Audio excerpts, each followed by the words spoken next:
No more bad government. Niger Watch. No more bad government. Niger Watch media. No more bad government. No more bad government. No more bad government. In Nigeria. No more bad government. No more bad government. No more bad government. The only media. No more bad government. The number one media in Nigeria. No more bad government. That have been speaking against government. No more bad government. Niger Watch. No more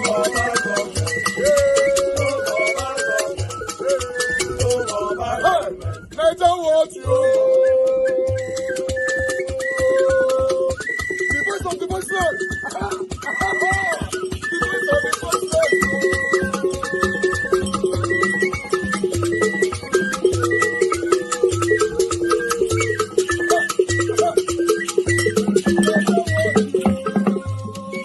Voice for the voiceless. Voice for the voiceless. Niger Watch media. Voice for the voiceless. Niger Watch media. Voice for the The voiceless. only media that have been speaking against bad government. Being consistency since 1944. Voice for the voiceless. Voice for the voiceless. Umuwame. Voice for the voiceless. Umuwame. Voice for the voiceless.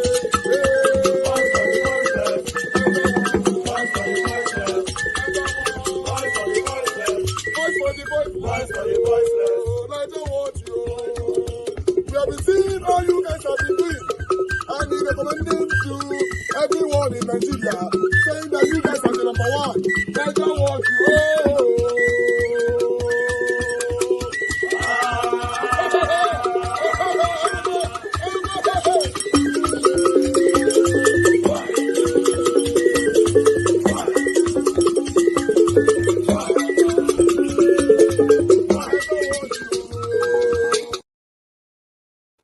All right. Thank you very much, my people. I appreciate every one of you right there. Thanks for your time with us. Okay. I would like us to move on because there's somebody that needed to speak to us before I'll leave the platform for you guys to iron this out.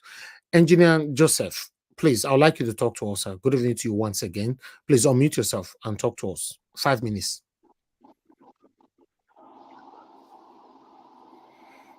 Engineer Joseph Igama, are you there? Yes, thank you very much. Yeah, Okay. I'm here. Cool. Can you hear Thank me? you. Yeah, I can hear you. Go ahead, sir. Thank you very much. It's Okay, your first thank time you on the very panel, much right? No. I've been doing the before Oh, network. the election. Your network is breaking, sir. Yes, before the election. Okay, sorry. Before the elections, I was here a few times. Okay. Go ahead. Talk to us. Thank you. Okay, thank you very much for this opportunity to be here. And I would like to use the opportunity to really thank you and your team for the very good job that you're doing. Thank you, sir. On the issue at hand, if you look at the major issue, is that a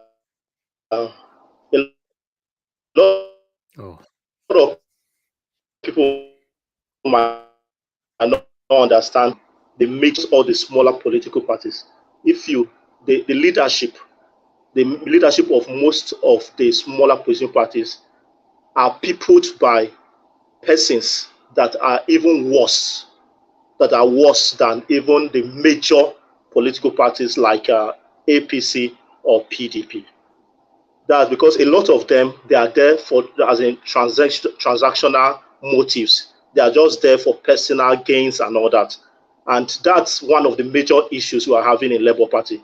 Before the obedient movement, Peter Obi moved into Labour, and or the obedient movement moved with him, and some other stakeholders moved with him to give Labour Party the kind of life and the force it has right now. There were already people that were there, and those people that were there, majority of them, not all of them, but it's not just a problem that is peculiar to Labour Party. If you look at almost all the other smaller parties, they have that challenge. Most of those people that run most of those smaller parties, they just do it for personal gain. They do it just to feed. It's just stomach.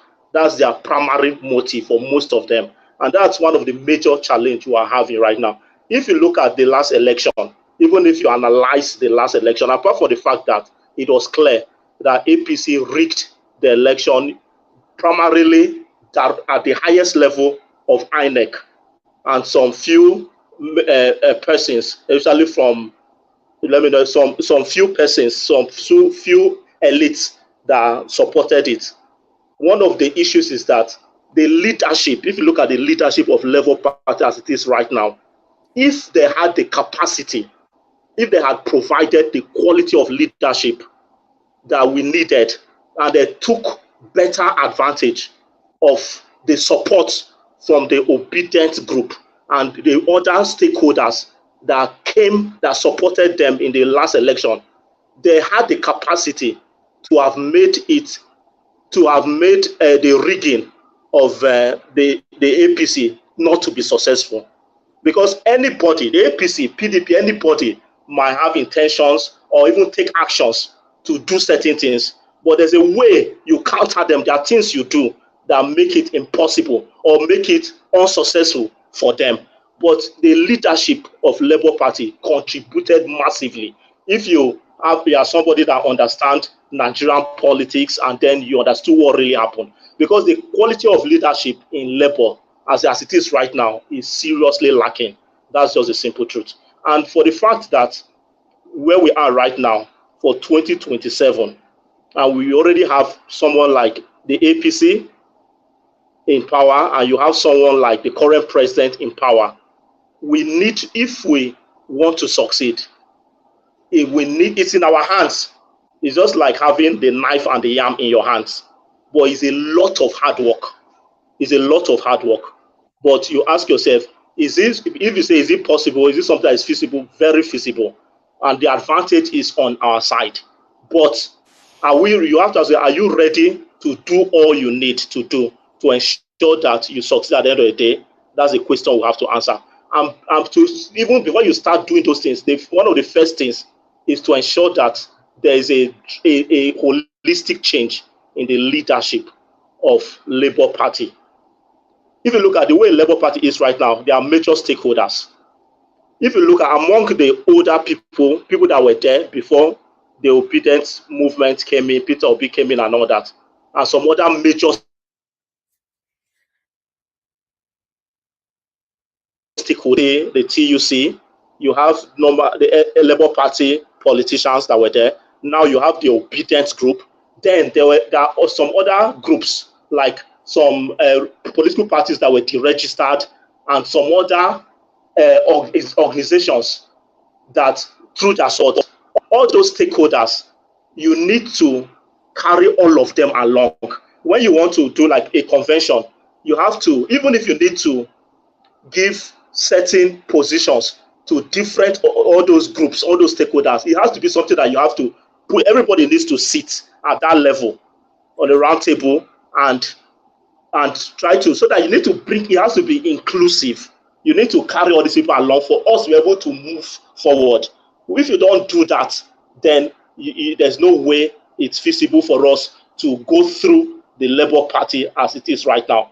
Because one of the major problems we have is that the current leadership of Labour Party, they already used that the last election, they took advantage of the situation for their personal gain, a lot of them. And they know that the way things are right now, we have a longer period, some years to work. And they know that a lot of resources are going to come in. So they are just, one of the major challenges they have right now, people are just trying to position themselves so that as those things start coming, the resources and all that, they will make fortune for themselves. So one of the major challenges we have there is just greed from the major leaders of LP right now. That's the problem. And they don't like PDP and all that. They can now take advantage. Even if they are not interested in Labour Party, as in what is happening right now, if you give the opportunity, they'll take advantage. Like they can go and meet some of these leaders that they know that have some influence, that have some influence in what is happening right now, and pass. Thank you. That some of them might not want to listen to reason. They might not want to listen to any reason and want to plunge us to a situation where using Labour Party now, it will become like almost impossible. So that's a big danger that we are having, right? That it could face us. So moving forward, I would advise. I know His Excellency Peter Obi and his team. There a lot of us that are far, that are not really close to what is really happening. So, but right now there needs to be timeline. You have plan A. The best plan ordinarily is for, if they can settle these issues in Labour Party right now, get all those major stakeholders to work together and then come up with a better convention that will elect credible people from these different blocks. Get them together and then work. If they are ready to work together, that Thank you, sir. Thank you, Mr. Joseph. will be the best. They Thank you. need to start taking action, even if it's behind All the right. scene. They need to start taking action Mr. Joseph, can you hear me? behind the scene, so that yes, I can hear you. Okay, please round up. 30 seconds. Hello. Okay, so then we need to start taking action, even if it needs to, like some other political parties, like for example SDP, possibility of, if PDP is ready to use him as their candidate, those are possibilities. Then if it's not, even registering a new party, which is should be the least option in my understanding of politics. But already there should be, that move should start, the process should start behind, so that if plan A fails, plan B fails, you shouldn't, all those things should be happening almost simultaneously, so that you don't put your eggs in a basket, all your eggs in a basket, and allow people that decide to be completely unreasonable to mess up the Thank you. bigger pictures at the end of the day. Thank you very much. Thank you, Mr. Joseph. God bless you, sir. Thank you for that submission. For me, I'm just, more concerned over the safety of our principal, because at the moment now, I believe a lot of people surrounding that man, that doesn't like the good, that doesn't want Nigeria to be better, to be honest. But I just pray God protect him, because he's the only man that and he's one of the few that we have right now in Nigeria that you and I know that we can be hope that is even giving us hope that Nigeria will be better tomorrow. Who else? Look at Abure now, that everybody were praising during the time of 2023 presidential election. Thank you so much, sir. We brought him here. We thank him, everything and all that. But just look at greed, what greed can cause to human being. But nevertheless, I appreciate every one of you. Thank you so much. Okay, 2 Nigeria left already. Okay, give us a body that advocated for long session or are already left already as well. But nevertheless, I would like us to move on right now. I'm going to go to Mr. August CM, if you are there, sir. Okay, August CM is not available. Okay, you are there. Okay, good. August CM, please. I don't know how you guys are going to manage yourself. I don't know who's going to take over the moderating. I cannot continue this moderator. This, when you guys are ready, you can just leave. Who want to offer to?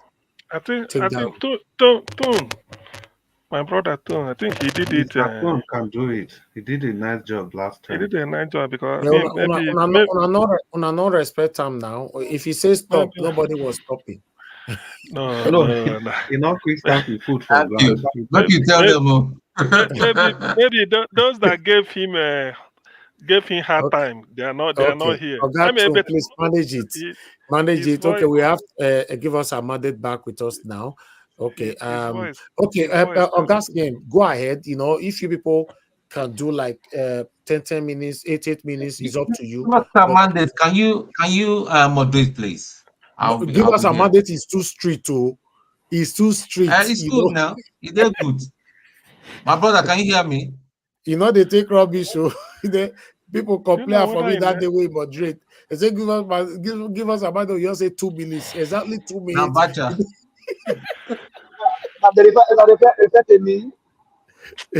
Yeah. They say the guy you give out 2 minutes. I do now? They say he say never finish 2 minutes. Give us a mandate. Say next.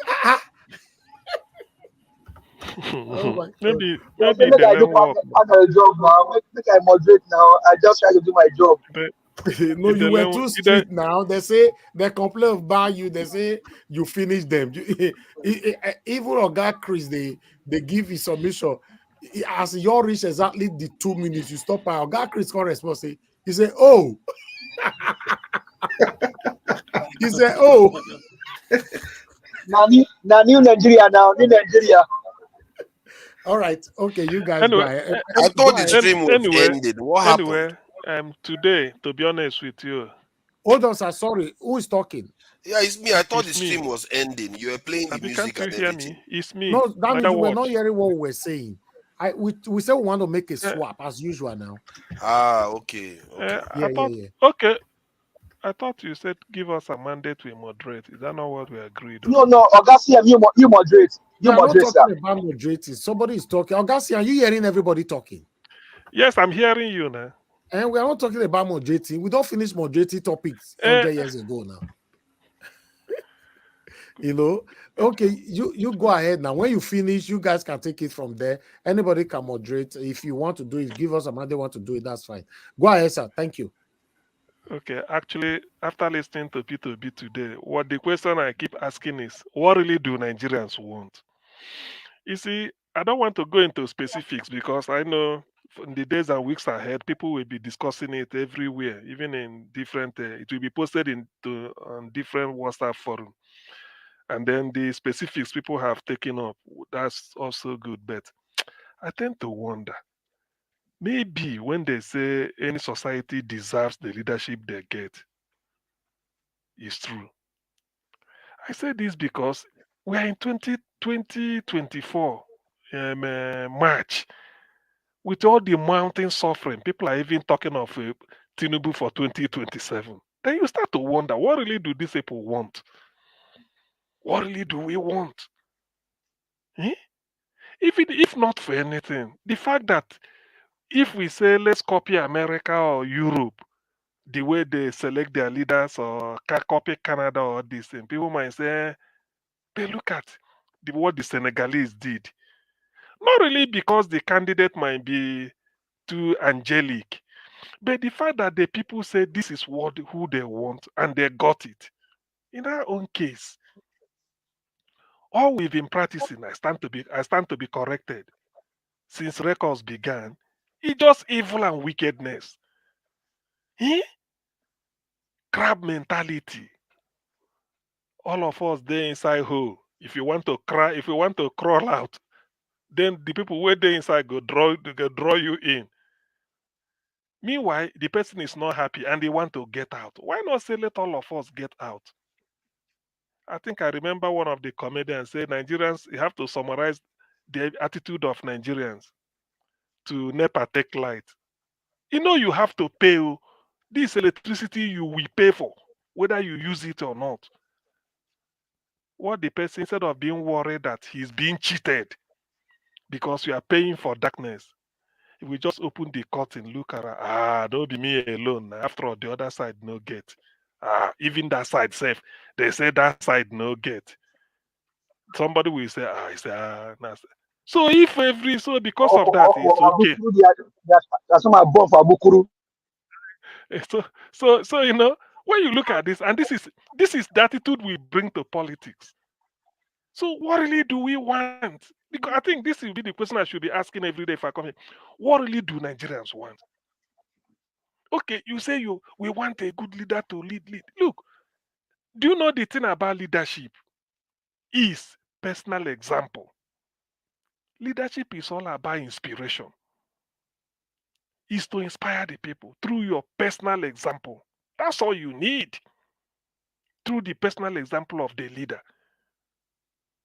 If you know that the people you put in charge in NNPC, they are not stealing money. They are giving you correct account. You should be happy. But if you now discover that those people you give your common patrimony to manage are thieves, you'll be discouraged. When you see them ride SUV and you remember you are a roadside organizer, you manage to get SUV too, you will know that you suffer what you went through But in their own case, they're just helping themselves. So what it means is that entrepreneurship, hardworking, honesty, integrity is killed. In other ways, you want somebody who is good to be there. Then Nigerians believe, oh, you pray, may we need a good leader. What do Nigerians want God again to do?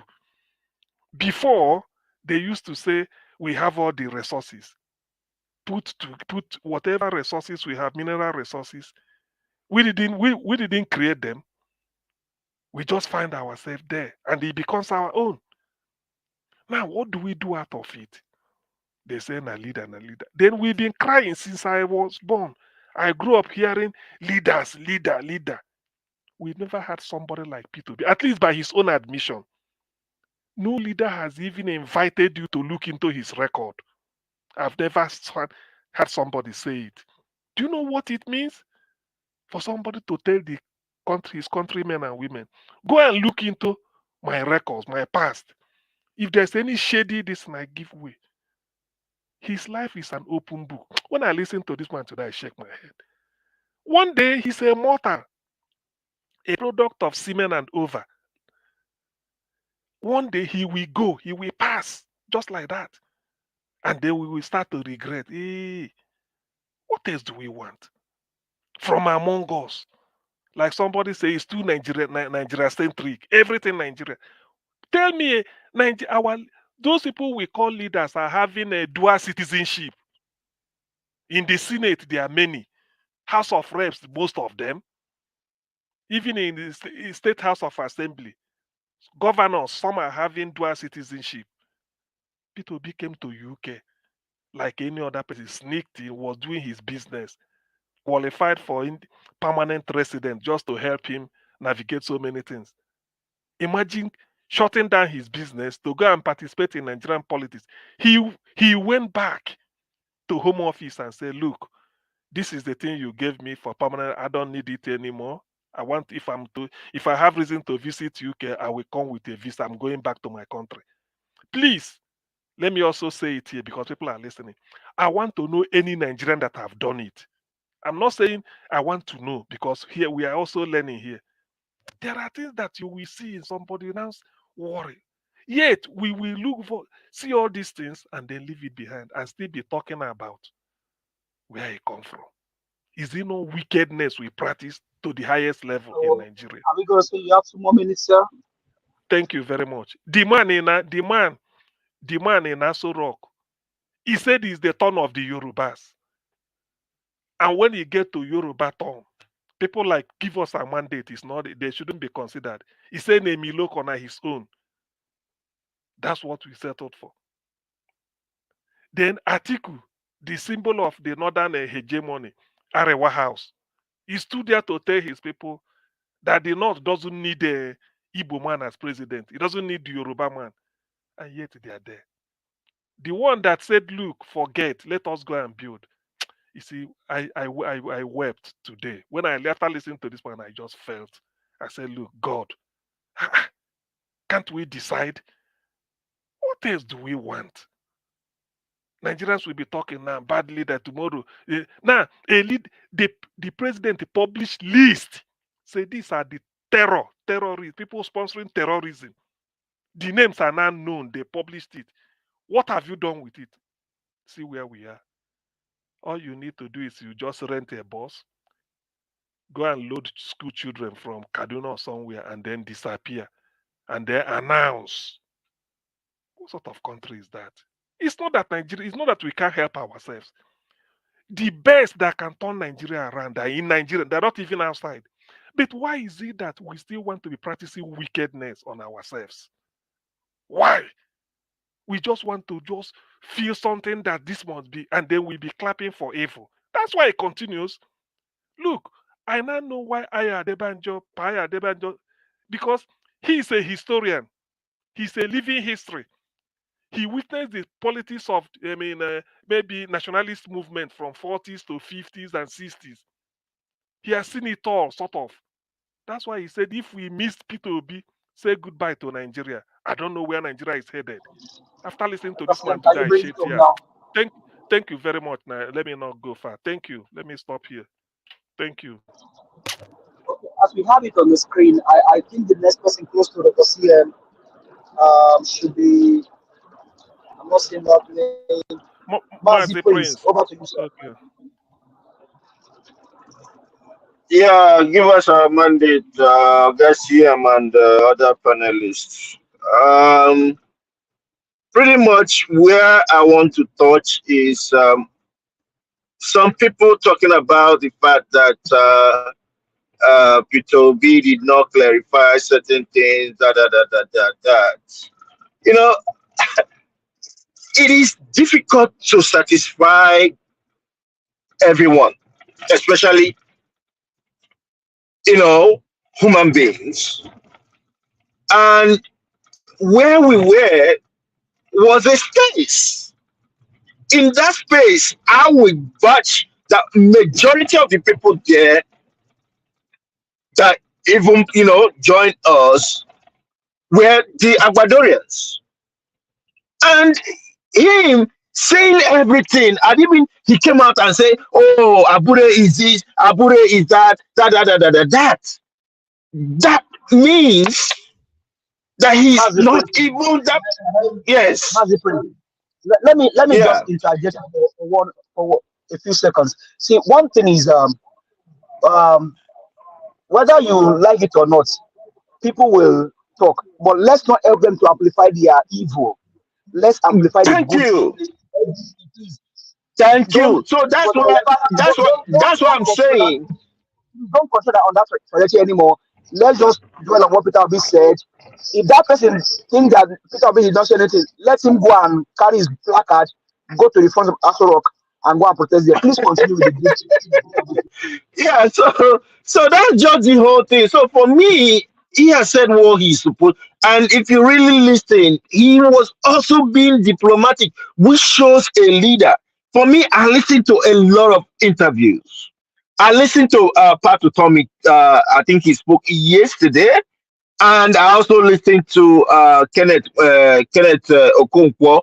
And all that stuff. But yeah, Pato Tommy spoke with Sean, and then Kenneth Okonkwo spoke with this man on Arise, this evening man. I forgot his name, the elderly man. Okay, so in a nutshell, what I'm trying to say is this: you know, people keep saying 2027. He didn't even say if he's running or not running. It is kind of like giving himself to APC. As at this moment, those ones, they don't even know what he has.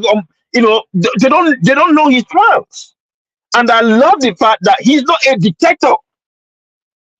And not if it's all these other politicians, they would have been the ones saying either they will tell they'll tell Abure to get out of the door or try to make others. But no, let the process play itself. They are talking. The BOT have taken over. And to surprise every one of you, this evening I saw something about the native doctor, what do you call him? Native doctor Papa, talking about that NLC should take their hands off Abure because they if not that they're coming after NLC. And I'm like, where did these ones come out? Like, who are these clowns? Haven't the court told them to get away? But you still see them keep doing things. It's kind of like, is it not contempt of court for them to keep coming out and threatening people? Now, Abure and Arabambi and Apapa, they are now friends. Just to show you that no matter what we do, the APC are always looking for a way of planting people in all these structures, in all these other places. Mr. Prince, sir, I'm sorry. You shouldn't bring APC into that. For Abure to choose to go be friend with Arambabi or Apapa or whatever, Abure have shown to you that he's satanic. Who is satanic? Yeah, I know. We cannot always be blaming other people for No, the I'm saying, stupidity of some of us. let me not say entirely APC, because there could be a PDP is there. They could also be using him too and No, other okay. stuff. No, Let me ask you, Mr. Mazi Prince. Let me ask you a question. If somebody pay you 100 million naira today to start to turn your back on Mr. Peter Obi, will you take the money? mhm. Uh, Will you? me. There Okay, is no you see. amount of money. So to tell you the Okay, truth, there that's is what. no amount of money anybody will give me. I am satisfied Okay, the sir. way I Do you know why am I asked you and that what I could question? do. Do you know why Yeah, I ask you that question? That is why we should limit the way we blame the people that is pushing us to do what we are doing. Let's blame the sure, people that is doing the thing.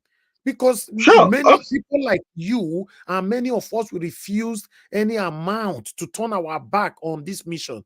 But Oh anybody yeah. that decided to turn their back on the mission, they already did their mind before. So Of course, say their they're mind. satanic. Yeah. So Abuya being the satanic that he is, let's see what's gonna happen in weeks to come. At least I'm, hearing from different people. I know they are talking. Let's see what the BOT is gonna do, and let's see what's gonna happen. What come to worse, like Peter B has said, he is not desperate to be president. That's one word I really love. He's not desperate. He might even get to that. We might even get to that. He would, instead put someone else to go, which is fine. I will appreciate it whichever way it is. And then coming to the dollar thing, to Nigeria, you always come up with your theory that I don't understand. You heard Peter B say clearly what they did was to mop up the naira. They took the naira out so that people will not have money to buy the dollars. But he is saying that that is not the solution, because that means that most of the manufacturers might not have the money. They might end up not getting enough money that they need in order to import or buy stuff or produce whatever they're doing. And at the end of the day, the price of good will not go down. You're still having the shortage in one way or the other. We're having the shortage, and at this moment, it's affecting. Let's bring it up in 2 minutes, sir. Okay, so at this moment, it's affecting the purchasing power of the citizens. So, and in a nutshell, like I said, like he keeps saying, the important thing to do is to produce, produce, produce, produce.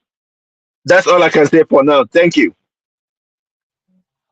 Thank you very much, sir. Thank you. Um, Mr. Elf Emmanuel, how are you, sir? Mr. Elf Emmanuel, are you there? Okay, maybe he's listening to Mr. Chris Dublin. Over to you, sir. No. Give us a mandate. No, you can't go with what is you are seeing on your screen. No. It's my turn. Mr. Jonathan, okay, no one's. No, Yeah, Mr. Because Jonathan, no. He needs to go with what he's seeing on the screen. The other screen, I'm the only one that can see that to accurately call you guys out. Please allow him to do it okay. the way he's seeing it, sir. Thank you. Okay. All right. Go ahead. Yeah. Go ahead, Mr. Give us a mandate. okay, it has even been changed now. I think one person left. Okay, Mr. Chris Dublin, over to you. Okay. Good evening, everybody. Once again, it's a delight and a pleasure to be here, to be with a beautiful minds like you guys, positive minds, Dr. CM, Mazi Prince, Engineer Joseph, give us our mandates to Nigeria himself, Oga Mr. Jonathan F. Emmanuel, and Mr. Nigeria Watch. So, Nigeria Watch, thank you for the opportunity for us to God bless you, and sir. further stretch these issues that were raised today by Peter Obi, His Excellency Peter Obi. Oh, you go talk and reach next tomorrow. No, while I'm not gonna stop No, you. no, no, sir. That's not actually what I meant, sir. But at least you give your followers a basis, because it is easier for you to lay your seed first than for you to start changing and what other people have laid down. Because if we don't do it today, tomorrow you start saying arguments. His Excellency talk like this. No, he not talk like this. No, now waiting me. No, not be waiting me. No, so today, if we have been able to discuss this, and I know a lot of people play back these videos sometimes. Yeah. Well, for me, I was very, very pleased with most of the submission and most of the answers given today by His Excellency. And apart from just the answers, but for the fact that he made himself available to be questioned on contemporary issues in Nigerian politics, that alone is enough to douse a lot of tension and a lot of speculations. At least we are hearing from him.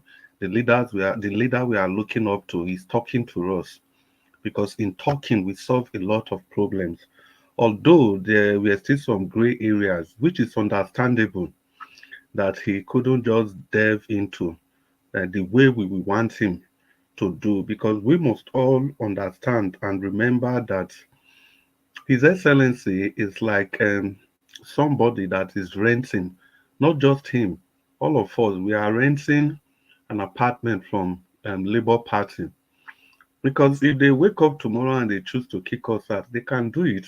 But be that as may, that will even ginger us to go and start a new political party or go elsewhere where we can have a proper traction on whatever is going on in Nigerian politics. But you know, be that as it may, we must understand where he is coming from. He is being careful with his words.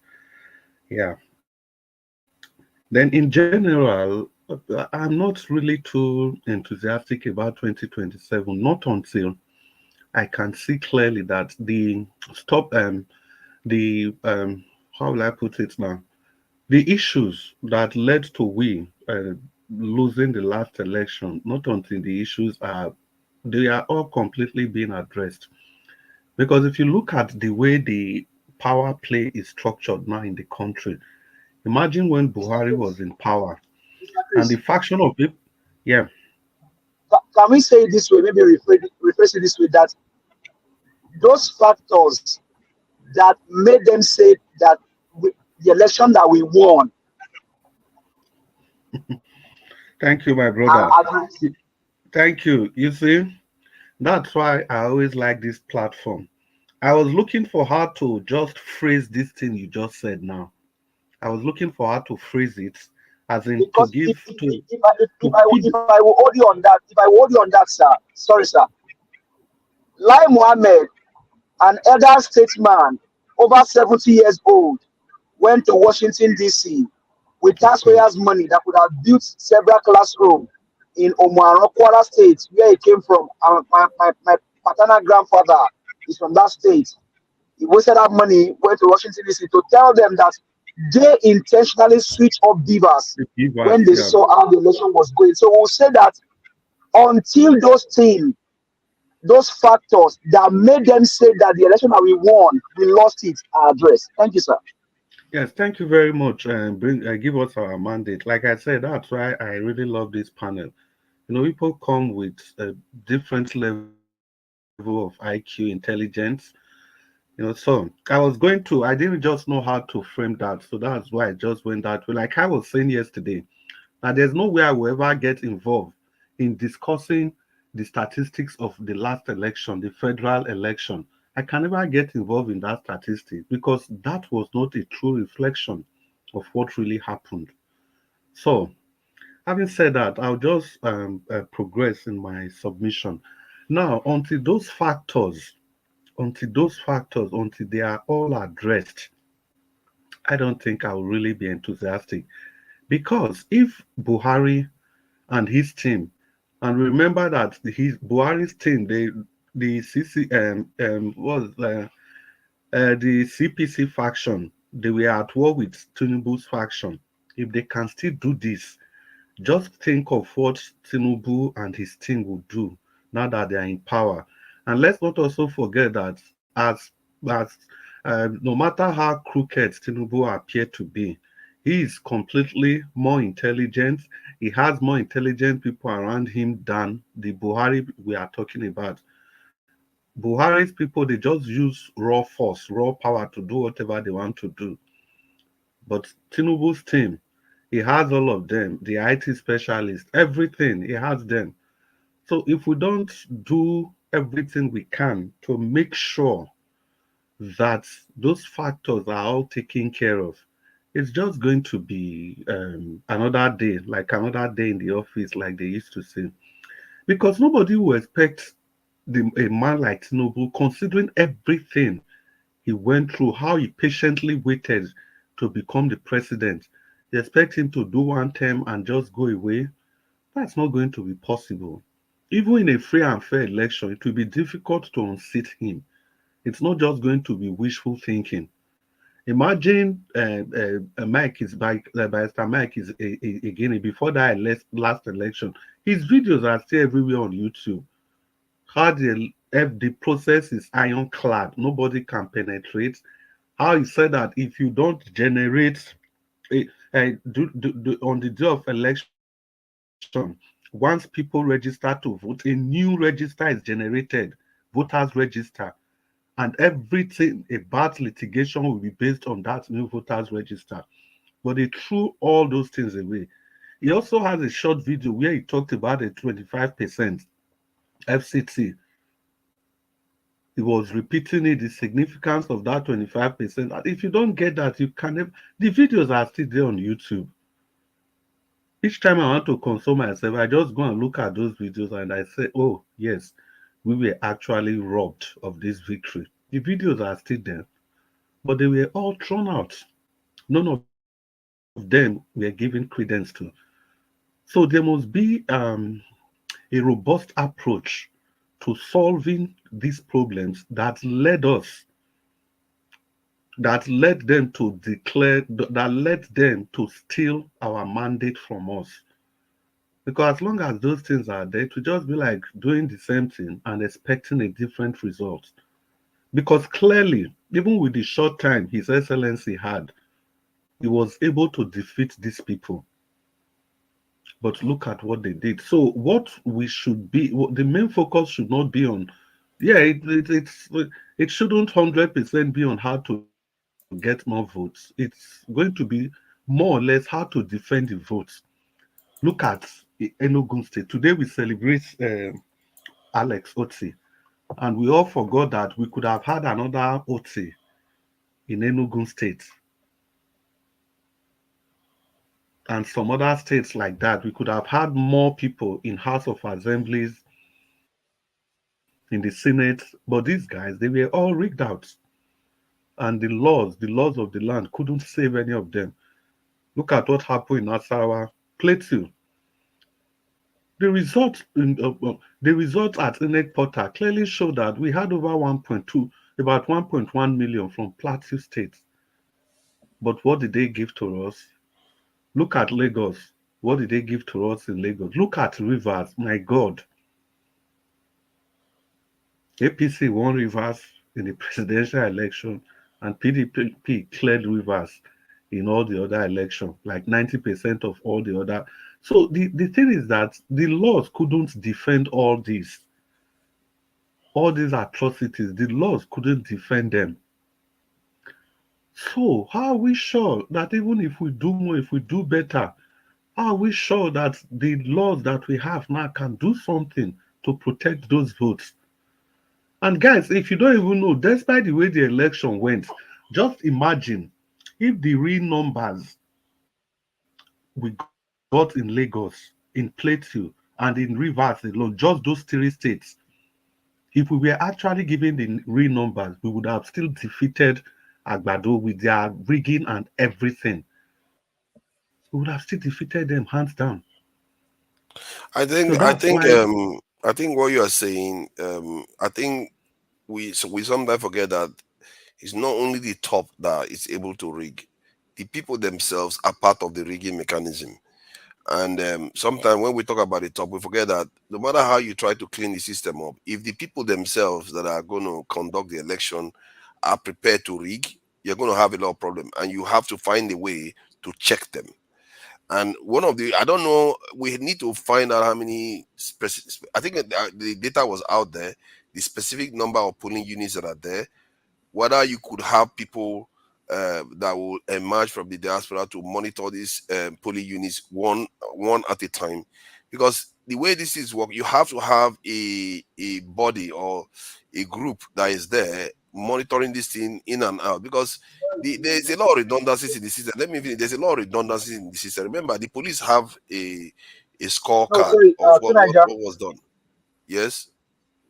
Yeah, Tunaja. Tunanja. Sorry, I my think it's, network actually is fluctuating. So maybe if I'm out again, somebody else can take it up. Thank you. yeah, I Yeah, thought it that's was a fine. short intervention, but it was just yeah, yeah, It became Tunanja. longevity. So I thought Yeah, it I was a was short one too. But my yeah, I point is, was I think waiting you for should you to take laugh. into account the people Yeah, involved in the process. you made a Mm. very solid point. You see, and that's what we are also saying.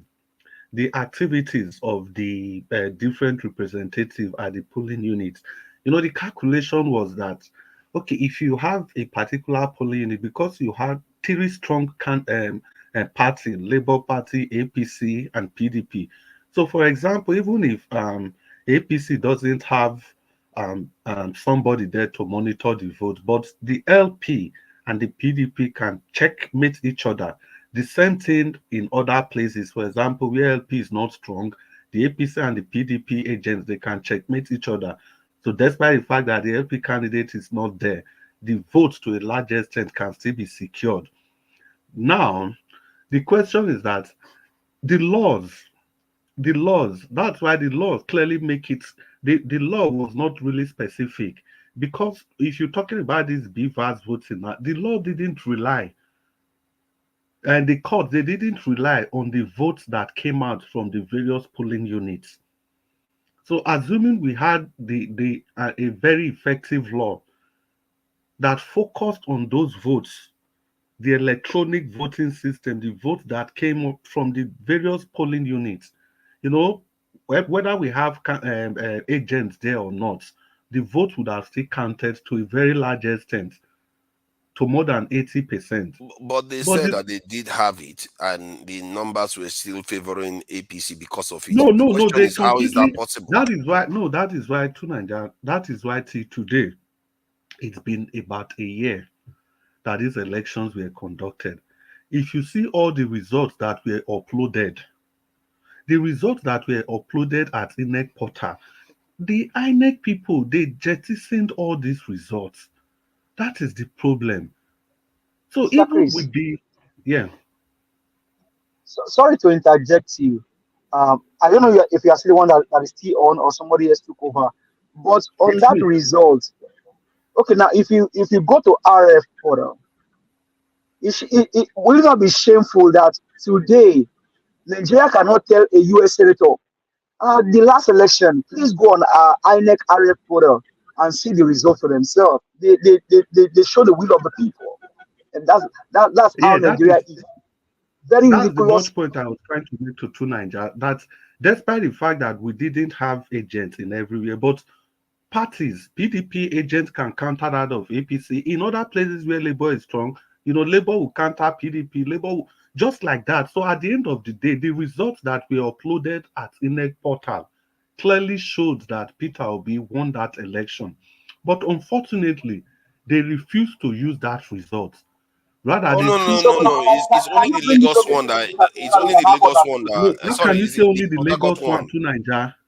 No, Only no, the sorry. Lagos? It's not the Lagos one. It's the Port Harcourt one that was overturned by IREV. The others were not overturned by IREV. That No, is the no, problem. not only the Porter. The others, they didn't. What River about the State one, I places mean. all over What the do you mean? country? What do you mean by overturn? Yeah, the River Mr. State Chris, Mr. Chris, IREV Mr. indicated Chris, Tunaja, that I think your time, Labour won. Mr. Chris, I think your time is Mr. up. Chris, your time is. Please, Tunaja, please let's hold move on, on. sir. Hold on, please. Mr. Can I Chris, round up? okay, round up in 1 minute, sir. Okay, and lastly, to Nigeria, you see that dollar thing you are talking about. Now, ask yourself, it's a voodoo economy. There's nothing going on. They are just manipulating the dollar for their own personal gain. No improvement, nothing, nothing. Now, if you really want to know why we keep blaming the common people on the street that they are not bringing the prices of their goods and services, what about import duties? How come the import duties today is not based on the current dollar rates? The current dollar rate today. How come the federal government has not adjusted it? If they are really sure of what they are doing, they should adjust import duty to the current exchange rates, the one they are propagating everywhere. Why is it still the old dollar rate to naira? So that's my Okay. submission. Thank you Thank you very very much, much. Mr. Chris. Thank you, sir. Mr. Jonathan, over to you, sir. Thank you. Thank you very much, Mr. Give us our mandate and all the panelists. Thanks to everyone there. Those that are still on the comment section, those that are listening. I greet everyone. See, let me quickly talk on this dollar thing. Please, Nigerians, please don't be fooled.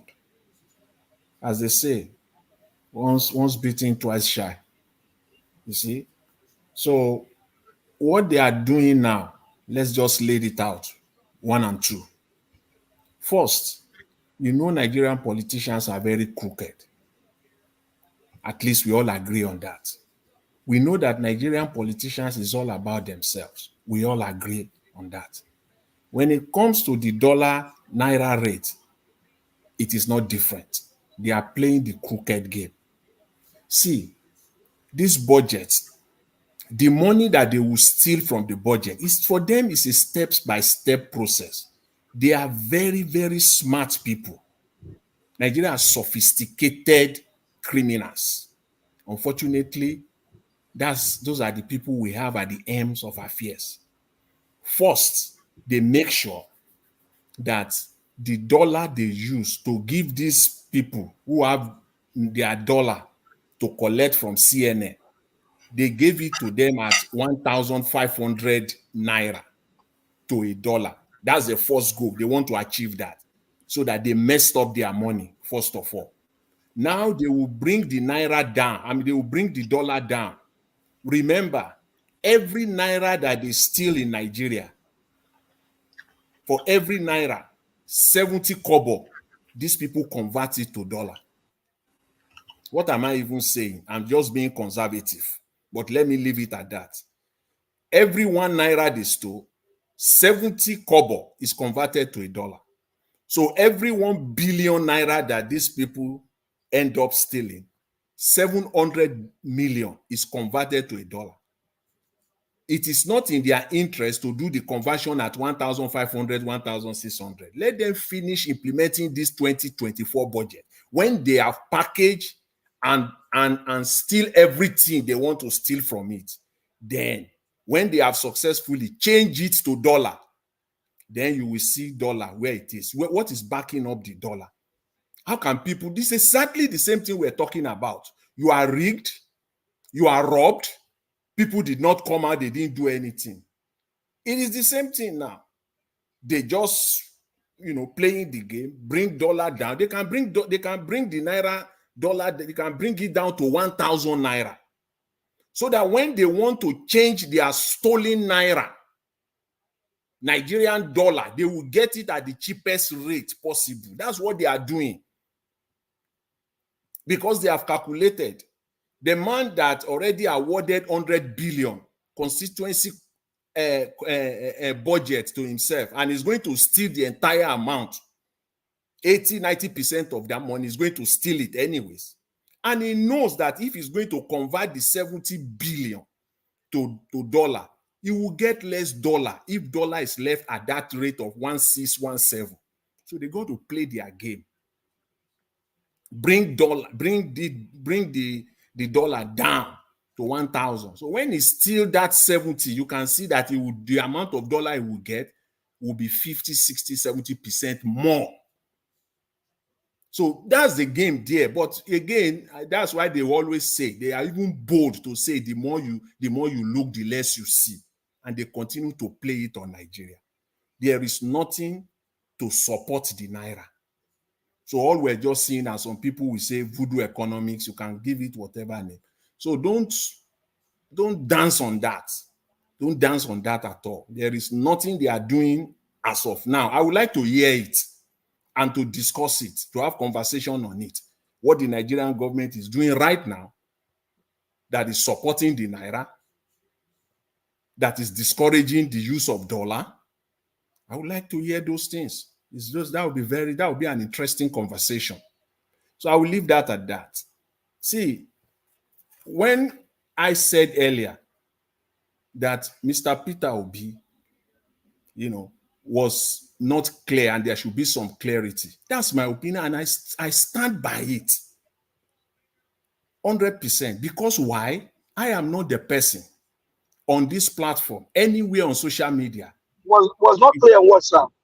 Well, I'm coming now.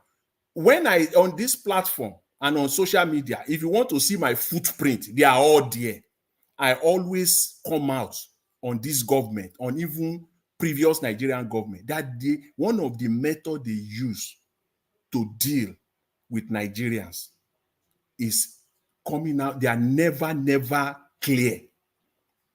Everything is ambiguous. There is no clarity. I said that over. And so I cannot be accusing them on that. And I will see the same, even if it is Mr. Peter Obi that is ambiguous. I will call him out. That is true. I will call him out. I say it all the time because it is ambiguity that they use to bamboozle Nigerians all over the place. That is why a governor can come out today and say this. Tomorrow he will tell you that was not what he said, and people will move on. Because when he said it, you can't hold him accountable. He was not really clear. So he has room to manipulate. He has created room for him to change his stories, to change the narrative. Because there was no clarity in the first place. And I said it is for our own good. When I said it was not clear, it is for our own good. In the area where I said it was not clear was in the area of the Labour Party issue, the financial misappropriation of Mr. Abure. Yes, he answered it well in that part that there is an audit going on. Fine. But please, I have accused this government, the Nigerian government, the current one, the previous one, and I know many people have said the same thing on this government, on the Nigerian government. When Mr. Peter Gregory Obi said there is an audit going on, when will the audit be completed? For me, that is an ambiguity of the highest order. You must tell us. I know you don't talk with all your mouth. I'm not naive. I know there are certain things that you will not say. Yes. But there are certain things that you must make clear. Will the audit go on in perpetuity? Or there is a definite timeline? It's like our ministers that they said they are going to start. Yes. Well, I don't think for me that should be easy to flog because No. I'm not. See. The reason why it should be flogged. See, the reason why it should be flogged is that as long as it is not dealt with a definite dead timeline, Mr. Abure has all the right to continue to stay there. You can say all you want to say, but until it is dealt with, let us know. Because Mr. Abure is standing on that. He continues to use that as an opportunity to continue to perpetrate himself. When we all know that he ought not to be there right now, he should be kicked out. Yesterday. No, Jonathan, the BOT have taken over. They've taken over. Fine. Yes. Okay, fine. But you heard Mr. Peter Obi today. Mr. Peter Obi said that before he will make any decision. Please, you have to go and listen. I listen very well. I listen very well. And I don't just listen and then try to come and recap. No, I take notes. I have it word for word. Mr. Obi did not say it emphatically. He's waiting for the outcome of the audit before he can now come out and say he renounced completely in public. He might not have any discussion with Abure, but he didn't say clearly today that he doesn't have any, that Mr. Abure is not the authentic chairman of the party. Did he? Did you hear Mr. Obi said that? He didn't say that. He said the audit must be when the audit is completed, then a decision will be taken at that time. And that consultation is going on. And he tried to make consultation with them even before this crooked illegal convention. That was good. And he said for Mr. Abure to continue with that convention, he has even made it more easier for consultation to continue. So that consultation, even if you refuse before the convention, the conversation has started now. So that's my position. So that look, people will not come out tomorrow. You know, there are so many people out there. They like to distort. Okay, They let's like to break it up in distort. 1 minute, sir. Yeah.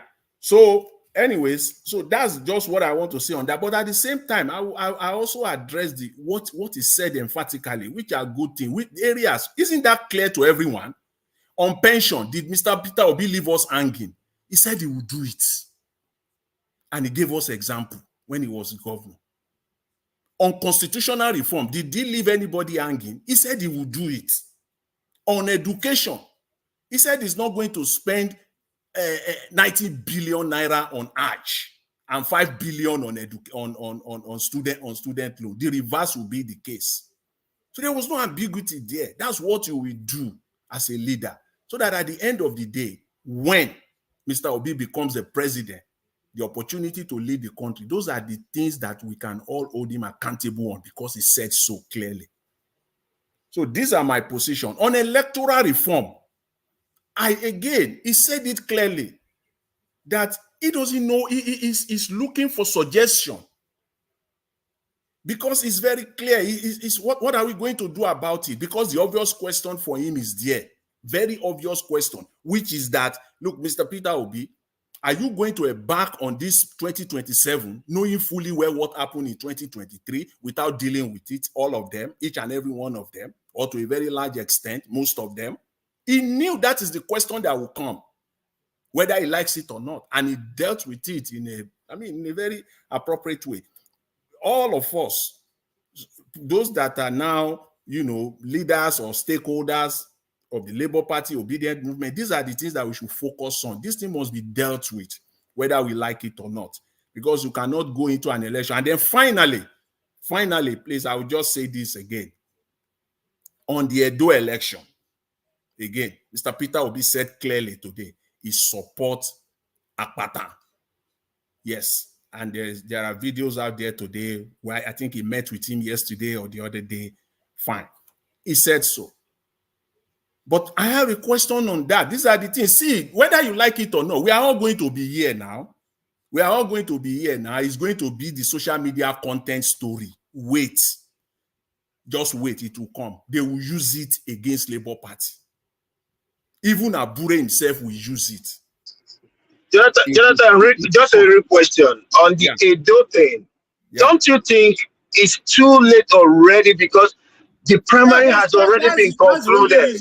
That's what I'm giving to Mr. Peter Obi. Perhaps I just want to assume it could be costly, but the only assumption I can make now is that probably for Mr. Peter Obi, it's too late.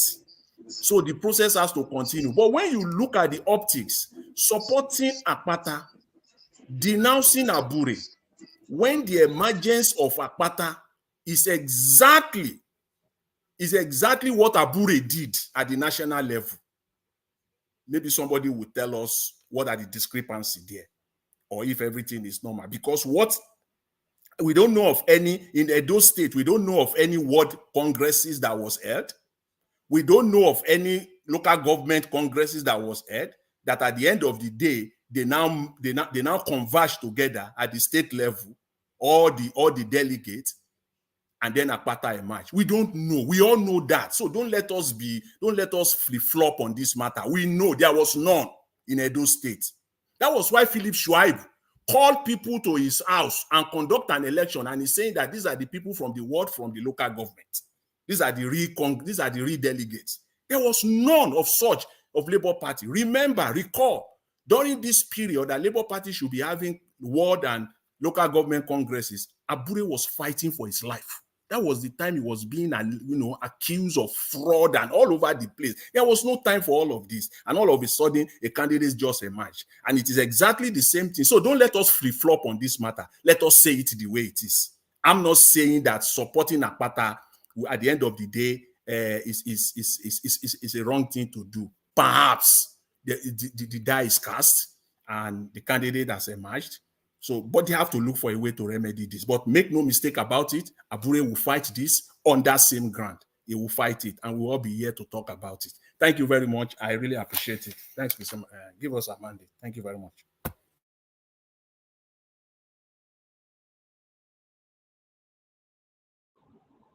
I think to Nigeria you can go. All right, then. Thank you. The dollar issue. I think it's obvious now that we have to discourage the use of the dollar. And I think the government coming out to say what they said last week was a good thing. Whether Nigerians listen to them and decide to delay, out of every $100 they wanted to spend, they spent 99. If they did that, overall, you could see that 1% is something to start seeing some kind of momentum change. And also they went after the Bureau de change, from what I gathered too. Why they did these things, I don't think they are doing it for themselves, as Jonathan said it, because they never really, if they cared for themselves, they want to be like Bill Gates, Jeff Bezos, the Rockefellers, Rothschild, all these people that really have true power and money. These people are just random people looking for money any way they can and running the country to the ground any way they can. They are not there to serve us. They are there to serve this thing, whoever their true master is. Because if you think they are serving themselves, if they are such mumus that they think they are serving themselves, they are real fools then. Because what they are serving is the interest of other people. Because while we are this vulnerable, other people are capitalizing on it to enrich themselves immensely. They are capitalizing on our lunch to make themselves even more powerful. That's why they control our region. If Nigeria was controlling the region as a self-respecting nation should be doing, Nigeria is going to be extremely rich. Nigeria is one of those countries that has a multiplier effect, where if we did something right, the gains that we'll make will be more than the effort we put in. Because Nigeria is the most populated country on the continent, so that should be one of the magnetic spots for anybody that wants to invest on the continent. And because it's the most populated country, it's also the most powerful in the region, which also should attract more people in there. So, and because of the numbers, you can output even more goods that you can sell for profit. The power Nigeria has in West Africa and maybe even in Africa, it surpasses what Germany has in Europe. And Germany is by far the biggest economy in Europe and dominates in terms of economically. So Nigeria, these leaders are not doing anything to benefit themselves. Except they don't know what benefiting themselves truly means. So their level of mumu, it has level. I think they say we should not be insulting them. Let's not insult them. But the way they mismanage the economy is just terrible. Because it's obvious what they needed to do. The biggest enemy of any economy is instability, because it doesn't let businesses plan. And if businesses can't plan, they can't invest. And if they can't invest, guess what? More instability. And this government, they've not done anything to stabilize the economy. So if they are just reducing the price of the dollar so that they can be able to buy it, and then buy it for what again? Cheaper. Then you get it overseas. Maybe, I guess, you can buy it and you spend it overseas for your children and your side chicks, whatever. But I don't think that's the purpose. The purpose is just to keep Nigeria on its toes all the time, trying to balance itself. A country that should be one of the most stable, they are just keeping us unsteady all the time. And that is the true enemy. Even if the dollar is $1 to 3,000 naira, as long as it's stable, businesses will plan for it and make allowances for everybody who adapt to it. The problem is that it is moving all the time. There's instability, then it's inflation, all that stuff just kicks in, and it just creates this unpredictable environment. There are people in Nigeria that wanted to sell properties that if they sold it last year or last 2 years, the property will be worth like £50,000. They wanted to sell it this year, that when it's worth about £25,000. So it tells you that is the reason why they want to sell it, because they are worried.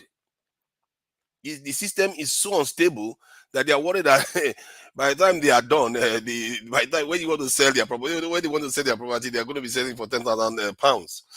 So, and these governments should have known that. They should have known that the instability is the biggest problem, and just introducing instability into the economy the moment they moved in was a terrible idea.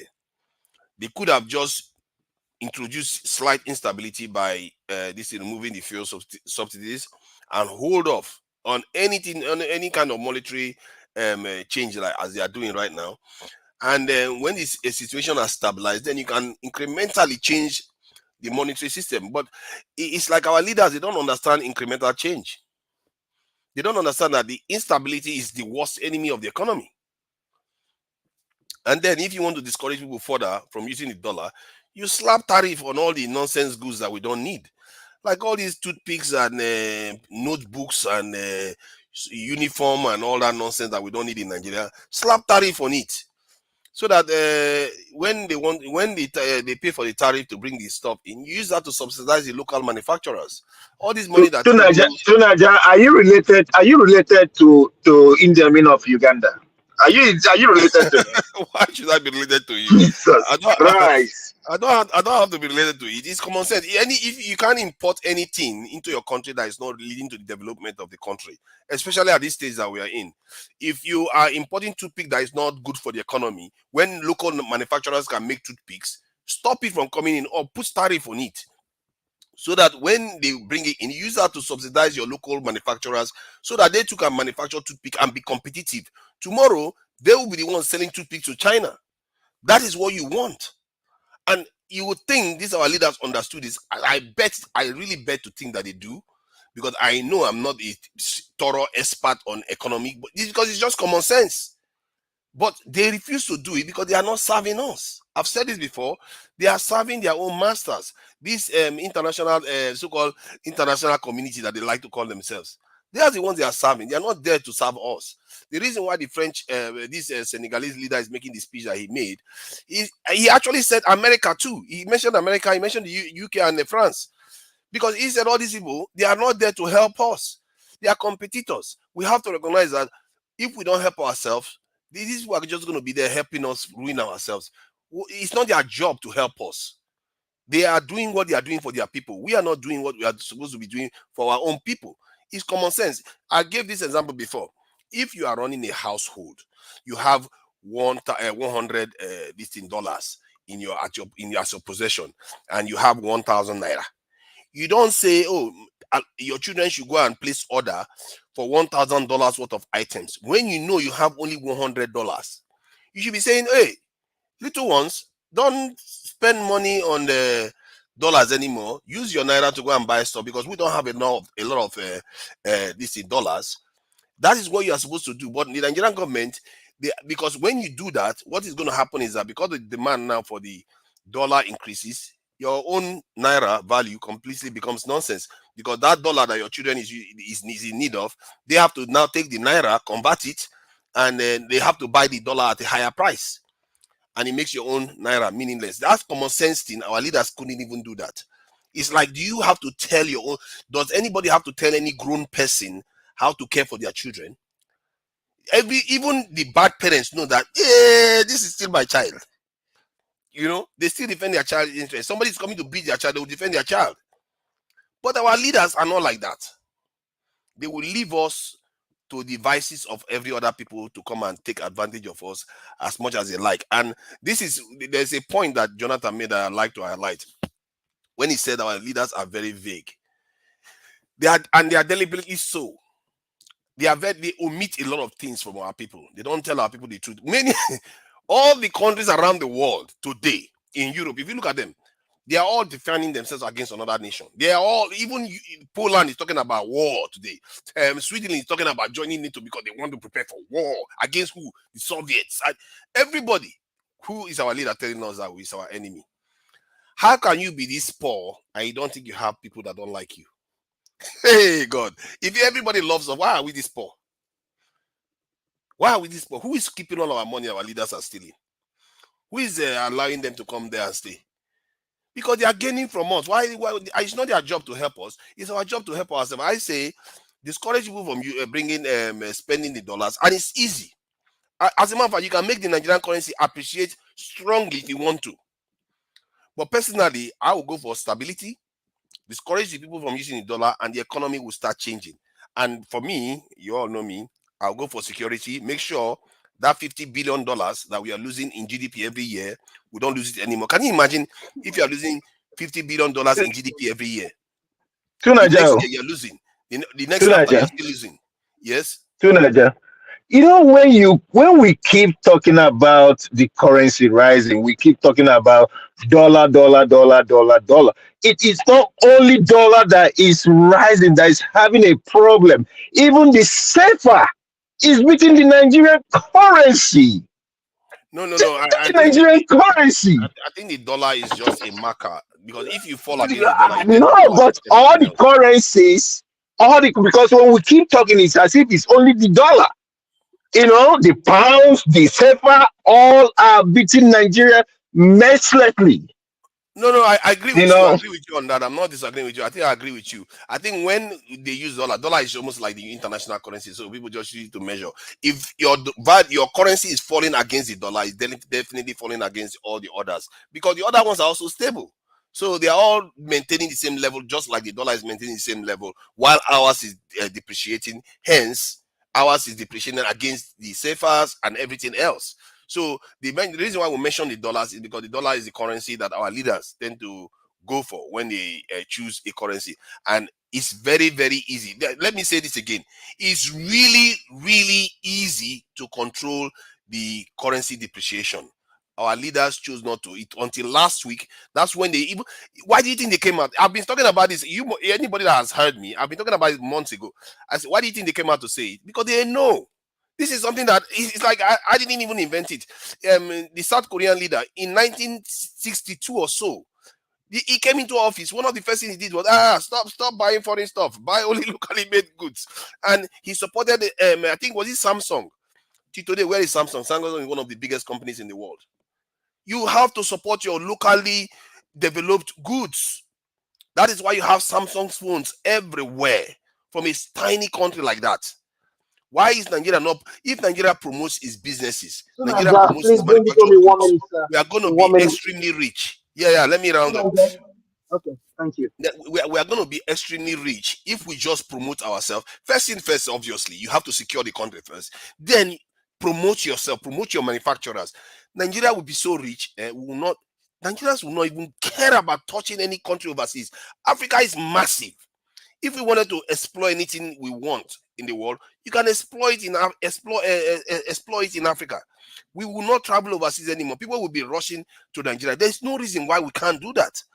But it's just these leaders are blocking our progress. Really, they are basically enemies of progress. They are the typical enemies of progress of our people. They are blocking us from from enjoying this world the way God has given us the right to. Really, God has Time up, given us sir. everything we need. So thank you. This thing give us a mandate. I know I spoke for a bit. Thank you.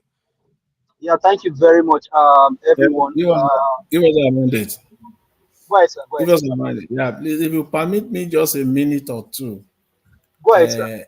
I want to say something, and it's just for this platform, so that the point being made on the dollar, I want people to understand it perfectly well, and I will give an example, real life example, for the purpose of discussion and for the benefit of our understanding. I will give a real life example. You know that the interest rate in Nigeria was 22%. A week ago, they jumped it to 24%, thereabout. In January, this year, a group that I know put in $250,000, sent $250,000 US dollars to Nigeria, converted it at 1,515 naira. 1,515 naira. It comes to 378,750,000. And they put it, let me just say it in a joking manner, they give it to Cardozo. That is, give it to Nigeria, like invest and buy their bond, there in January, end of January or thereabout, Now, and that's 22% for. So the money now comes to 462. If you had the 22% to it, the money now comes to 462 million and 75,000 naira. That is their money that they will get back from Nigeria. Now, they will do it now at $1,200. 1,000, that is if the dollar continue to drop. So let's take $1,200. The original $250,000 becomes $385,000. So that is what they are doing. I don't know if you people can grab it, grasp it or not, but that is what they are doing. So it is lucrative. So they will continue to do this. They will continue to hammer this so that people in the diaspora will be bringing their dollar and they will continue to drop the dollar. But more importantly, it is the stolen naira that they are putting into this. So it gives them the incentive not to take the stolen naira out of Nigeria. So they give their stolen naira back to the CBN so that they can collect this 22%, now 24%, and now so that when they are converting it to dollar, then you know what I'm talking about. So that is the game they are playing right now.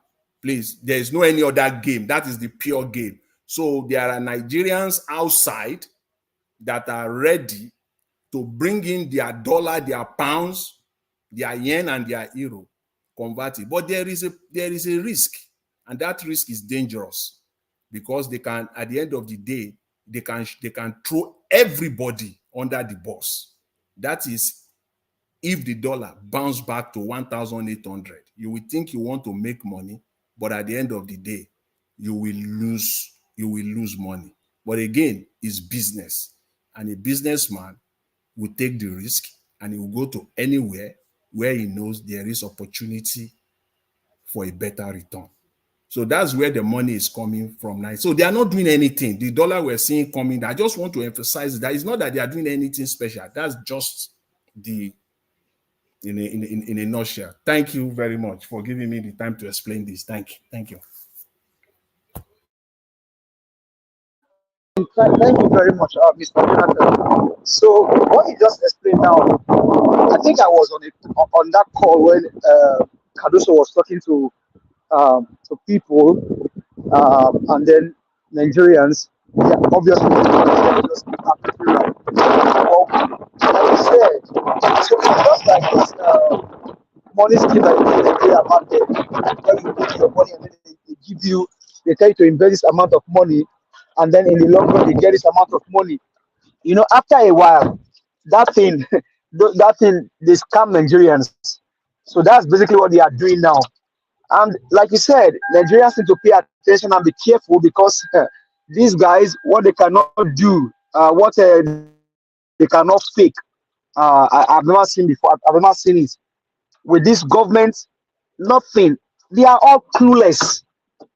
They are all clueless. Monetary policy is not. They can't do it. Fiscal policy, nothing. So what then? And like Sulaja was saying, we don't have leaders. These are rulers. These are rulers. These are not leaders. It is just for them, their family, their surrogates, child side chicks. How the country will get better? No. Now imagine what you just explained, Mr. Jonathan. Stolen money. So I will now bring my own legitimate dollar. And one thing they are trying to do is that money, they stole that money. Nigerians bringing their dollars.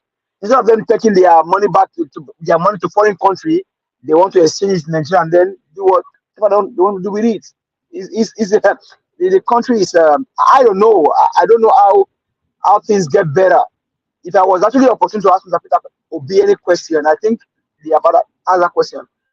are we even sure of 2027? Because the way the country is right now, nothing is guaranteed. I've never seen a country where criminals are their leader and they do anything good for the country. For me, 2027 is not guaranteed because these guys will do everything possible to remain in power. These guys will do. It will take Nigerians to act like Senegals, like the Senegalese, to be able to get their country back. These guys in power right now, they will do anything possible to remain in power. What did they do in the last election? 88 people were fired in the last election. 19 years ago were fired himself. You think they will not do more in 2027? We better be killing ourselves. Until Nigerians arise and take their country back, I don't know. Mr. Elvis, I will pass it on to you. Thank you very much. It's been a wonderful night.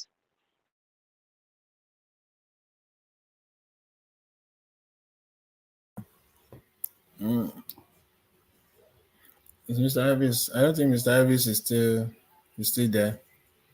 Okay, maybe I think maybe he left Yes, the for us. I think Mr. Elvis is back. Yeah. Yes, I'm here. I was on the backstage listening to you guys. Okay. Do you guys want us to end the show now then? Or you want to continue? I mean, basically, we went on everybody except for Mr. Yeah. Mr. Elvis, I will prefer that. I don't know what other panelists. You know something that infuriated me? Let me say something that infuriated me recently.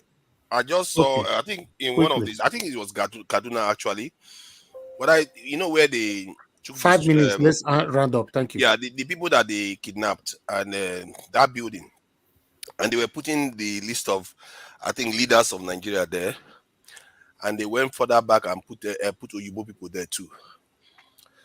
I was like, did we not get independence as free people?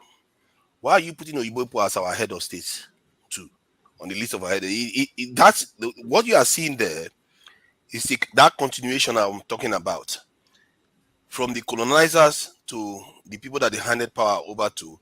That's why we are being governed like this. We have never severed that tie. And when I saw it, I said, that's just emblematic of everything, because that person that put that thing up in that wall should have known that you don't include that person as head of state of Nigeria. It's like America now.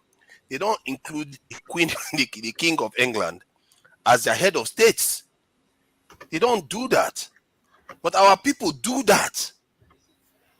And that is something we have to learn, that our leadership and our elite class, they've not severed the tie between our people and the colonizers. Many of them still refer to them as colonial masters. This is the man. I can't even start talking. And whenever I say something, they already call me India me today. It's like we have to reclaim ourselves. We are an independent, sovereign people. We've been in this world even longer than the people that some of our people are serving. Jesus Christ. Okay, but thank you. That sort of just infuriated me, and when I saw it, I was like, all right, there you go. That's why we have problems. I think.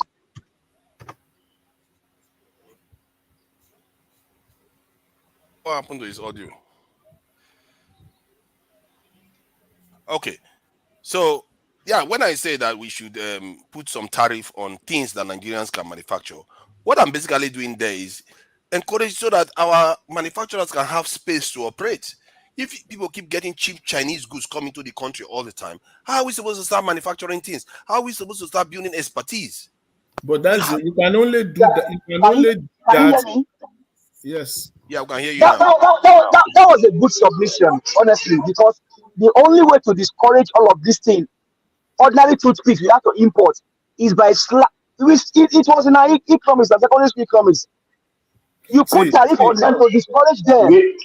Give us our mandate. Give us our mandate. Wait a minute. When you put more tariff, it goes back to the consumers. You are not doing the importer. It's going back to the consumers that is gonna buy high. That's what I'm saying. You can do it goes that to the consumer, but guess what? The local people can start manufacturing it. That's the problem. That's the simple economics. That's just how it works. However, it must be on those products that Nigeria is already producing massively, so that you encourage those people. Because if those products are not being manufactured or produced in Nigeria, you just slash tariffs on it, the importers, right, they will bring it in anyway. And what the last speaker was saying is a fact. They will just, return it back to the consumer. But if it is something that the country is already producing, not anticipating to produce, that is why if you now or myself now, we go to Nigeria and we say, okay, I want to start producing milk. I want to start producing or manufacturing, and I set it up massively. Nigerian government, that is the time we can now start asking the Nigerian government to put massive tariff on those that are still importing milk to Nigeria to encourage you and I. Exactly. That's what I'm saying.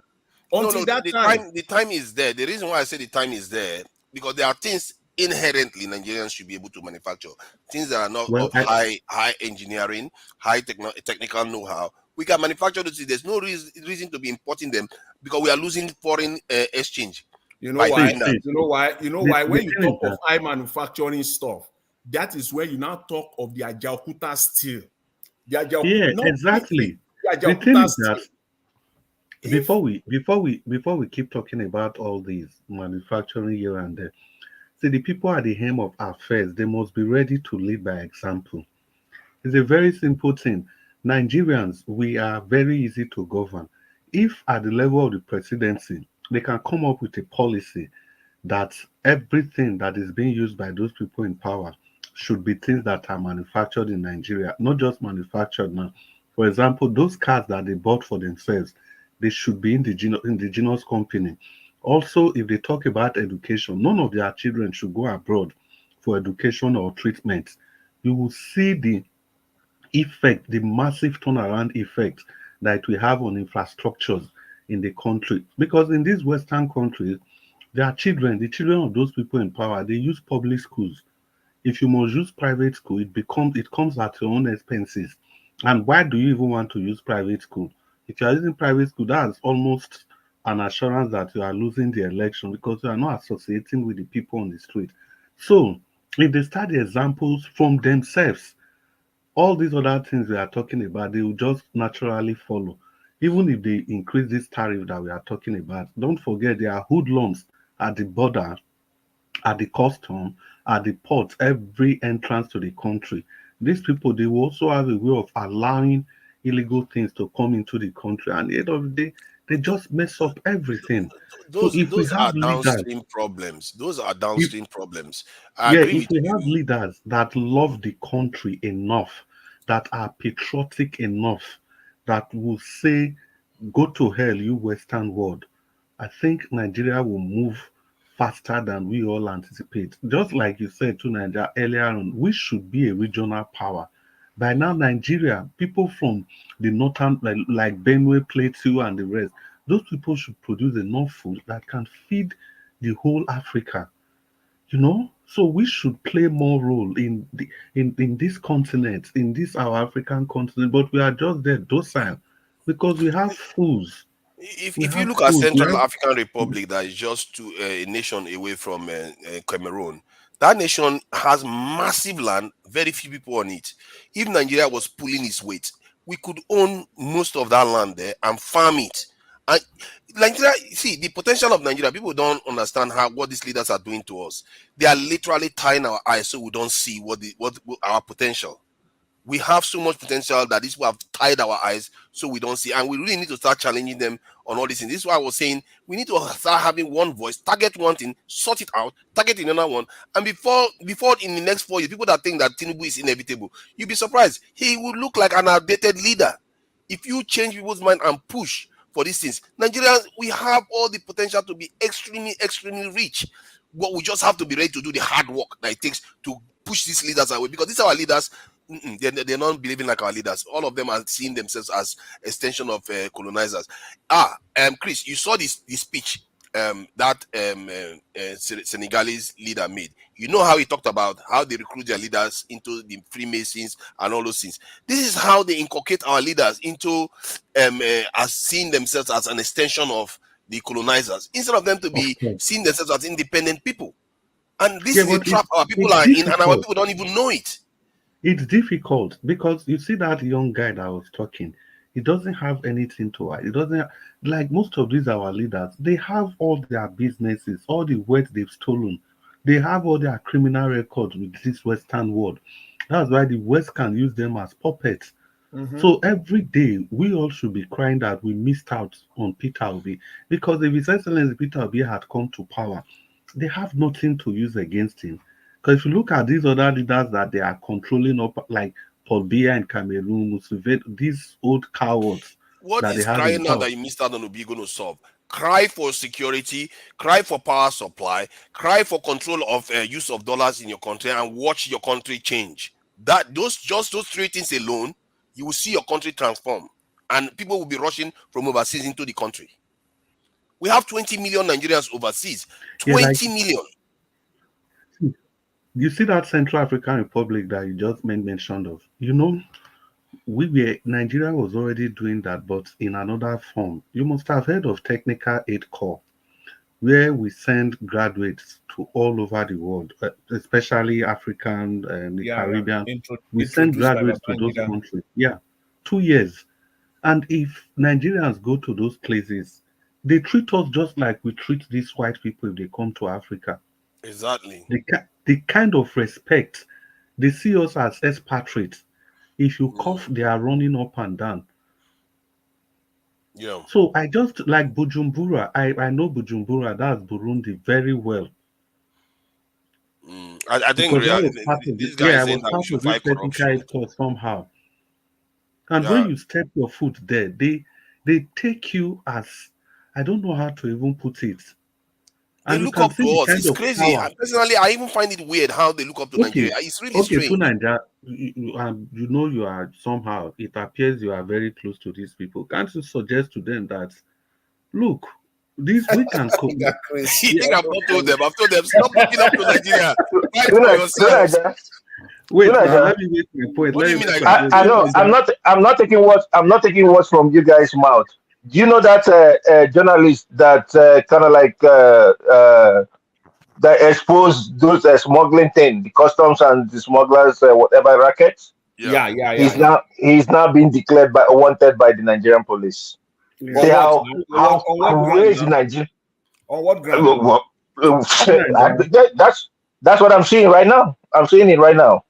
to Nigeria. You Let's know. assume that you are close to Please send them. a link. You see this point you just raised. I was speaking with somebody from Cameroon, and the lady told me that they in Cameroon they cultivate plantain, banana, and they take all those things to Central African Republic to go and sell. Hmm. And they sell them at very expensive price because those guys they don't just have the technical know-how. So if you can talk to this government, imagine they just recruit graduates, maybe 50-50 from every department of agriculture, just like the Chinese are doing, sending their people all over Africa, colonizing everywhere. We send people to Hmm. these countries, establish huge funds for them. These funds they are stealing up and down. We use it to establish funds for them. Then from there, we begin to establish the presence that we ought to have established Can from you the imagine beginning. how rich I don't Nigerian know if rich you men can would have? take this No, message to your Chris, friend in Chris, power. why do you keep saying I'm just saying. that? I wish I was close to them. See, See, if I was sometimes, close to them, Nigeria would have transformed by now. see, If some, Can you imagine what you said just now? I They were think, able I to do it think, in Nigeria. do The Niger, I rich people in think Nigeria would have been a lot richer if they had done it. But they are not doing it. Why? Because they are depriving themselves of being richer. Can you imagine if they go to Central African Republic, dominate it, farm it, and do you know how rich someone like Dangote could get from imposing using that kind of power than Nigeria? But to do all those things, you need to be a strong nation. You need to be able to project But power. see, we are already strong nations. These people they already fear us. they are, I'm No, telling they you about don't. my No, experience in they Burundi. They fear fear us. us already. It's like measuring height among dwarfs. They fear us, but they also see the giants in the world that we are not competing with at all. Even see, Vietnam will come there, we are going to shake. the average Nigerian politician is used to cheap money.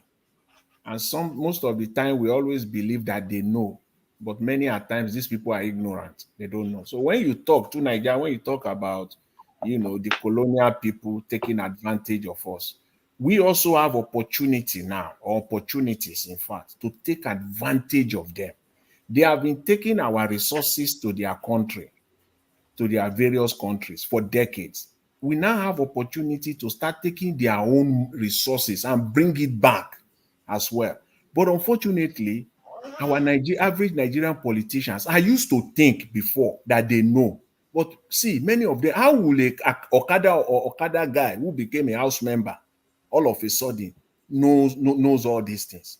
So sometimes most of them don't know. Another example, take for example, Soludo, the governor of Anambra State.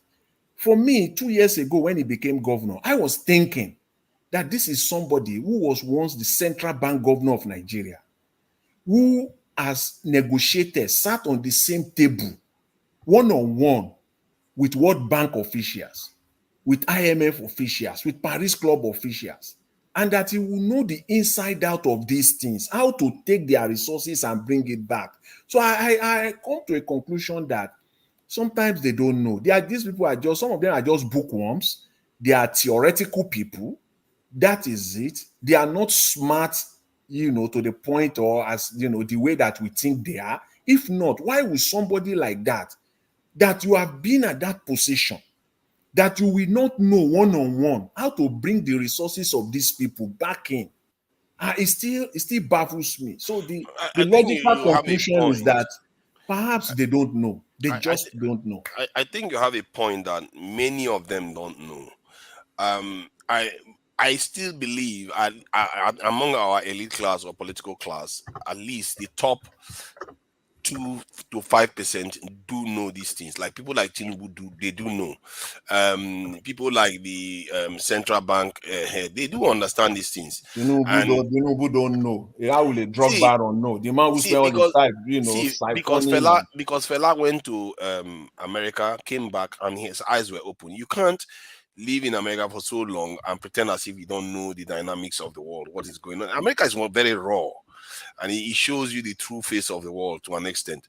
It's like somebody going to Nigeria and not understanding Nigeria, going to Lagos and not understand Nigeria. It's very hard. If you go to Lagos, you have an idea what Nigeria is like, and that is how America is in terms of the world. If you go to America, you don't know the world. I don't think anything else will teach you anything.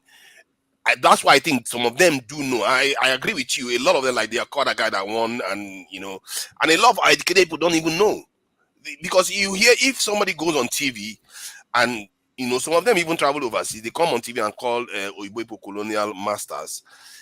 The moment you do that, it says your awareness is so reduced that you don't even understand the consequences of the words you use, that you don't know what it means, because they themselves don't call themselves that. Like if you hear a young British person standing there and watching a black man calling them his own ancestors masters, do you know how it makes him feel? They feel uncomfortable, actually.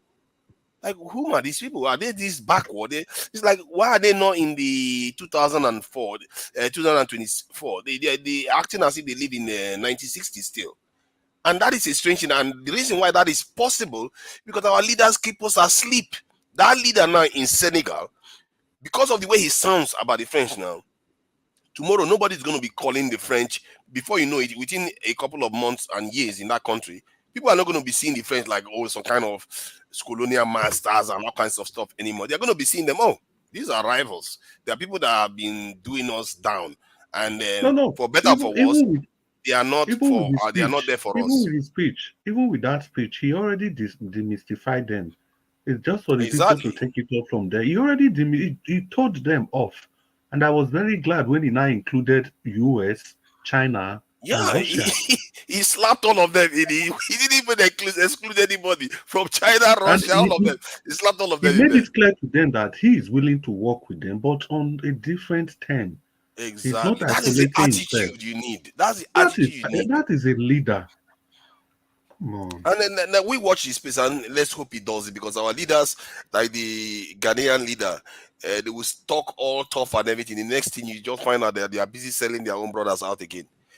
Some of them, I don't know why they bribe them or they threaten them or whatever. You know, the Ghanaian leader, he was talking about cocoa and all those stuff, slamming the sweets. Mm, And all yeah. of a sudden, just under 1 month, he had a 360 turn around And his canceling speech that after P2B all the wanted to big, go and big make drama. in this country. Shameful. It's really, really, I think part of the problem, you see, this reminds me of that journalist, Prince just mentioned that the police are looking for. That journalist came online. One of the things he said was that some Nigerians, he didn't mention them, he said some Nigerians volunteered to protect him because of the work he is doing. Why? Because they understood that for people like this to be able to operate, somebody needs to keep them alive. Security is very, very important, and that's what he said. And that is why, in like that Senegalese leader, if he is going to succeed, we all have to support him. Any way we can, anything we do, we can do our best to support him, because the more you have support, the harder it is for people to take you out. The more likely you are protected. I And hope I hope yeah, that guy will not jackpot out of Nigeria. I just who? I the journalist, that investigative guy, I did that piece on Yeah, I hope he doesn't. I really hope he Nigerian doesn't. Nigerian customs, because Nigeria is not a normal country where the guy, even if he surrenders himself to the authorities, where they will give him free and fair hearing, they will just want to show power on him, and you know. Yeah, I, but at times, I think the I gravest mistake most think we Nigerians make. Let me ascribe too just make much this. power to these leaders. Chris, let me just make this point. Sorry about that. I think one of the gravest mistakes Nigerians make, if you want to do activism, is to separate yourself too far from the security forces. And I think I understand why we do that, because like I said, most of our leadership seems to have this colonial mentality, and our security forces seems to have this bloody civilian doctrine.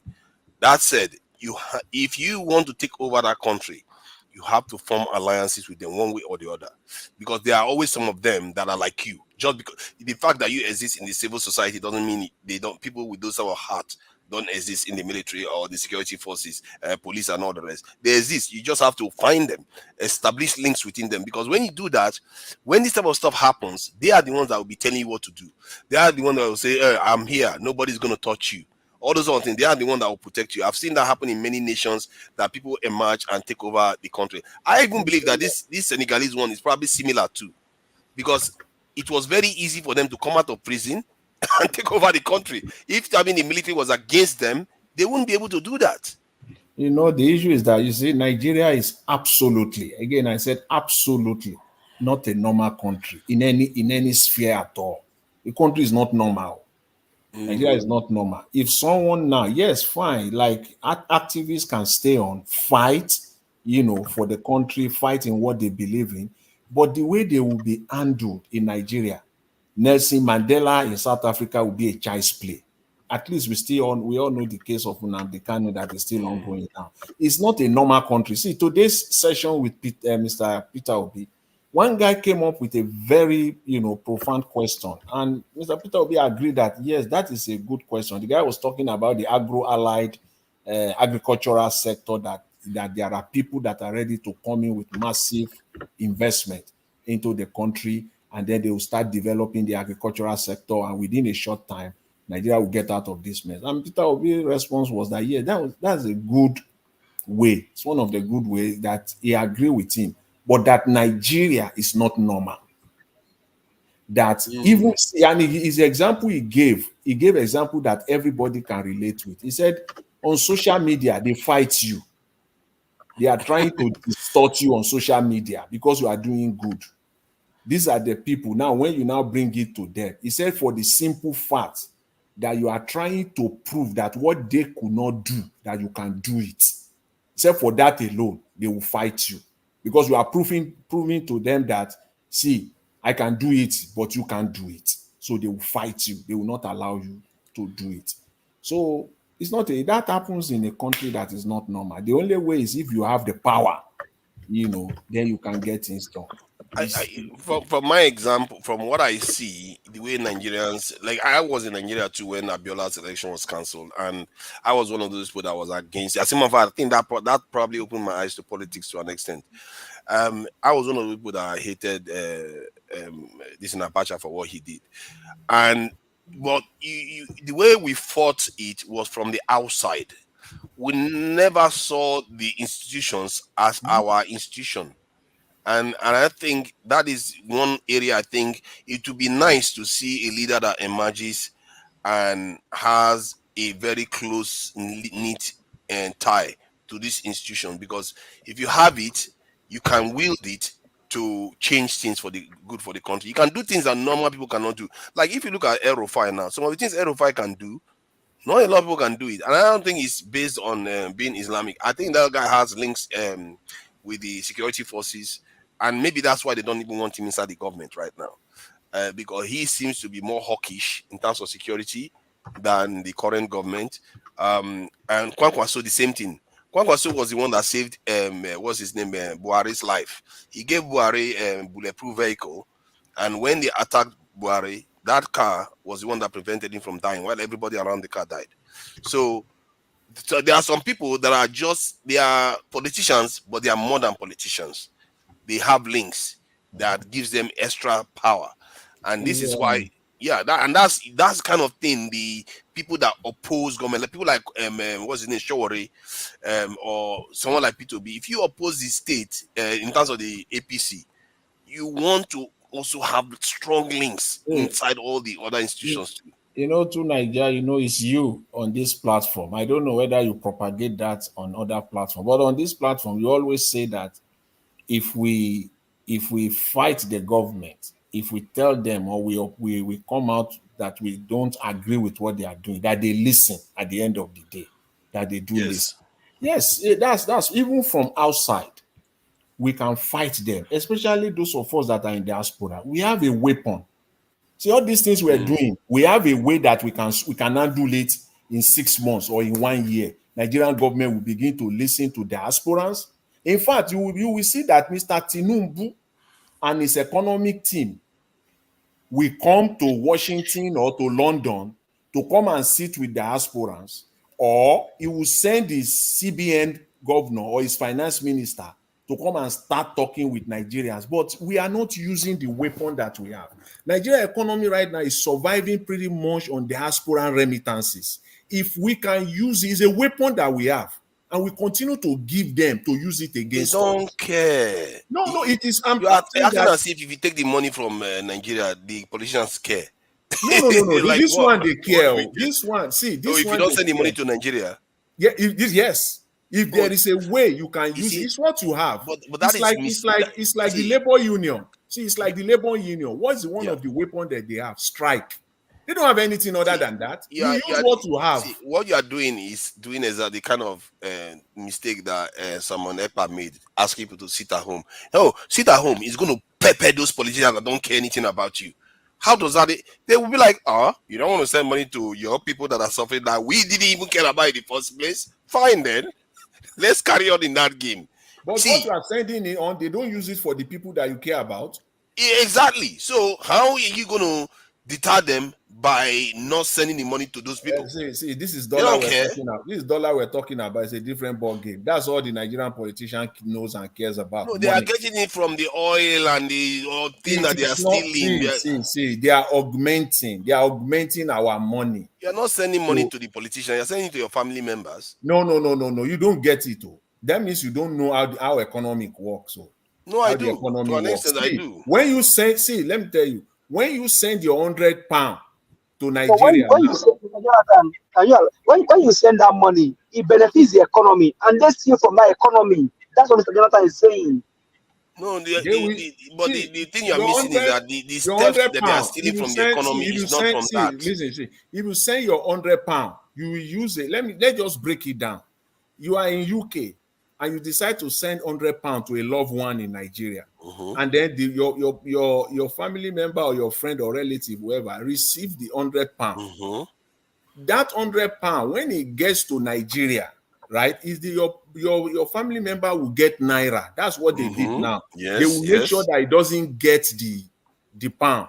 Now, yes. the remittance company that you use here will Mm-hmm. have to wire that 100 to Mm-hmm. Nigeria, which goes to Yes, it goes to CBN. So yes, that's just the elementary thing of it. So that your £100 yes, eventually end up in CBN covers, yes, but they can print naira to give to your family member. So they yes, need that pound, they need that dollar in their hundreds of thousands and millions. So that's what they are Okay, doing. So so now imagine now. let me explain to you why the remittance don't affect them too much, because most that money you're talking about, yes, it's good for the country, but if it's not there, the country will just be poorer for it. But their wealth, their main wealth, where their real money is coming from, is the oil, the natural resources, and all those things that they are stealing from the country. Because when you they sell those, they sell them in dollars, See, and they get the currency, and you they will see, just steal see, it. see, you see those ones that you are talking about is no longer there as you thought it is. It is not. The one they are Uh, really there, yeah, it's not they're there. getting about The $30 billion, though, and that 30 not to billion. mention gold and all the lithium You and see, everything Nigeria, else. what they are leading, if they tell you that, okay, now, diaspora remittance is more than what they generate from oil and gas in a year. Diaspora remittance alone is more than what the country is Yeah. making from oil and gas. What is there anything to have to understand in that? I think it's about. I think it's about. I think it's about similar amount. There was a time it But was even They oil can't and put gas similar is higher. amount. It's because we are. The same what No, no. Try Peter to Obi said understand it what I'm saying. today. Peter Obi said it Is today. I mean, is it's on is record. the It's on record. hold on? You What are we not say from understanding. here back home. What are you saying? I don't understand. You are not understanding what I'm saying. The remittance that is coming to Nigeria, they are not that different from the actual total income Nigeria makes. It's because we are using it to buy petrol. That's where most of the money we lose most of our currency. see, But I get what you are saying, but they will what you not don't care. get is what you don't understand is that, see, I like to be elementary in my explanation so that we can all be at the same page. See, if Nigeria is getting $10 billion on crude oil, 10 billion officially on paper, 10 billion, Nigeria sold $10 billion worth of crude oil. The actual dollar that ends up in Nigeria account, either in New York, London, or end up in Nigeria, is not up to 2 billion. That's what I want you to know. They sold it fine on paper, fine, but it is the cash is not there Yeah, because but did you know that they have mortgaged it already. let me just share Even this with you. the banks, Recall that there's a the banks in charge of your foreign reserve, they told you what is left in your foreign reserve. The I will banks send are you that. some. I'll post something. I'll post something. See, Mr. Tuniger, I'll post You something people keep when I you have keep you time. keep saying about remittance in dollars, but See, what hold on, I'm just looking at the report right now that says 90% 2023 diaspora remittance didn't get to Nigeria. Did you see the politicians implode? what are you? No, What are you? How? that is this in Vanguard We, Nigeria. Vanguard Nigeria said that's didn't get that's 90% of it didn't get to Nigeria. This is the point I'm making. That that's the thing that you that's think they're going to miss, they're not going to miss it. You can believe Banga for all that you care. that's not It's everything is not that you because believe my That's you see that is because fallacy. you don't understand the point I am making. I What think point are you making? hold on. That's so funny. You give us a You mandate. have to put The that. point You have Chris to was put that. making, the point Chris was making was regarding the exchange rate. But I'm trying to let him understand that exchange rate they don't care because they barely get it. Look at that now. I'm looking at What the do you report. mean? Let me What send do it. you mean they You know don't what? care? What do you mean? Let me send the link to you now. What, Let me no. send the link to Okay, you. let me give you one. Let me give you one. There is an Let app me send called the link Boss to you. Revolution. There's an app called forget Vanguard, my brother. Forget Vanguard. But there's an app called Boss Revolution that we use here. You send money through Boss Revolution. You put it in your account, they get dollars. So how is money not getting to Nigeria? Because if the exchange is not, if the Nigerian currency What is are you getting to saying? Nigeria, but the exchange rate is not getting to Nigeria. Their exchange rate that you think they're going to miss doesn't even get there now Okay, anyway. let me explain to you what you don't know. Please, it's not if we don't know something, on this, there's something that is as elementary as this, then one need to bring it out to you. See, the example give us Amanda gave now. If you use a platform in the US or in the UK, right? You send $100, £100, and your family member is using Zenith Bank, and your family member walks into a branch of Zenith Bank to collect the equivalent of that money in naira. Zenith Bank gave it to him using the account of that money payment, the payment platform that you use in London or in US. They have naira account in Nigeria, right? Now, Mm. Zenith Bank we request for that money back. They will give it back to them, not in naira, in dollars. That money remittance company will wire. They will use wire Mr. transfer. Jonathan, Mr. Jonathan, let me even tell you. Okay, I send money. My dad usually get dollar. He will now go and change it. That is one scenario. And what you just explain now, it is dollar. It's just like using Western Union money transfer. They will not give them. They'll give them dollar. But they don't do money that. is They there in don't do Nigeria. that. They don't do that again. I don't know. Maybe some banks have started again. Yes, exactly. They don't give the individual dollar anymore. But the bank will get dollar because they have a forex account. That payment platform that you are using must wire that $100 to Zenith Bank.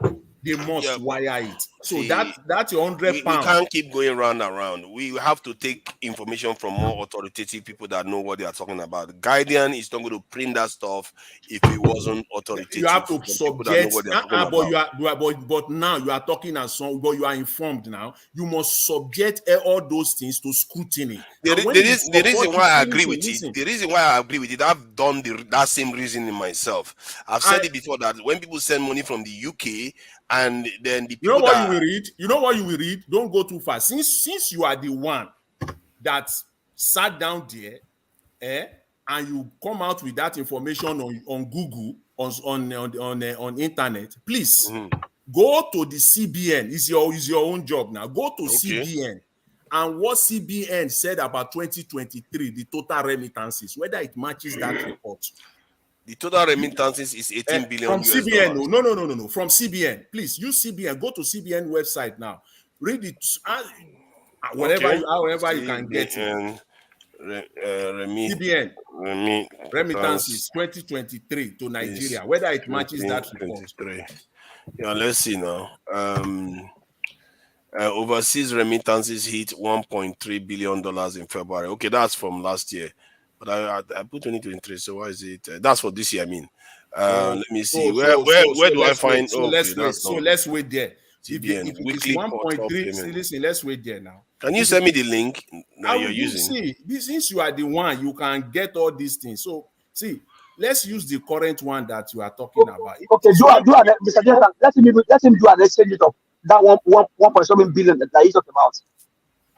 So it's still not up to the money you get from no. What you have to do, if you extrapolate throughout the year. What you have to do is this: to Nigeria, 1.3 in January, right? 1.3 time in February. So the same thing, probably the same thing in January. So just times it by 12 and then give a discount of 10% or 20%. And so it still arrives at the figure I gave you. No. 1.3 billion times 12. How much is that? 1.3 billion. 3 times 12, 3. So you're looking about 5. No. 6 billion, 15.6 billion total. 15.6 billion. Take 20% out of it. Let's just say, give or take that. Maybe each month is different from each other. Some month is higher, some month is lower. So take 20% out of that 16 billion that you talked about. How much is left? Somewhere around 12 or so. It will be more than that. No. So 12, 13, yeah. Okay. Let's even say it is 12 billion. Just give it to you. 12 billion in 1 year, right? That's 12 billion. So you know that it is far lower than what your Guardian report is talking about. No. The Guardian report, what they are saying there, that's the amount that is supposed to get to Nigeria, but the actual foreign currency exchange doesn't get to Nigeria. That's the point. See, let me read the actual statement so you understand what they are saying. They said diaspora remittances. They didn't say the remittances didn't happen. Didn't get to Nigeria. But we just use the number that got to Nigeria now. You are using CBN number. You can use the number. See, you don't understand. No, you're not listening to me. Okay, it's okay then. Leave it since you don't want to listen to me. But it is you that is not listening. But you gave a number of 1.3 billion in January. If you listen to what I'm saying, maybe you understand where I'm coming from. I've made this argument before that Nigerians don't pick up on dangers. Like now, I'm in the UK. I will want to send money to Nigeria. I will go to this app and put money, my UK currency there, and then I'll say send the money to Nigeria. And within 5 minutes, it's in Nigeria. How does it get to Nigeria so quickly? Because we know banking transaction it's not that fast. It means that they have money in Nigeria already that they can move to your account. It means the funds are just sent to them, doesn't make it to Nigeria. That is what they are highlighting. So do you think so? That their naira, it is the same now. That their No, all naira it that is doing is stimulating economic activity in Nigeria. It doesn't necessarily listen to mean Niger, foreign exchange is getting to Nigeria. Listen now. Listen now. You just gave an example now. Okay, Right fine, there, you fine. have Yeah, I will right listen to there. you. I will listen to you. Yeah, Sorry. that example that you just gave now, that is it explains it all. Their Okay. naira that is in Nigeria, does that naira just got there as magic? It was their pound in the first place that they brought to Nigeria that they converted. Mm-hmm. Okay, so the money is already, its remittances is already there.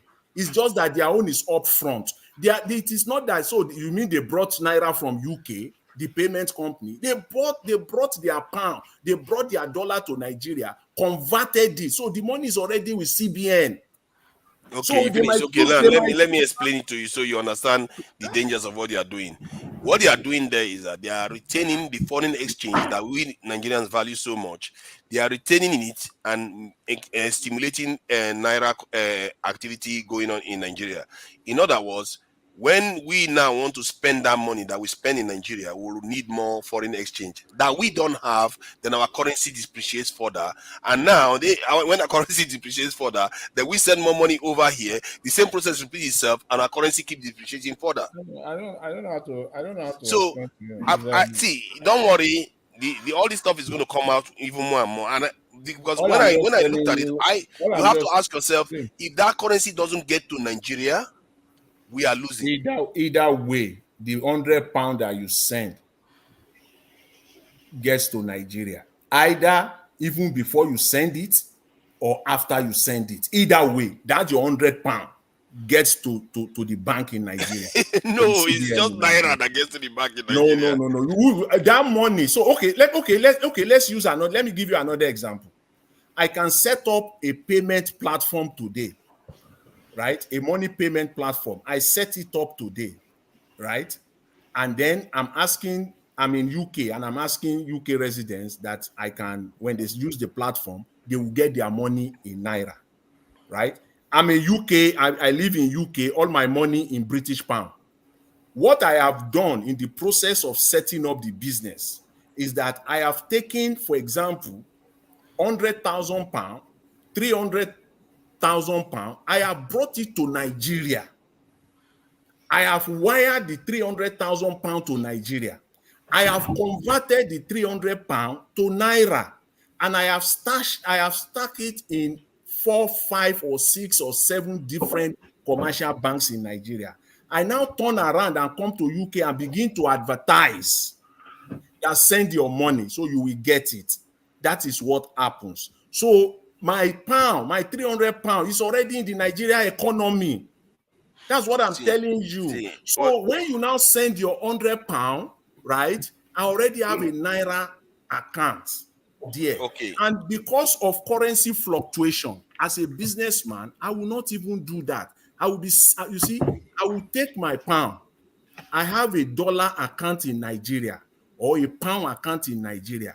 I will send my pound to my dollar account. I'm not going to be stupid to change the entire £300,000 in one sweep because I know that currency will fluctuate and it will change. I will be doing it maybe 10,000 on a daily basis. You have your staff convert based on the currency 10,000, distribute it to the following account so that we will be liquid. Whenever people send money, they can use those accounts. So either way you want to spin it, me as a business person or as an investor, my £300,000 is in the Nigerian economy. So that's okay. what I'm telling you. I'm not saying that your 300,000 naira is not in the No, Nigerian currency. three It hundred is in the thousand Nigerian pounds currency. or Three hundred dollar. thousand pounds. Sorry. 300,000 pounds is not in the Nigerian economy. See, the point I am trying to highlight here is that one, the first when they want to send the money to Nigeria, they do an exchange that they extract wealth from the resource you are sending to Nigeria, the currency you are sending to Nigeria, they extract money from it, and then they send it to Nigeria, and the money doesn't even get there in terms of the real currency. If the naira gets over to Nigeria, yes, it stimulates economic activity, but that economic activity, guess who is coming back to? Is coming back to them again, because most of the stuff you are buying The is money from is there. overseas. What you are No, saying is that no, you are saying that the money doesn't get there. The dollar no, or no, the pound doesn't get there. most of the time the dollar doesn't get there. That's why I'm But telling I've trying. just explained to you that it's already there now. See, you are thinking it's already there because the way it appears to you as a user. It's not the way it appears now. I'm telling you the way business, the way it See, is it will now. it's in an account. It's a digital number in an account. What do you But mean the digital real number? What do you see, mean digital number in an oh account? yeah, you're not understanding. See, I when understand you say you very send well. money to Nigerian account, like the Nigerian banks now, they can decide that okay, they hold your funds in this thing, what they call it, dollar. The dollar account one is different. To be fair, I'm talking about the one that they convert it to naira and send it to Nigeria. That's the one, and because that's the one that does most of the transactions to Nigeria. So when they convert it to naira and send it to Nigeria, they will extract wealth from it. At the same time, the currency doesn't make it to Nigeria, and the economic The activity. currency makes it Oh, to let me finish the Nigeria. point now. Let me finish the point so you understand what I'm saying. When the what makes it to Nigeria is naira. The naira is already there in the economy. They own it already in naira in Nigeria. So they are just using it to exchange, and the money goes into the Nigerian economy. And when you go and spend it, guess what you're going to spend it on? Most of the stuff you're spending on, half of it at least comes from the foreign exchange again that we still need and they will extract money from. And most of the payments we make, they extract money from it. So this is why our own currency suffers and they gain. How, Why do you think Nigeria is going after Binance? how did the naira get to Nigeria? The naira gets to Nigeria because they've already got it in Nigeria as this thing, So the Nigerian currency. they put it in FedEx envelope and send the naira to Oh no, Nigeria. no. See, I agree with you. They must invest in Nigeria to be able to do that. You see what I mean? And They if a are not Nigerian that they are not investing anything in Nigeria to Nigeria. You are just trying to this no, thing is so easy. Nothing, the money has this to thing be is not from the money has it's to not come from rocket somewhere. science. This The is money just has to too come easy from to somewhere. explain. How? Okay, See, explain it now. If you are so, if you are, you know more than the guardian What experts in this room. what else do you want me to explain when Mr. Jonah keep explaining to you and then you don't like I say you don't No, understand? because he I just seems gave to you think that. an example of boss revolution that he used over here and there are those of them like that. You can tell him I want my family to get dollar and they give them dollars. They get dollars. So See, how would the bank give my family dollar and then they are not getting their money back? Come until you on. ask for the money, where is the money? you know why? You know why the CBN stopped the dollar?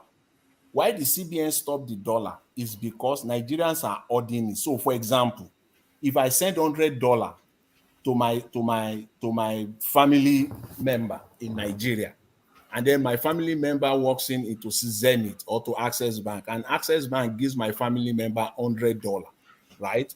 It takes that $100, one or two things will happen. He will either go and put it under his mattress, saving it with the expectation that naira will depreciate and dollar will appreciate, or he will take that $100 to bureau the change, right?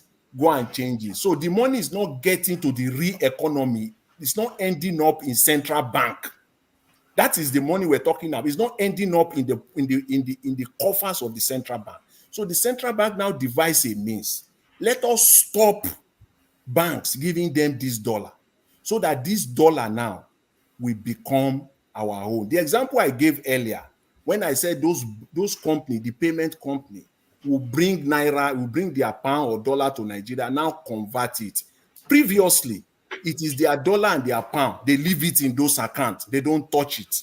They leave it there because they know that their customers will get paid in dollar or in pound in Nigeria, mostly in dollars. So they leave it there. But now they have to convert it to naira, right? So it is simply because the money is not really showing the real effect in the economy. But by so doing now, see, the entire money that you and I or Nigerians in the diaspora, one way or the other, we are sending to Nigeria, see, every dime of it ends up in the covers of the Central Bank of Nigeria. Whether you like it or not, it's not, like saying no to it or arguing, it does not change the fact. The fact is the fact.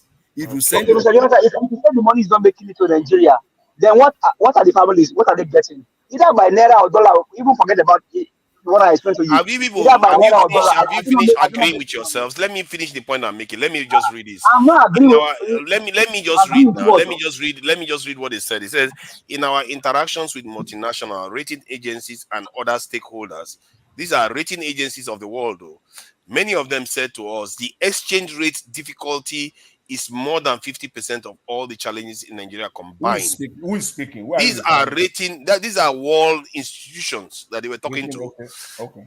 Okay. The world institution. I said it says let me go back again. It says the rating agencies and other stakeholders, many of them said to us that exchange rate difficulty is more than 50% of all the challenges in Nigeria combined, as far as they are concerned. So this is a major issue that we have to address. So, and these people are the ones that said that the term that they used was, let me use it and say, findings have shown that about $18 billion, representing 90% of the estimated $20 billion Nigerians over diaspora remittances in 2023 did not end up in the country. Taiwo Oyedele, chairman, Presidential Committee on Fiscal Policy and Tax Reform, said, and he said, recall that the World Bank had estimated that diaspora remittance to Nigeria in 2023 was $20 billion. However, speaking in a panel discussion at the 2020 Economic Outlook and Budget Analysis organized by the Lagos Chamber of Commerce and Industry, Oyedele estimated that more than 90% of the remittances were externalized. So this is the thing that most people don't pick up on. These people are very cunning, crafty people. And I don't even know how I know it. I think the way I know it, I said it to you before, that when I send money to Nigeria and it gets there within 5 minutes, you can if you The do your central calculation, bank, you can know that they are okay, not sending that I don't know. pounds I to don't. Nigeria. If I tell you that I understood the importance or the relevance of what we've just read to the So, discussion we are having, I'm Because probably I don't know why you can't Exactly. understand it. Because for me, I Exactly. can understand it Understand in a what? common sense way. Understand what? Okay, let me ask you excuse now. me, guys. If you send naira to Excuse Nigeria, me, if you guys. send naira to Nigeria from the UK and it gets to Nigeria in 5 minutes, how do you think it gets there? Do you think it gets to the central bank? Okay, It doesn't get to the central bank. okay, to Niger, please. I've been trying to follow the arguments on both sides, and I just want to know. Let's consider that money doesn't get to Nigeria. What happens to it? And because Mr. Jonathan just made that calculation, the $1.3 billion a month times 12, and he removed 20%. I was trying to follow that, but your argument is that not all those funds comes to Nigeria. So where do the extra fund where does it go, if I may ask? Personally, the way I look at it is that the way it works is that these people already have assets in Nigeria, resources in Nigeria. So when you send money to Nigeria, they will take it and put the money in your account. In other words, when they say remittances get to Nigeria in dollars, the important thing is that it gets to the central bank. But the problem with this process is that it doesn't, because they already have money in Nigeria. So they are circumventing the central bank. That is the problem. And I think Emefiele tried to do something about it, and obviously a lot of people hated him for it because he stopped people sending money using those apps. So that is the process that they use to circumvent the Nigerian Central Bank. You can even do it yourself. Send money from overseas, and it gets to your account within 5 minutes. That tells you that they are not sending that pounds to Nigeria, because that process takes a long time. If you try to send pounds directly from your account to Nigeria, check how long it takes to go to Nigeria. To Niger, let me now say now, having listened to you for some few minutes, you see, please, I like us to have a civic conversation, okay, an intelligent conversation. If that is not the case, let's just call it a quit. Based on what you've said now, it simply means that you don't understand how this thing works. Even if they have the money in Nigeria already, and I gave you an example, that if your family member walks into Central Zenith Bank, right? I give it to you that okay, they already have the pound in Nigeria, their dollar account in Nigeria. That your family member or my family member just walk into their Zenith branch and collect that $100, right, from the bank. Okay, that means by your own estimate, now you think economic transaction ends there. No, it goes further, and I will explain that to you. When my family member gets the $100, I've told you the only way the money will not reflect in the Nigeria economy is if my brother or sister or whoever takes that $100 and go and stash it under his mattress. But the moment he walks into a bureau de change and give a malam the $100, and the malam gives him or her the equivalent in naira, that money is already in the Nigeria economy. Because why?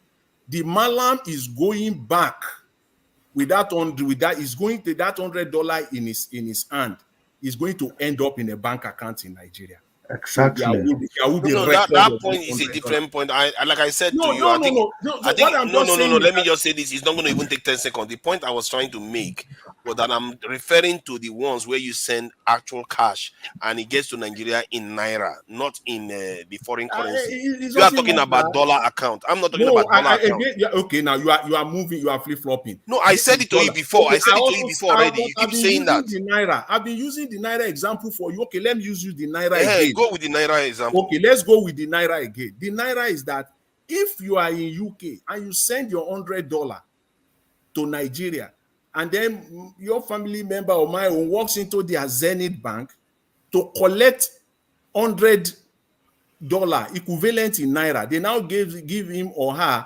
1,300 by today's rate. Let's just assume you did that earlier today, and then they gave him 1,300 naira. That payment company in UK is not Father Christmas. You muted yourself. How did that even happen? Sorry about that. That company in UK have taken that $100 to Nigeria. That $100 is already in their Nigeria account. They have converted it in Nigeria to dollar, that means to naira. So either way, whether it is naira, whether it is dollar, the money ends up in the what the central bank try to stop or to prevent is to ensure that the entire money is accounted for. That's what they are trying to do. That so that Okay, people will good. not be circumvented, Good. that the entire money, so that as I You told should you hear me earlier, out now. You should hear me out. I'm not going to try to throw yeah, insult as before I I start told you explaining it to earlier, you. that Let me just explain this to you so you understand what I'm saying. See, if somebody already has business activity in Nigeria, they have, in other words, they have cash. Let's say 10 years ago you were in Nigeria, you have assets in Nigeria, you have money, you are liquid in Nigerian account. So in other words, you are not necessarily doing any foreign exchange technically with that business anymore. All your activities in Nigeria, you have billions of billions of naira. Yeah, that's the link there.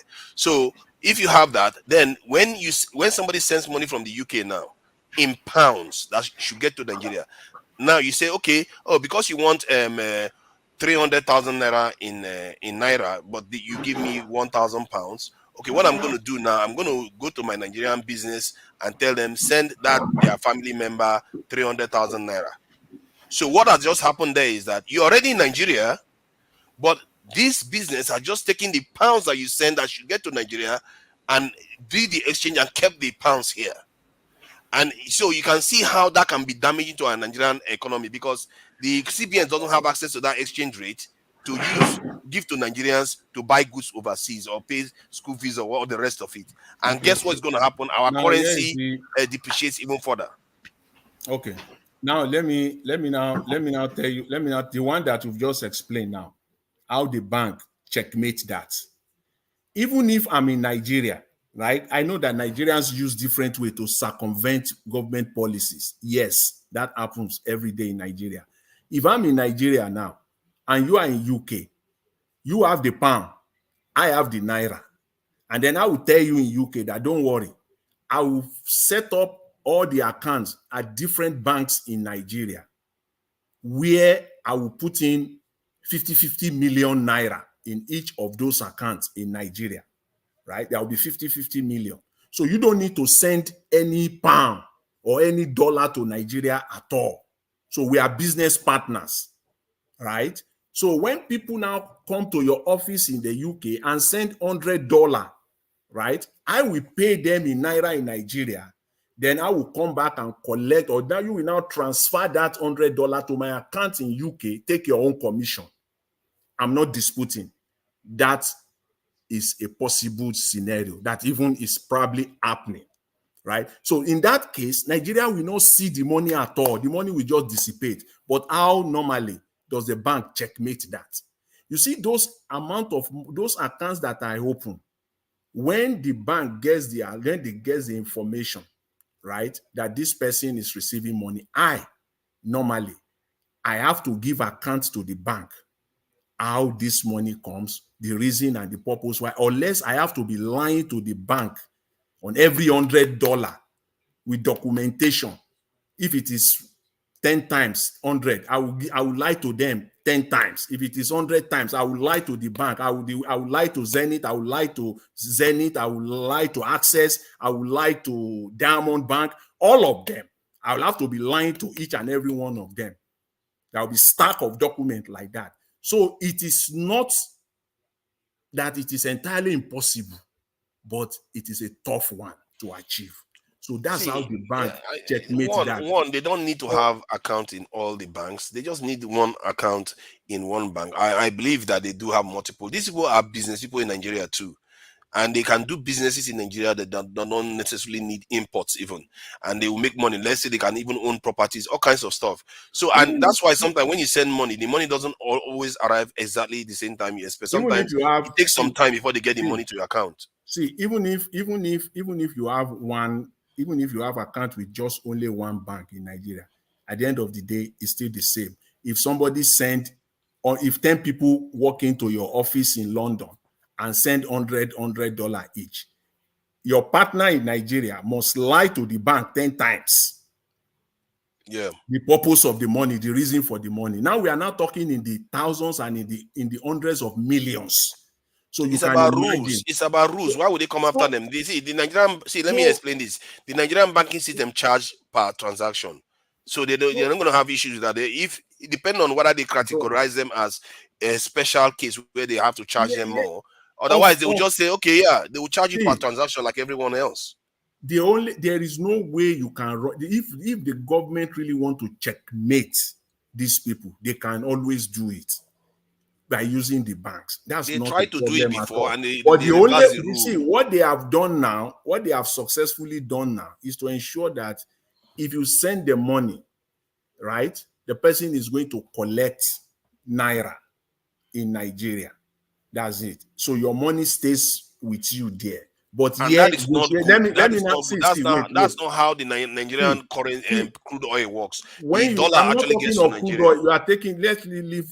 I'm trying to let you know that is where the problem is, because the currency is not getting to Nigeria, and that's not good. The money, you see, right now, because they ensure that when you send money, your Nigerian people will receive naira, not dollar. It is naira that they will receive. So whichever way you are, and they have make all the money transfer company to register in Nigeria. They register in Nigeria and they give them limits. So they must have certain amount of money. It used to, so it is not for all Dick and Harry. So you must have significant amount of money. Oh no, they have money in Nigeria, all right. That's the point. So, but hold on, see, they have money in Nigeria. But foreign exchange is a different thing. Foreign exchange is something you need every year. You need it to be showing up every year. But the money is already in Nigeria. It's not coming in over and over again. You see, that's a problem. How can that be? How can that be when you have, for example, when you have let's just use when you have $100,000 in your account and you have done money transfer transaction of 100,000 and the 100,000 is still sitting in your account. You think there is no audit? But that's what I'm saying now. They have business activity in Nigeria. And also, they take cut. They have business activity in Nigeria that they can use to generate income within the Nigerian space itself. So they can be able to pay off all this money that people are sending from overseas. Which business activity? You think everybody in Nigeria, you just think that everybody in Nigeria is into this? A lot of people have. No, you don't understand. people that do this business, they have I'm millions not upon talking of millions of dollars. people that are doing it. See, the way you are looking, I'm not talking of people that have because they have $30,000 or $150,000, they are doing it. I'm talking of people that have money that they are doing this business. So it's not just for every dick and Harry. There are people that are doing it inside their bedroom in Nigeria. You send money, they No, pay you. those ones are I, small time ones. Those I'm are not not the talking problem. of those ones. Those are not That's the big ones we are talking see, about. see, the bottom line is this. Right now in Nigeria, if you send money from abroad, right, as it stands right now, your money ends up with this, in the hands of the Central Bank of Nigeria. Most likely. That is So what is these people are happening. lying then. All these Which high brow people in Nigeria, they are lying when they tell you that these funds are externalized. They use the term externalized, and even I could tell because when I send money from Nigeria, send money to Nigeria, and it got to Nigeria within 5 minutes, I knew one way or the other that money is not making it to Nigeria. And I don't know why this type of stuff, sometimes it just the elusive money, sometimes. no, what you don't know is you see, you have that, yes, you have that understanding, which is a normal thing. How you can be asking that question? How is it that this person received the money within 5 minutes? See, as I've said earlier, the company already they have the money in Nigeria, right? And when the money is already in the account. So when they now release 200,000, you transfer it. You already register as a payment company. And they can generate another 200,000 again. The next person send money again, they generate Yes, another yes, 200,000. All of but them within Nigerian remember, space no, see, without the foreign currency coming in. wait. You remember when, unless you see, it's only, you see what you are explaining. You are explaining. Let me just say it You are to not you. addressing the No, problem I'm no, the trying way to you are highlight to you. addressing it, your understanding. Let me tell you the way you are looking at it. You are looking at it that all these money banks are fraud. They are fraudulent company. They No, are, no, I'm they not are calling them fraud. I'm no. saying that That's but the see what you money are talking. our leaders are the ones that create No, that the way loophole you for see them to be able to do it. what you are suggesting, or the understanding that you have, can only be successful in a fraudulent environment. In a normal I don't think setting. it's necessarily a fraudulent No. environment. Let me tell you how it will be fraudulent. When you open the account, first of all, you don't tell them that you are a money payment company. That's it, right off the bat. No. So when you go to the bank now, but because if you tell your bank that you are a money payment company, you register with the corporate affairs in Nigeria, Mm-hmm. that your company, you are in the business of money transfer, and you open your account like that, and then your bank, they started seeing 150, 200, 70,000. Sometimes in a day, you are doing transaction of 30, 40 million naira. So you think the bank due diligence, the compliance department, they just stand still and they will not ask you, where's the money? They will lock up your account. See, they See, will shut it I off. think let me explain this to you. I think let's ascend to the level of regulations now. Yeah, See, that's the what bank I'm let talking let now. me get to that point. See, the point I'm trying to say here is that the regulation to whether the people are allowed to just use currency that they have in Nigeria to augment, that's to make up for whatever people give them overseas. That regulation they can either say you have to make sure the foreign currency gets to Nigeria, or you are allowed to just use local currency to deliver the value to the customer. So who does And that I then? think now, hold on, Which I think economy does now that? they are doing it. That's my point. That's what this guy is saying. That now the rules are that you are allowed to do that. Before it wasn't allowed. As a matter of fact, Emefiele was allowing it at first, then he banned it. I experienced it firsthand. I wanted to send money to Nigeria with the app. I couldn't do it anymore, so I had to go through this in other ways to send money to Nigeria. So this current government has said, okay, it's fine. Because it's convenient for me. If I send money to Nigeria, I want it in naira. It gets there in naira. But in reality, the damage it is doing is that the people here, the people that are sending to Nigeria, they don't necessarily have to send the pounds to Nigeria, and most of them don't, That's because not they make correct. more money by What not is doing happening? that. What is happening right now? I don't know how else to explain it to you. What is happening right now is that every money, every dollar you sent from abroad ends up in the Nigeria economy. a larger It percentage. does. I'm not saying it doesn't end up. I'm saying the actual dollar itself doesn't end up. The naira does, but the dollar itself doesn't. And that's I'm telling you that the dollar ends up in the way it is right now. I know what I'm saying. I'm telling you that the dollar ends up in Nigeria. The pound. You know why I believe in what these people are saying, because I know there is no way, and that is why they banned it before. Jesus Christ, you are supposed to understand. How much is they banned it for a reason. Okay, let me ask you this question now. You know that when report is coming out, this is 2024. The 2023 remittances report, right, just came out. The 2022 remittances report, do you know that, from the central bank? It's still just about the same amount. How much? 20 billion or so. How much? You said 20 billion. 20 billion. Yeah, that's what I'm thinking. 22 billion. That is over 22 billion. Yeah, it's still within the same ballpark. The point is that is not more than what we get from crude oil. I don't know why people just say this flippantly. We get more money from crude oil than that. Real dollar.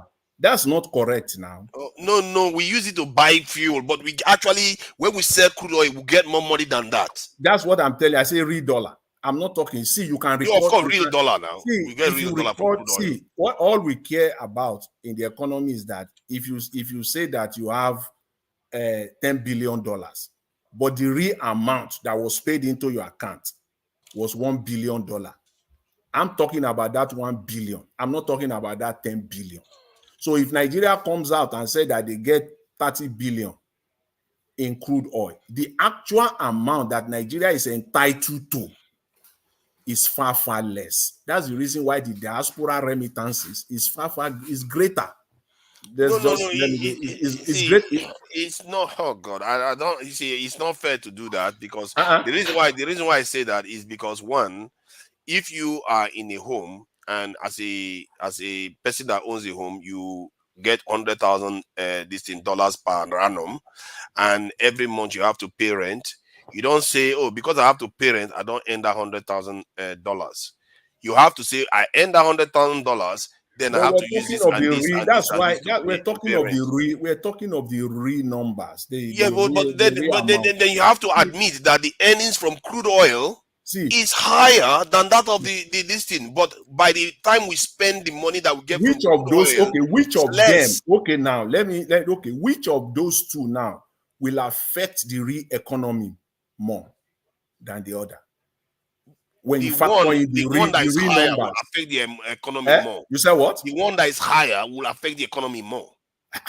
I'm talking about, for example, now you cannot, for example, now if you say you have, I'll give you an example. If you say you have $10 billion, but the actual money paid to you was $1 billion, right? Yes. And then the other person said, okay, I have $10 billion, but the actual money paid to me was $8 billion.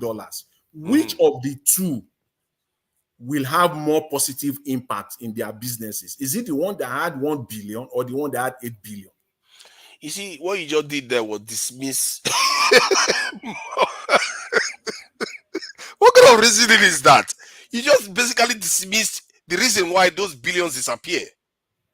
They disappear for a reason, for a very valuable reason. Petrol. Without petrol, the economy collapses. I don't want what is wrong with you? You can't do that kind of voodoo mathematics here. I don't want to go. I don't want to go deeper. I don't want to go deeper than this. Okay. How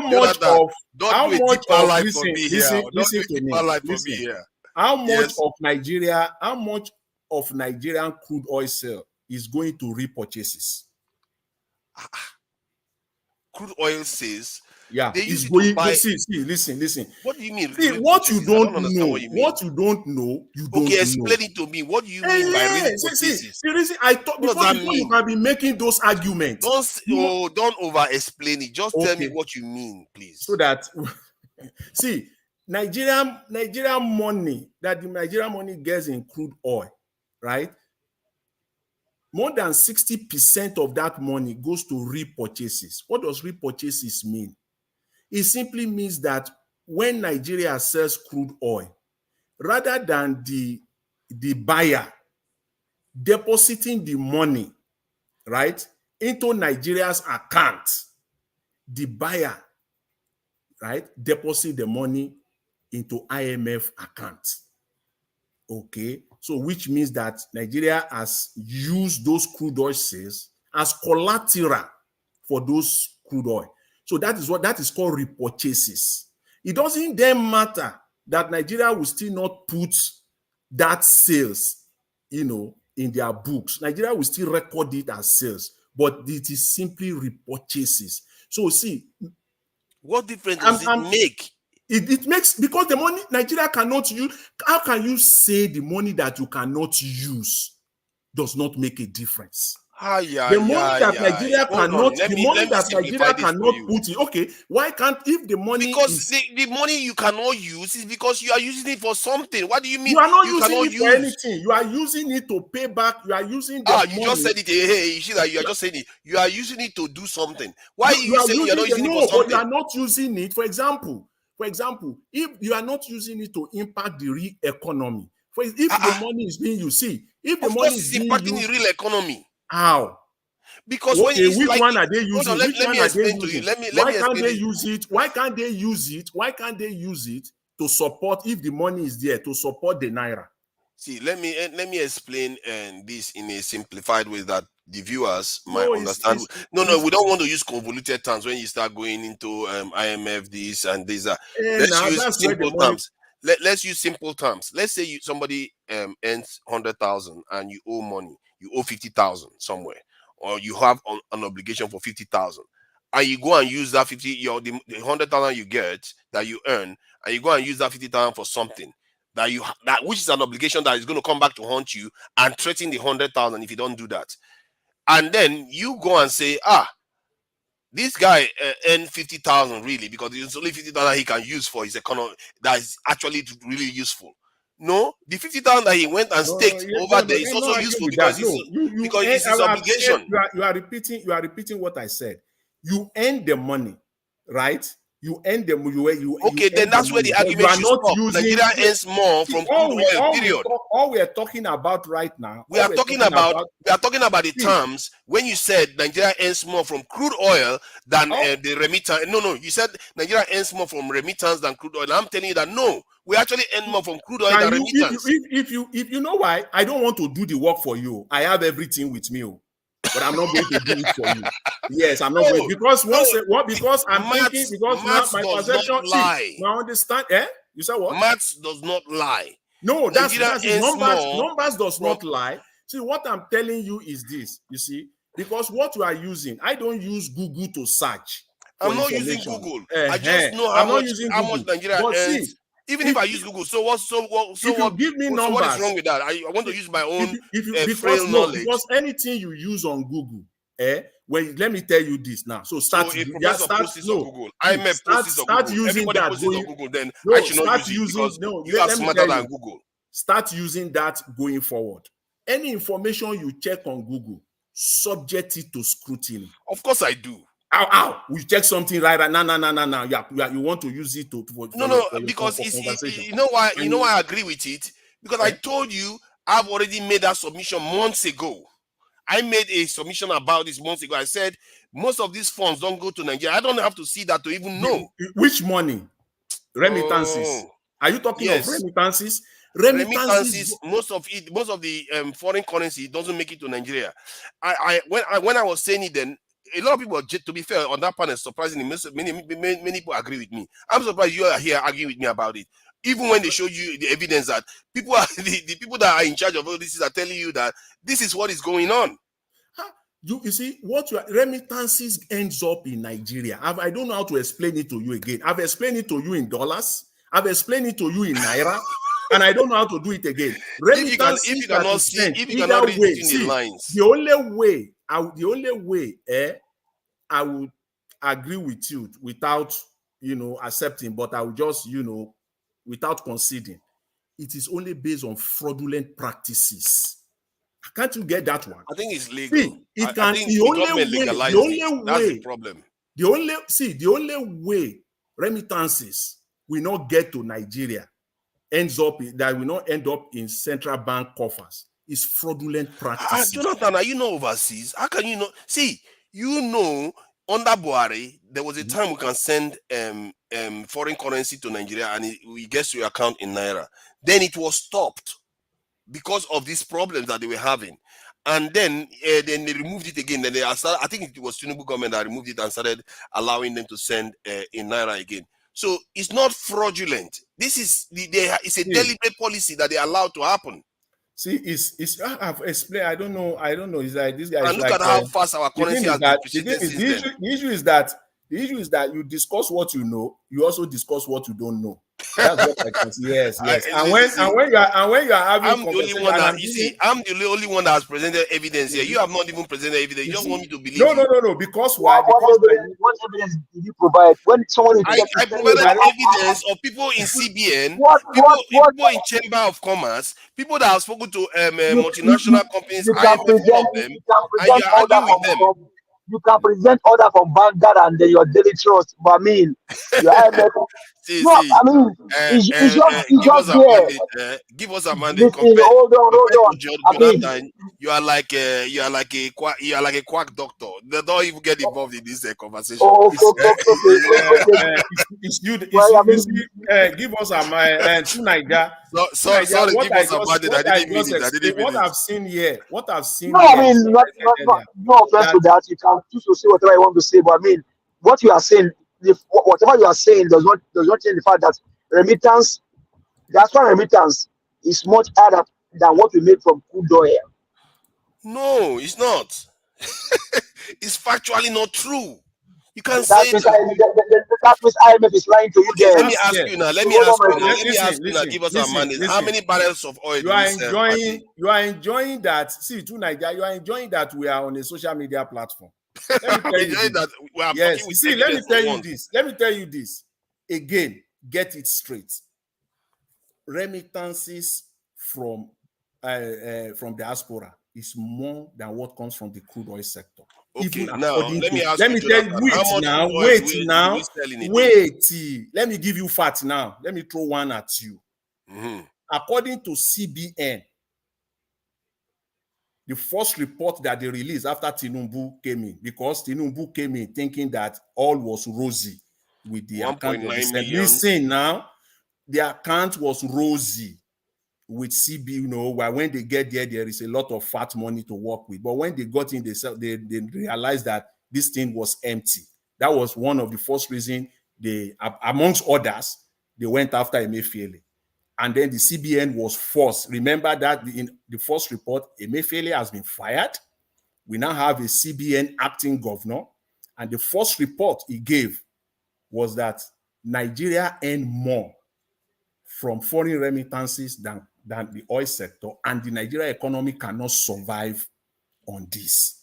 So no, that's not what he said. That's a confirm. Let me say what he probably said. How can you say probably? Because I feel like the way you interpret information. How can you be saying somebody say? How can you be saying somebody Give us a mandate. No. Give us a mandate and stay out of this. Stay out of this. Why should I stay out of it? Are you feeling sorry for Jonathan? Are you feeling sorry for Jonathan? Is Jonathan here? Hold on now. Let me finish with You cannot Jonathan write now. to see your opinion. You cannot see personality here. You are saying that Let you explain what you probably want to say. So you know, man. See, I can literally tell. I don't know how much more should we explain to you? And I'm sure that you can't say stuff without evidence and you just say stuff. If I was saying stuff, I will send a link to you and I will give you evidence. Now, what link are you sending to me? What you said now is on tape, and you are saying that what you probably want to say. I've not seen the tape. This is how Chris went on to say something earlier on. I said, no, that cannot be true. See, what that minister was probably saying was that in real time, the actual cash we have at hand to spend, the diaspora one is higher. In fact, let me give you another one, because I thought you were going to throw no. I'm giving you facts because I'm giving you facts. These are facts that. But I want to do the numbers though. The price of crude oil is $86, isn't it? Everything I'm telling you, you just fact check me. According to CBN, Central Bank of Nigeria, in fact, illegal remittances are far greater than the real ones recorded. So, in other words, even the numbers we're talking about is even way lower than what it should be, according to CBN. Okay. You want to say that one is this, but the one that they are stealing crude oil is not doesn't include two. No. I'm not You have to talking go of with the crude real oil. numbers that we know. No. I'm not talking of crude oil. I'm talking of I'm talking of diaspora remittances. No. I've had people say that before, and I've had see. You have to go with the. You see, you can't go with dark currency. You have to go with the one you know. You can't just go with dark number. Wait. What is the size of the dark number? Are you saying that CBN? Are you saying that CBN is telling lies now?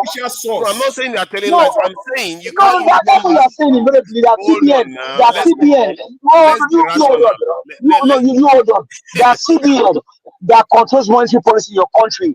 What they have, and they said that means it's not real. That what you two Nigeria is saying is the real thing, right? No. What I'm saying is No, that that's what you are saying immediately now. Hold on. Let me try to explain why I'm saying you can't take that number and use it for the kind of conversation we're having. Because I could tell you now that, how about the crude oil that they are stealing? All that money they are stealing, they are making. We can add that too. Add it on. You have to go with what you know. You can't just use a vague number that it says we are probably making more from illegal remittances, but it's a number we don't know about. You see what I mean? No. How will they? No, what are you talking about now? CBN knows the number. That's why they can do comparison. You cannot what do is the number? comparison. Do you know? Do you know the number? Do you know the number? I will. You see everything. CBN didn't give you the number. You are believing it. It came from an official source. So you should not believe when you get information from official source now, and when I told you, you said many of us are overseas. No, are you saying that? Are you saying that your central bank? Are you saying that your central bank? Then that means your central bank should be closed down, for they don't know what they are doing. See, how many of the remittances are we talking about here? Because we all go overseas. How many of us do so many illegal remittances? How many other ways do you have to send money to Nigeria? That's what you see. That's why. See, I'm sorry to say. That's why you. Oh, don't say it. Don't say it before you have to apologize. Oh, don't say it. No. I don't speak. $47 billion. If we go by the current numbers, Nigeria makes about $47 billion, and I'm using after the local consumption. $47 billion on what? $47 billion on crude oil alone. That's what we make in the total this number. So this is what I mean. If you take 1.5 million barrels, and that is right now Nigeria is doing 1.9. If you take 1.5 billion barrels, because we are local consumption, this man, something see, I can't listen to that one. That is not that is just $47 which billion. number is it the number? Is it the number that NNPC is releasing to you? What? How much of crude oil did Nigeria sold in January or in September last year? Number that is available online. That's wait. Is it from NNPC? No. It's world. See, hold on. It's world meters.info. These are international organizations that collect this information. See, to Niger. Let me tell you. See, to Niger. See. Let me send you the link again. Let me explain. I like to present evidence. Everybody be my witness. I speak with evidence. Let me explain how this works. To you. See, if a country says we are selling 1.5 million barrels per day, the world will take it.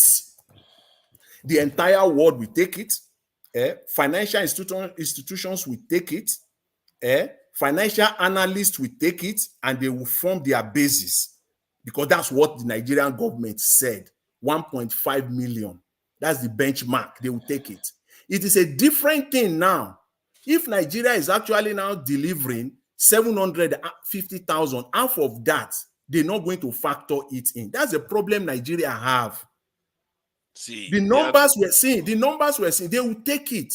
But you and I know, I want to believe, because it will be a costly assumption. Let me just assume, but it will be costly one that you know, because you probably might not know. Nigeria is not selling 1.5 crude oil per day today. But that's far less. It's far less. That If is what. Nigeria is Oh selling, God. listen, if How can Nigeria you is just selling, do that? How can you just make up your own number? I'm not making up my numbers now. If Nigeria is selling crude oil 1.5 million today, do you have the number from NNPC? This number is presented to a world organization that By takes this who? into account. By They who? take by I who? just told you that. By See, by the people whole, that you do see this this, you job. see the It's like budget. you are saying by who. It's like a doctor. A doctor, if you a doctor No, that I just you're saying told you by that. which doctor? See, I said that when a country gives out a number or information on anything, like something like economics subject matter, the world will take it. No, They will they don't take it just, like oh that. my God, they don't just take it like that. That's not how No, it no, no, no, works. no, no, no, no, no, no. They do. It's a different thing. See, They they do. actually If measure Nigeria, it. okay, Please. Nigeria said in the budget. Okay, so go and argue with Nigeria said in the budget, the benchmark, the dollar they are using per barrel, that is going to be $77 per barrel. When the analysts are making the analysis and projection, it is based on that. You think they are going to now end up using a different number? No. You see, what you said just now is very interesting. You said the numbers that they give, which is for the price of crude oil, but they are not basing it based on the the total export of crude oil. The total export of crude oil goes up and down, but right now I'm telling you, it's 1.9 something million. That's we can't go. Don't say that. Don't say that here, please. Don't say that Nigeria is selling why do you 1.9 do crude oil. that? Why do you just not say that? I didn't make it up. I ask you that. See, the reason why I said that. See, the reason why I said that is there are two reasons. One, right? If Nigeria is selling 1.9, you even say 1.9. How dare you? I'm telling you what. See, it's Nigeria 1.9338.5. Okay. Listen now. Let's dig into that now. Jay, you are ready. No, let's dig into that. Yeah, 1.9. Please do your calculator because you are the one that brought it out. So you will say the numbers so that people can hear you. Let's do 1.9 million. 1.9 million. So I give it to you at $70 per barrel. So no, the actual crude oil price today is 86.6. No. We use the Nigerian rate. What Nigeria? Okay, let's use the Nigerian. Because why you know why you can't use that? Fair point. Go ahead. See, Use that. The reason why you can't use that 1.9 million. Oh my God, you're going to regret doing that. Okay, 1.9. Listen to me. 1.9 million times $70. How much is that per day? That's per day. It's 133 million per day. How much is that? How much? 133 million. How much is that per month? Per annum, just multiply by 365. No. Because the year is not ended now, so we'll just be making. I'll just multiply it by 1 month now. By 1 month is 31 or 32. Which one you want? 31 or 30? No, you just use 30 days. Okay, let's try to reduce this as much as possible. It's all good. 3,990 million. Okay, so times it by 2 now. January and February. Okay, 3,990 million times 2. Times 2. You get 7,982 million. Okay. 80 million, sorry. Okay. Not 82, 80 million. So from that amount, take 15% off.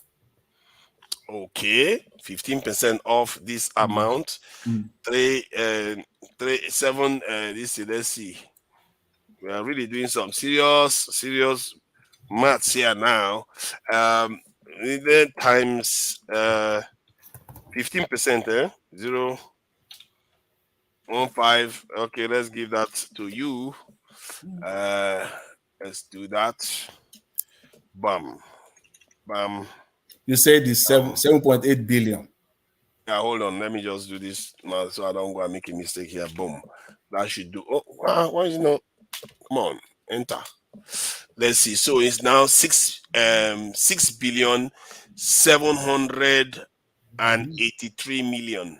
That's Nigeria. That's so what? How much? 2 months. That's okay, for 2 months. For 2 months now. So how much is in Nigeria foreign exchange account as of the end of February. What? Why you are? That's not relevant to the No, total I'm amount. telling you just to tell you that those numbers are lie.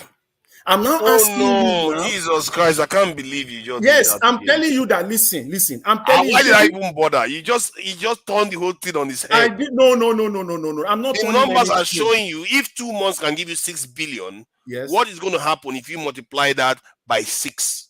I said, see, we calculated a number 6 now. billion, I mean. Yeah, enough. We just calculated a number now, approximately $6 billion. The $6 billion. 6 billion, 700. Yeah. No, just So for it's almost conversation, $7 just for billion. the sake, for the sake of conversation, like using a round number. So And that's minus 15%. approximately 6 billion thereabout. And I'll ask you that, okay, how much is in Nigeria's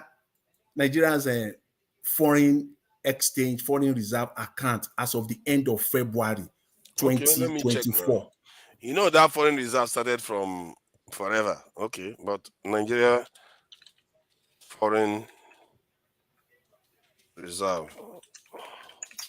All right, let's see what that gives us. I'm not sure. It's not giving me any clear number yet.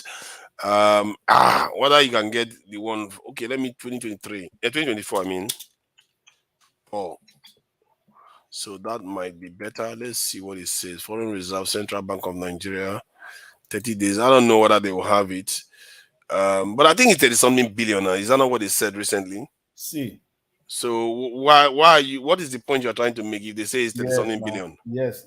Now the reason why I'm asking that question is that as of the end of February, yeah, from what I can see, 34 billion or so now. Anyway, now it's about 34 billion. 34 what? Billion US dollars. How can you say that Nigerian foreign reserve is 34 billion? That's what I'm looking at right now. Nigerian foreign reserve right now as we speak is less than $2 billion. Oh my goodness, this guy Yes, you scared now. me. Yes. How dare you say that? Billion. How dare you say that? You are insulting the great Nigerian state. How dare you?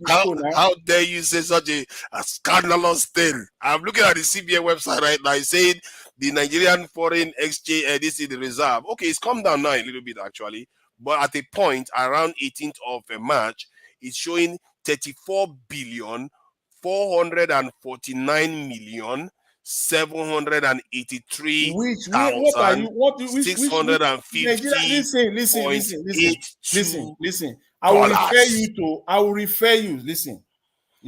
I will refer you to August 2023 Goldman Sachs report, because that is the bank, okay, that holds Nigerian foreign reserve. Oh my God! And their report. Let's go to foreign countries now. Let them tell us what we have. Their August 20. That was the reason why. I gave you an example of when the central bank acting governor in August came out to give the report that all those ones, the remittances, crude oil, whatever. In that same August, Goldman Sachs said Nigerian foreign balance was less than $3 billion. You are wrong. Let me explain this. I'm looking at another site now. This is not CBN site. This is tradingeconomics.com. The whole world, the whole world information. They're not just holding Nigeria this thing. If you want to check UK and others, they hold their information. There are certain people that specialize in these things, and it is showing Nigeria having for this year.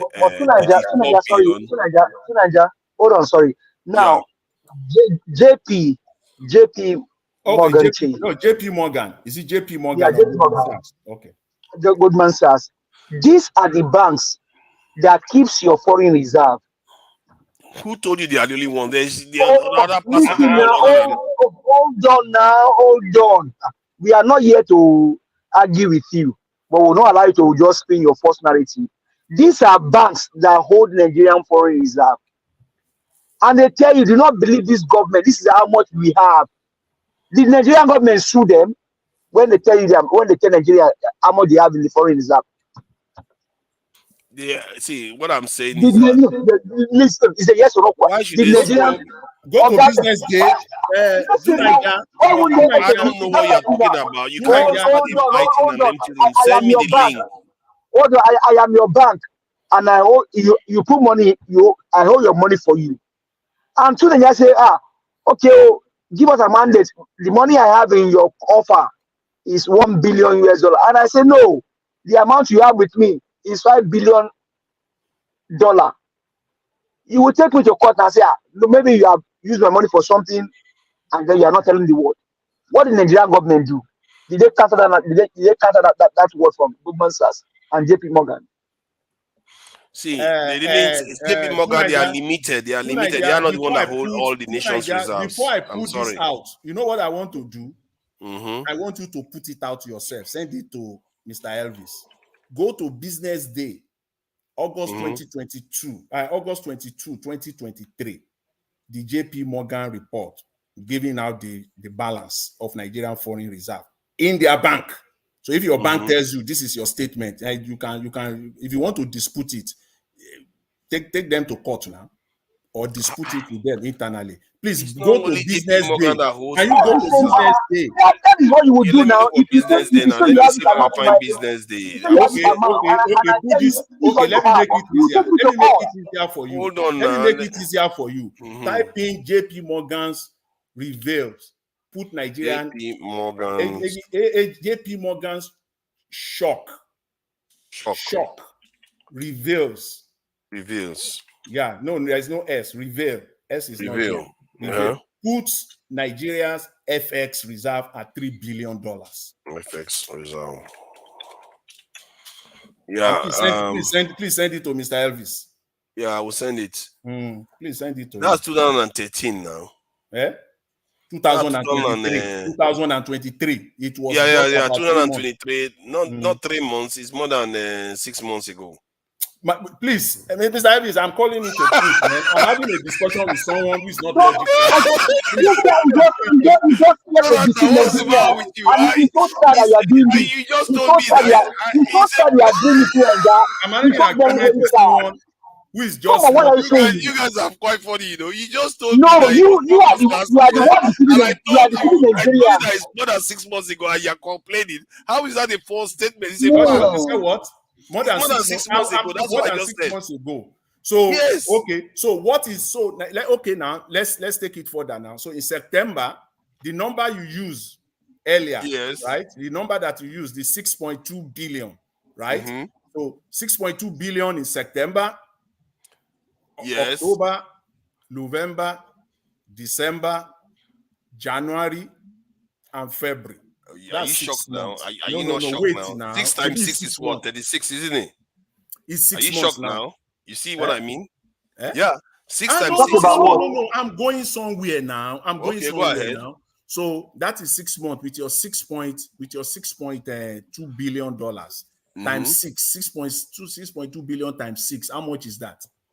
And 6.2 times 6 is 36 billion. And more. 36 that 36 billion. No, It's let's more let's than just that let's because it's just take it. Let's just 6.7. take 36 billion. Leave it. Mm. Let's just take 36 billion. And then plus the 3 billion in the accounts. So that's 39 billion. Yeah. Assuming now without conceding. Yes. Nigeria have not taken out a dollar. Nigeria went ahead, borrowed 3 billion in exchange for $12 billion from the African Development Bank. Nigeria went ahead, borrowed close to 10 billion in the last 4-5 months from the IMF. So that's not it. Nigeria has gone ahead, borrowed 43 trillion from local borrowing. 43 trillion since Tinubu came in, and Nigeria has 39 billion in foreign exchange reserve. Please juxtapose that for me. Because what you are not seeing there is the exchange rate floating, which I said was very damaging to our economy. Well, that's one. And hold on, just because you have savings in your account doesn't mean you can borrow money. No. See, what I'm telling you is that I'm not even talking of. I'm talking of dollar now. Nigeria have dollar in their account. They don't use naira to support foreign currency. Nigeria need dollar.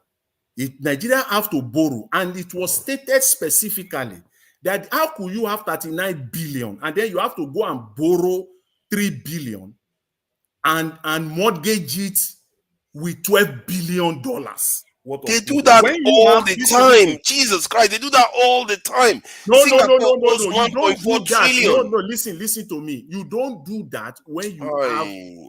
have excess foreign exchange reserve. Nigeria does not have the Let me see. amount now. The exact amount Mm. now.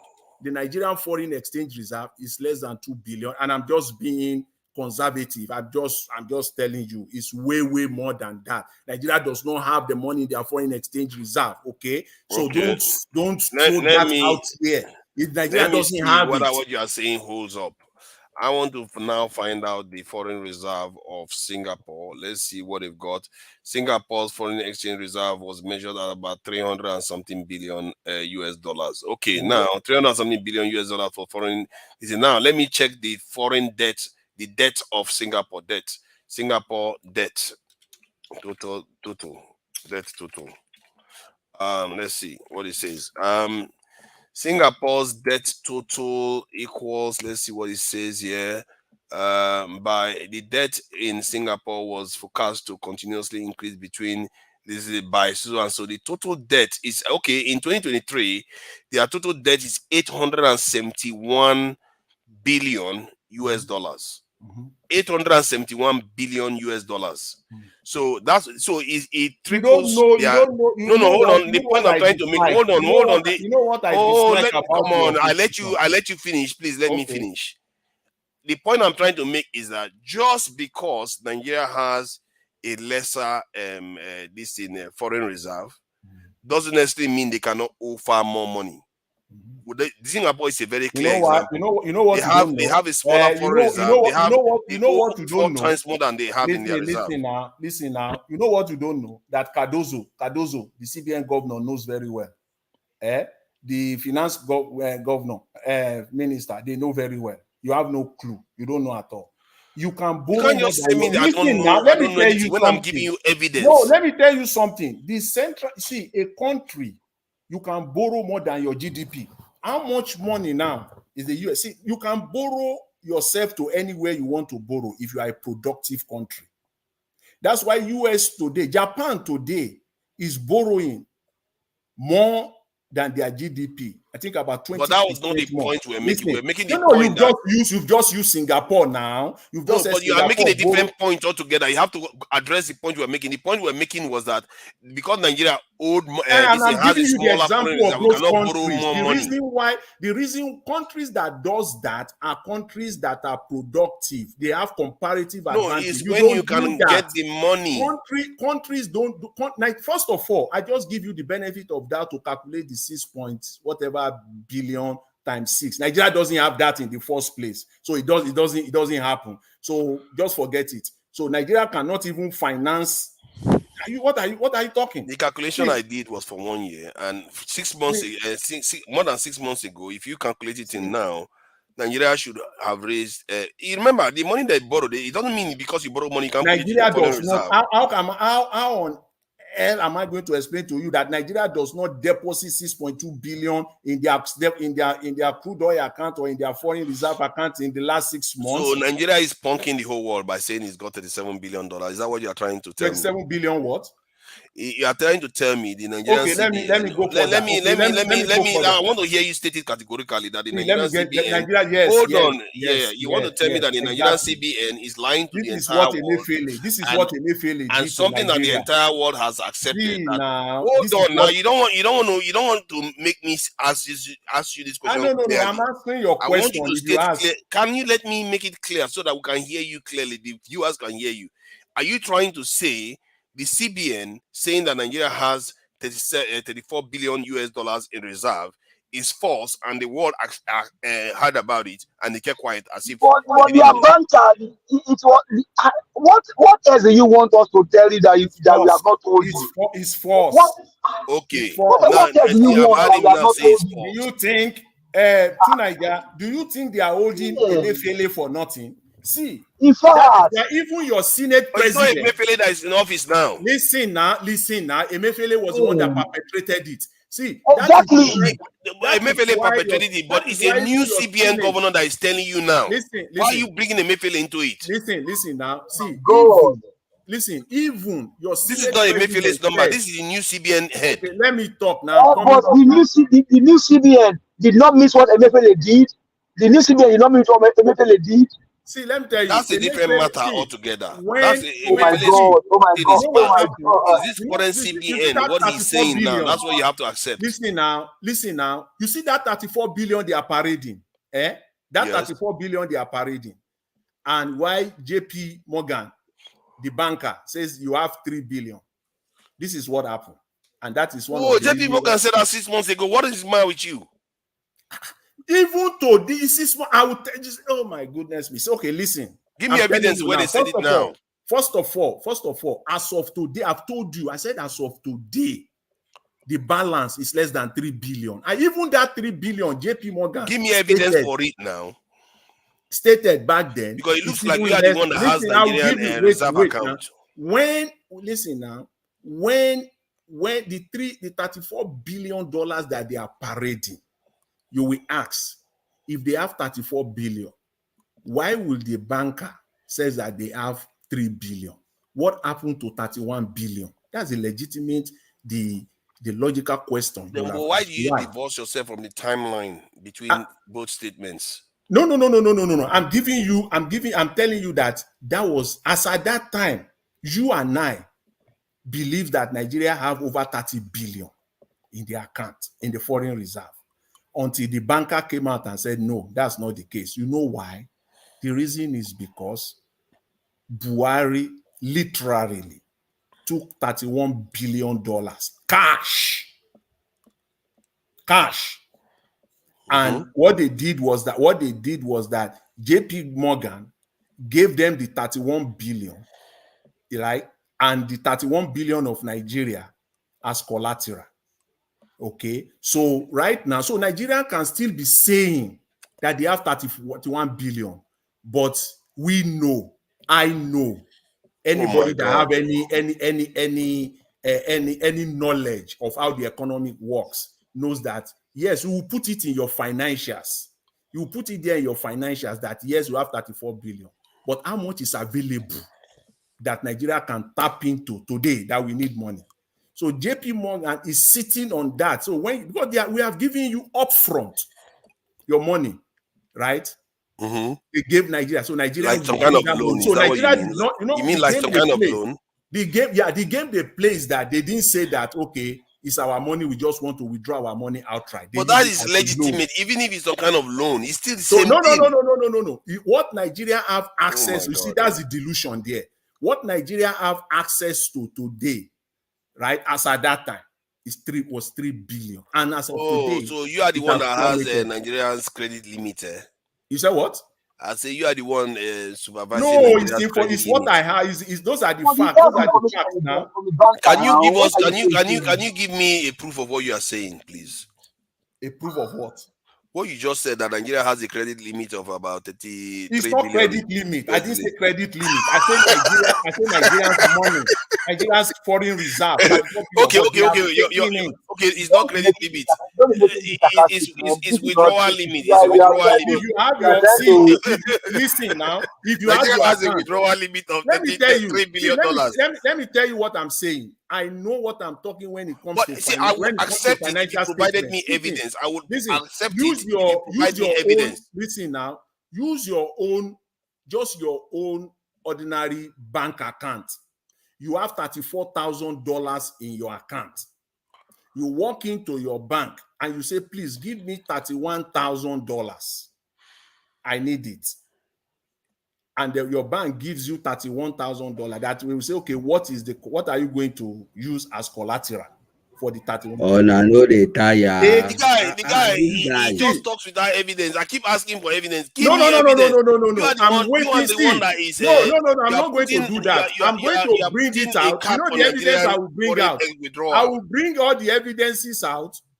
I'll bring it out. Mr. Elvis will bring it for the whole platform to see, not now. So Nigeria has a credit limit of $3 billion. Nigeria is not allowed to withdraw $3 billion. So if you walk to your bank and you say, give me $31,000, and they ask you, obviously, that what is the collateral? And you say, please, I'm using my $31,000. I say, okay, no problem. And then they say, okay, take the 31,000. And then can you go back to your bank and say you need $7,000 again? No. So can Nigeria go to the bank now and say they need $4 billion?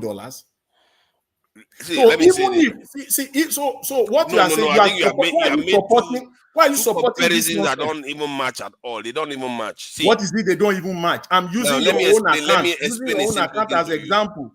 No, no. Nigeria has mortgaged the money. So You use. See, come on. Let's not argue to win. Let's try to be rational about no. this. You don't even come there. Don't even go to about arguing to win. You don't even know what you are talking about in the first place.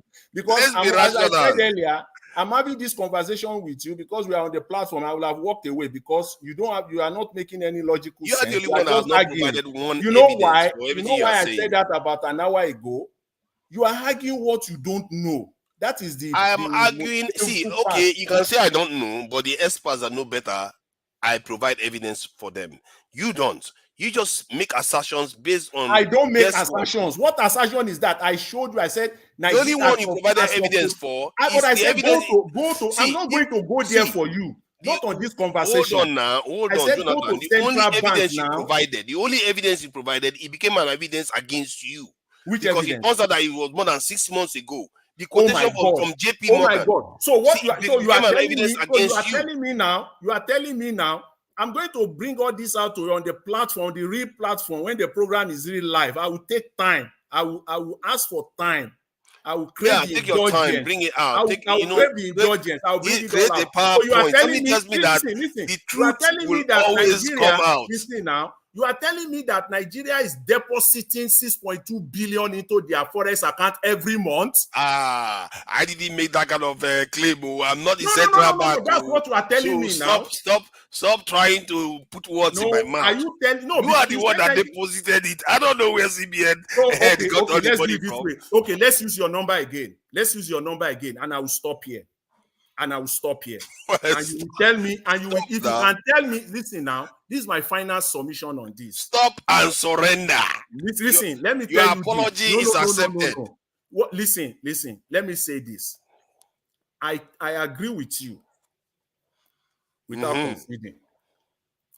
conceding that Nigeria has 34 billion in their account, right? 34 billion. That's what they said. Forget it now, but you are arguing it. That means you take it, you believe it. So don't say that's what it says Don't again. tell me that I'm willing to believe all these thieves. No, now wait. Now they say we should not Nigeria insult them. I'm listen, sorry if I listen. was CBN head. I mean, Your Excellency. Can you wait? I have to take your word at face value. Carry on. Now, can you let's have conversation? Otherwise, we call it quit. Let's have conversation. Please. You've agreed and you've argued on that basis that Nigeria has $34 billion in the foreign reserve. And I said, okay, I will take that for you without conceding. Now, add the 36 billion from September, agreeing that the 34 billion was there as at August last year. No, nobody said that after last year. Listen. It's for this month. Oh. No. I gave you a story of August. Oh, okay. Emefiele. I don't know why we are talking about Emefiele's time. Listen now. Why you won't let somebody make a point so that when you agree, it's okay. See, as at August 2023, Nigeria was supposed to have $34 billion in their foreign exchange reserve account, right? The bank came out and said in a shocking revelation that Nigeria has only 3 billion. But you are saying that that is not the case, that there is no evidence to support that. And I said, agreeing with you without conceding that the 34 billion was in that account, and that now, as of today, we have to add 36 to the 34 billion, right? We must, because the 34 billion is there, right? Now, and from September that you and I calculated here, it will be 36 billion approximately, a little bit, but let's take 36, right? So if we add 36 to that 34, so To Nigeria. Nigeria today has 70 billion in their foreign reserve. Is that your position? Of course not. I don't know where you got Okay, that. let's forget it. Then I give it to you. I don't know why. I don't know why you got. I want to leave. If you You know that Nigeria does not, if you I know, accept okay, your apology and surrender. no, You're Nigeria welcome. Nigeria have 70 billion. But what you are saying in essence, If you can let me explain what you just said. no, what you are All saying I stated was what the values for this month, and you went on and said 6 months ago Goldman Sachs said we had 3 billion. I'm talking about this month. Can you let me finish then? Let me explain to people what you said. The only reason why we are going back to August is because you brought up Goldman Sachs. That Goldman Sachs said we had about 3 billion in foreign reserve. And I said, you agree with that? Okay. See, so let's stay on your February. Let's see. I'm not arguing that point. I don't even know much about that. So when you said that because of that, there's no way we can have 34 billion now. I'm telling you that it doesn't necessarily explain it, that we could still have 34 billion now, from that time till now. It's possible. Not cool. See, what was I'm not the central bank head. I'm just giving you the numbers. No. Everything I'm saying to you here, right now, I should have sent out about 5 links to the platform, which I will do. So see, the 34 billion, because you are arguing on the 34 billion. Okay, let's assume. So I'm now telling you that Nigeria is selling 1.9 billion barrels per day does not hold water. So if you want to take that, the 1.9 million barrels, which you argued on that is what Nigeria is selling, and I say, okay, fine. Agree with you again without conceding. Let's do the numbers. I send all the evidences backstage. I'm not making it up. The evidence is backstage. So if Nigeria is selling that much per month, is it only in February?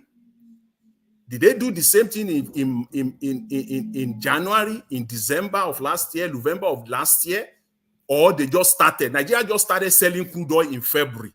So you are using only February. No. I'm using see, my own is this current month, the value that they gave us. You are the one that started arguing that that value is not correct. So what you are saying, okay, let's use the current month only.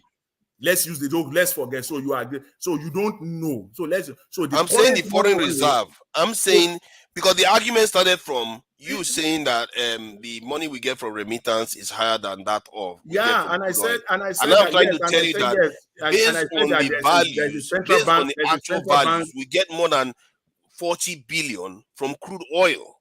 And I said that Nigeria doesn't get, and I just told you that when you have something, your account will show that that's what you have, right? And I'm telling you that Nigeria doesn't even have that much. The 1.9 million barrels that you talked about, Nigeria doesn't bring that out on a daily basis. It's far low. It's far cry of lower beyond, less than that number. That is literally what that was. So you cannot use that number as a basis of the amount of money that Nigeria is making.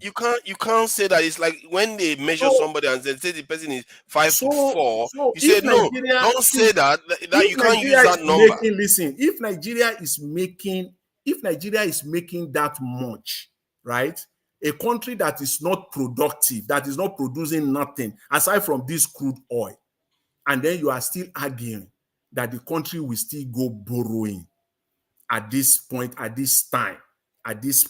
time, that they will not even access even 5% of that money, then I don't know where your understanding because is. When you made that argument, I gave you an example of Singapore that owes no, and I said that they have, and then I countered that they have the liberty to do that because their GDP is far higher, and that their product is an economy that is productive. Even though Singapore does not have, even though Singapore does not have one single natural resources. But I know that, and I agree with that. But you are the one that brought that. You keep bringing argument up, and when they knock you back on it, you are the one that said the argument you brought up was about Nigerian government borrowing money. You brought it up, and I said, if that's the case, if you are saying, oh, they borrow all this money, so we can't possibly have that reserve, I'm telling you that you can borrow money and your reserve is still this is significant. And I'm telling you that it doesn't make any economic sense. And I told you that even your central bank governor and your finance ministers knows that at this point in time, if they have that kind of money, it will make sense for them. Okay, even the budget, they are still going to borrow to finance it. And I told you that at the minimum, they have a room to use at least 5% of that money that they have in their external reserve. Any economist will tell you that. No, I agree with that. So, but Nigeria is not even doing that at all. So what does that tell you? Do you think we are here defending the Nigerian economy? No, That's not what I'm here to do. It is you. The arguments. Let's not shift the goalposts. The argument was a very simple argument. Yes, and the argument is that Nigeria gets from crude oil versus the total Nigeria, because you seem to be a kind of going round around trying to circumvent the actual point. I'm telling you that I'm not going round around. I'm telling you that the starting point was that Nigeria makes. You dragged me everywhere, my God. Nigeria makes more. Every corner of Nigeria makes more. The Nigerian economy, just to accept this point. I'm not going to because we are not.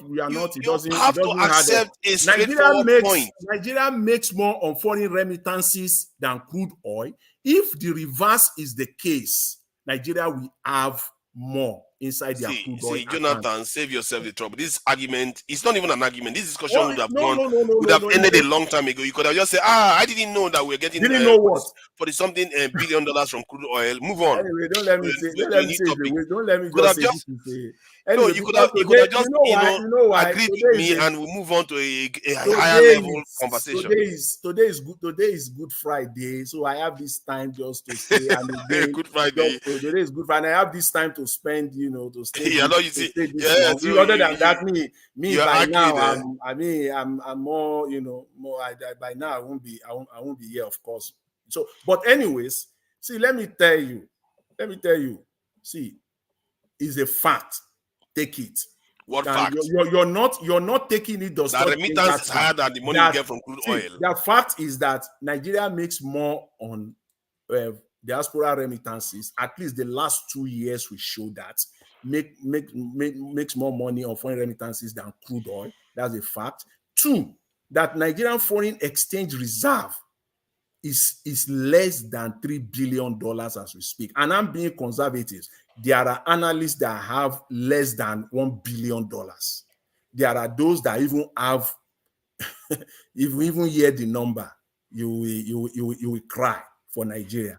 So those are the facts that I'm laying. Those are the facts that I'm laying out. Let me just do something. The money that they are remitting, that the diasporas are remitting to Nigeria, that those money end up in the Nigerian economy, and they are used. But the fact that they are not using it effectively, they are using the money. Once the money comes in, they use their stolen naira, exchange it, take that same money, siphon it back to Europe and to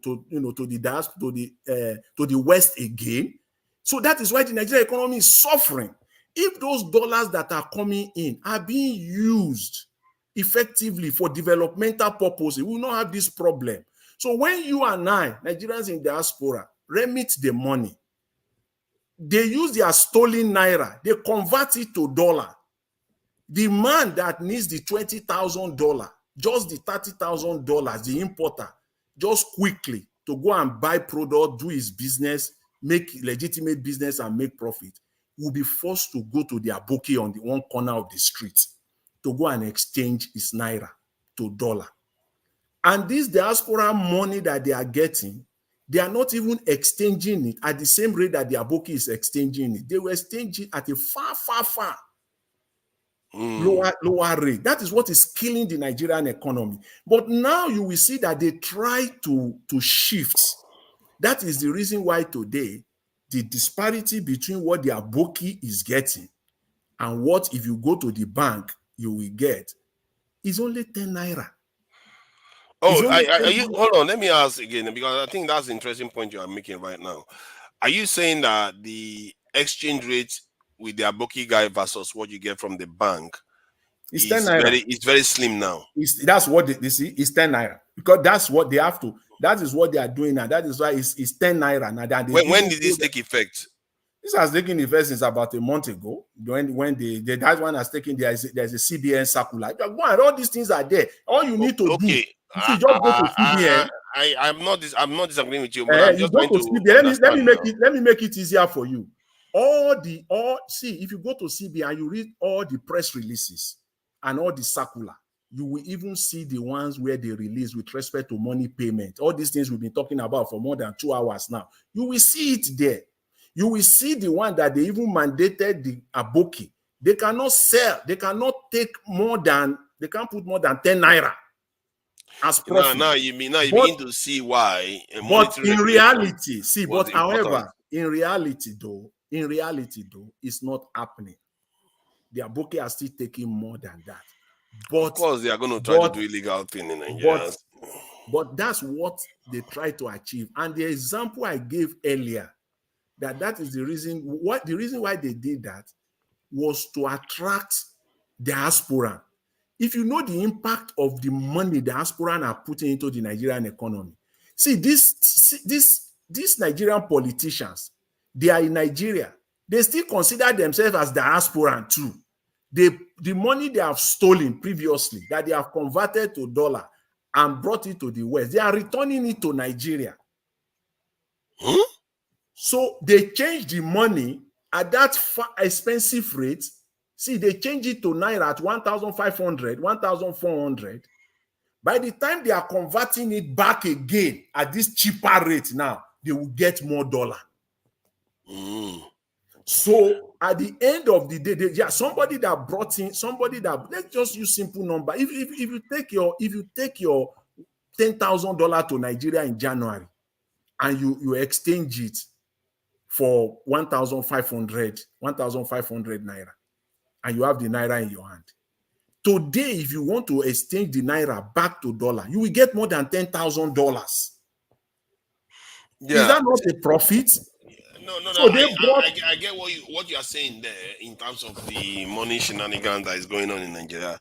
But I think regarding the exchange rate policy that the government wanted to pursue, if they succeeded in trying to harmonize the black market, so-called black market rate versus the this in CBN rate, I think that is not necessarily a bad thing on its own. But the real problem still remains the instability in the economy is the true enemy of the as a business person, as a Nigerian, I don't support the economy policies of the Nigerian government right now, what they are doing. I don't support it by any means. But as a business person, see,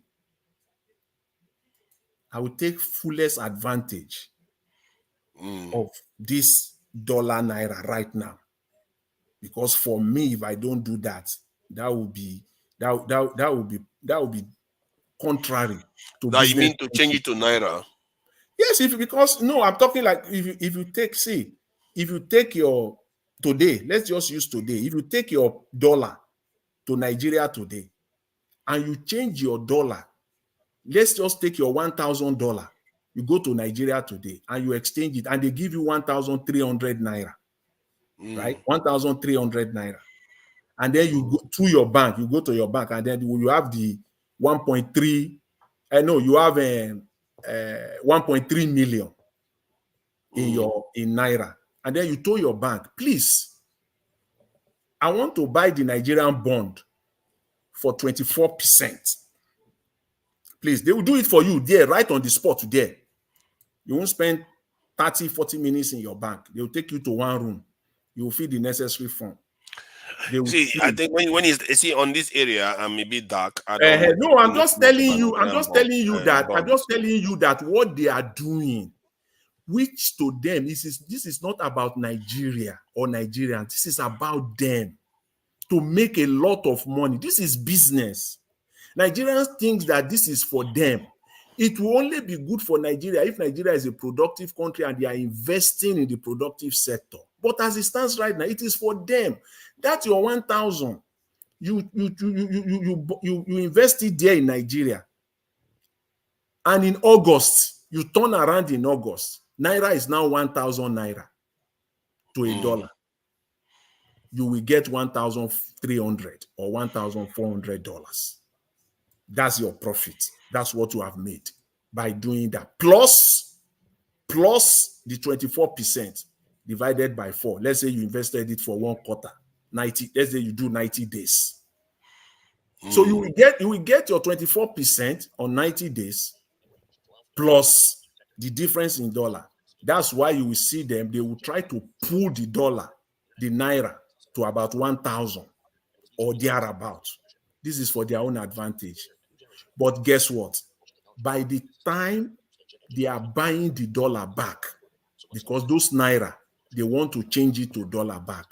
That's where the race will come. That's why I told Nigerians that say, come later on. The dollar is going back up. It's not going to stay because the money is going back to where it came from.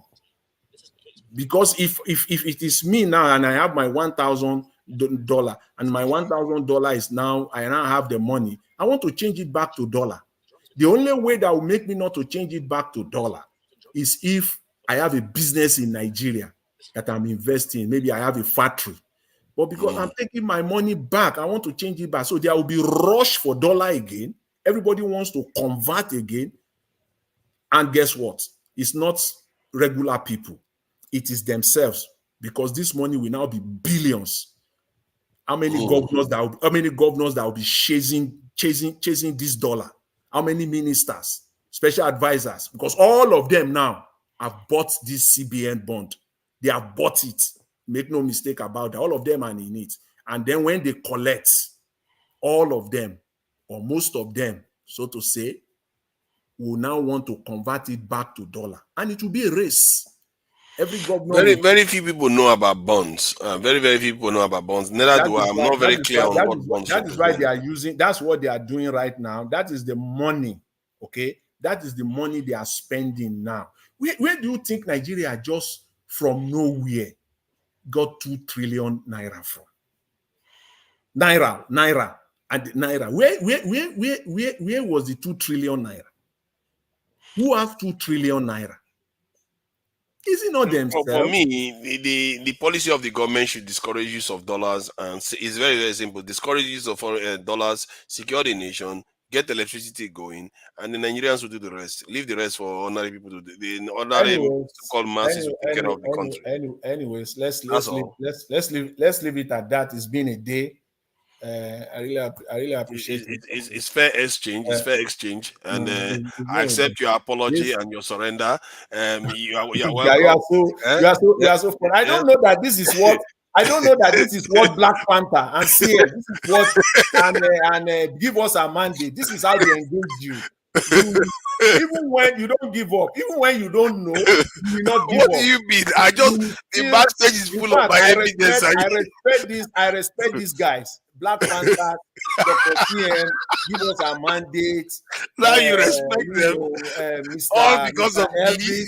Am I supposed to be flattered or what? What are you talking about? You said what? I say you respect them all because of me? Yeah.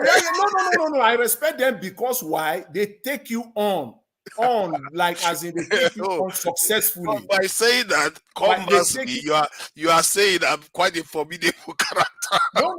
They take you on successfully, each and every time.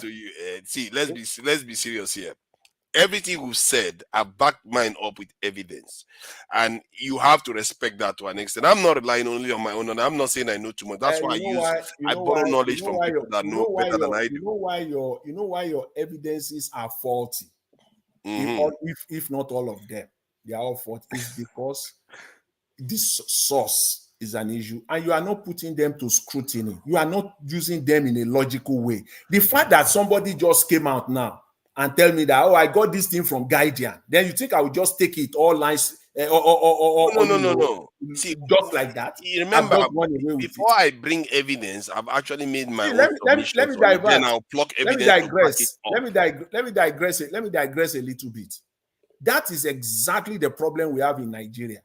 And whenever you see that, this is a typical Nigerian politician or someone who is a spokesman for Nigerian politician, because they believe that anything that comes from the Nigerian government, Nigerians will just take it. They without even mind. That's why in Okwama now, they want everybody to believe their narrative and their narrative only. Anything else, you are a criminal. When everything they did in Okwama was not subject to scrutiny, was not subject to external, scrutiny. But then they will now come. If you say anything, you are a criminal, to the extent that a traditional ruler is being declared wanted because Yeah, he that's said. interesting. Actually, So I you heard can't. about that traditional So leader. I What? don't. So Sorry, I don't sorry. What think. happened with the traditional leader of Okwama? Because they said they brought him back or something. What is that all about? Did they hold him? Is he responsible for No, the the man as a traditional ruler is not going to. Is not going to abscond or run away. He presented himself. He went to the police station and said, "Here I am. You declare me wanted." Then let's see what they will do to the traditional ruler. Whether they will take him to the military barracks and lock him up for I think good. I saw a report that said they brought him back. They That's have what to. They have to. You want to take a traditional ruler? Why? Because even that is how Nigeria works. Nigeria, they know that Nigeria don't subject information to scrutiny. yeah, Nigeria but takes everything that comes from them. but what I And find a little bit weird is that why were they acting as if the traditional leader was some kind of suspect? That is what I found interesting. these people are ready to take on anybody that says anything contrary to their own narrative. To their own, anything that is contrary to their own narrative, you are a criminal. Just today, now, I believe it was a massive prince that he mentioned the journalist, the investigative journalist, is now declared wanted by the Nigerian police because he brought out the fact, something contrary to what they want us to believe. Now the guy is a criminal. Nigerian system is not set up or made for truth, for you to say the truth. And This I've told you guys the solution to that. Nigeria right now encourages bad behavior, and it encourages people that lack integrity to emerge. If you want to deal with that, you have to start being serious with people that break the law. You have to have so, capital punishment so so why that it gives people the people with integrity space to emerge and flourish. so That's why what you why do. why that is relevant to all the economic discussion, naira, whatever we'll be having, is because in your submission you are taking everything. If you just read something, no, I don't do that. Oh. I don't do that. Even when I read, see, But you're today, not even paying when I attention read, to me. see, You're when not I paying read, when I attention. You are the because one that say you go and read you and know come and why, tell me everything. you know why, that's partly, not entirely, but partly because of my background. I may work in the financial sector now, or in that as a business person or whatever. But my original background, I was trained as a journalist. I was trained to scrutinize and to subject everything. So I don't, even when you tell me something, I don't take it. I will listen, but it doesn't matter from where it comes from. I will still subject it to scrutiny. By so doing, I will get more facts. And at the end of the day, if my facts are not there, it doesn't mean then I will know that, okay, they are not there, but not on something that I already know. So when somebody now comes out and start throwing out information, and does not want those information to be subject to scrutiny. The fact that I read something from Vanguard today or the Guardian, Nigeria Today, when I know fully well the society, I'm a Nigerian, born and bred in Nigeria, know how the system works in its entirety. So anything will just come from Nigeria, I will just take it like that. That is at my own I peril. think you can say you don't agree with the information, but you cannot just dispute all information, especially when the information is not relying only on the Nigerian entities. It used to be that. The It used to information be that. becomes this thing global. You see, Um, it used to be like that before. because if you the problem is if you accept one information from the Nigerian entities or organizations and you don't accept the other information, it seems like you are picking and choosing your facts. I know. You You have to see, take all of them and use that them and do your analysis on all of them that based position on that. was right before, as far as Nigeria is concerned. Where before, say where when you get something from Nigeria, you will say it's half truth. Part of it is right, part of it is wrong, things like that. But Nigeria of today, If Nigerian government comes out and tell you something today, most likely the entire statement are all wrong. All of it, they are all wrong at the end of the day. You will not even see one truth there. It's not possible in Nigeria. And I can bet, I can put money See, down let's on let's anything. not exaggerate things too much. There are some things that are going on in Nigeria. Does it lead us to development? No. Does it lead us to a more secure country? No. Does it lead us to a lot of prosperity? No. It doesn't mean nothing is going on in Nigeria.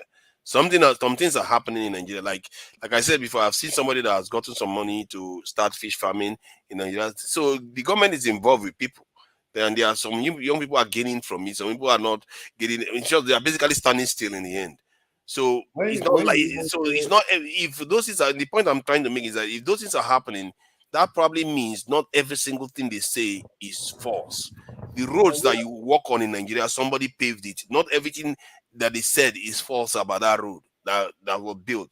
So there are good Nigerians are people out there doing good work in Nigeria too. Nigerians are resilient people to the point where they can move things. If you hear the Nigerian government say they are going to give somebody, or they were talking about it on this platform some few days ago, if they said they are going to give someone 2 million naira, at the end of the day, what will end up in the pocket of that person may be 700 or 800,000 naira. Nigerians will still take it, Mhm. go ahead and do what they expected to do with 2 million originally. They will say that's resilient people. They are so determined. So that's why these politicians knows that don't worry, it's 2 million, but don't worry, just give them 800 or 700. They will figure it out. They will sort it out. Seriously, what I find within the Nigerian space right now, because of what the people have been subject to, it's almost like some part of their awareness seems to be either a little bit distorted or somewhat broken. The awareness of everything around them is not as clear like the way people have it here. And it's not always obviously it's not their fault. It's the situation in the country and the kind of leadership they are under. But in the end, the economic policy of the government is not leading us anywhere. The security policy of the government is not leading us anywhere. The foreign policy foreign policy, they don't have any. Zero. They don't have foreign policy. Regional policy, they don't even have it. They don't. Everything the way they run that country is not proper.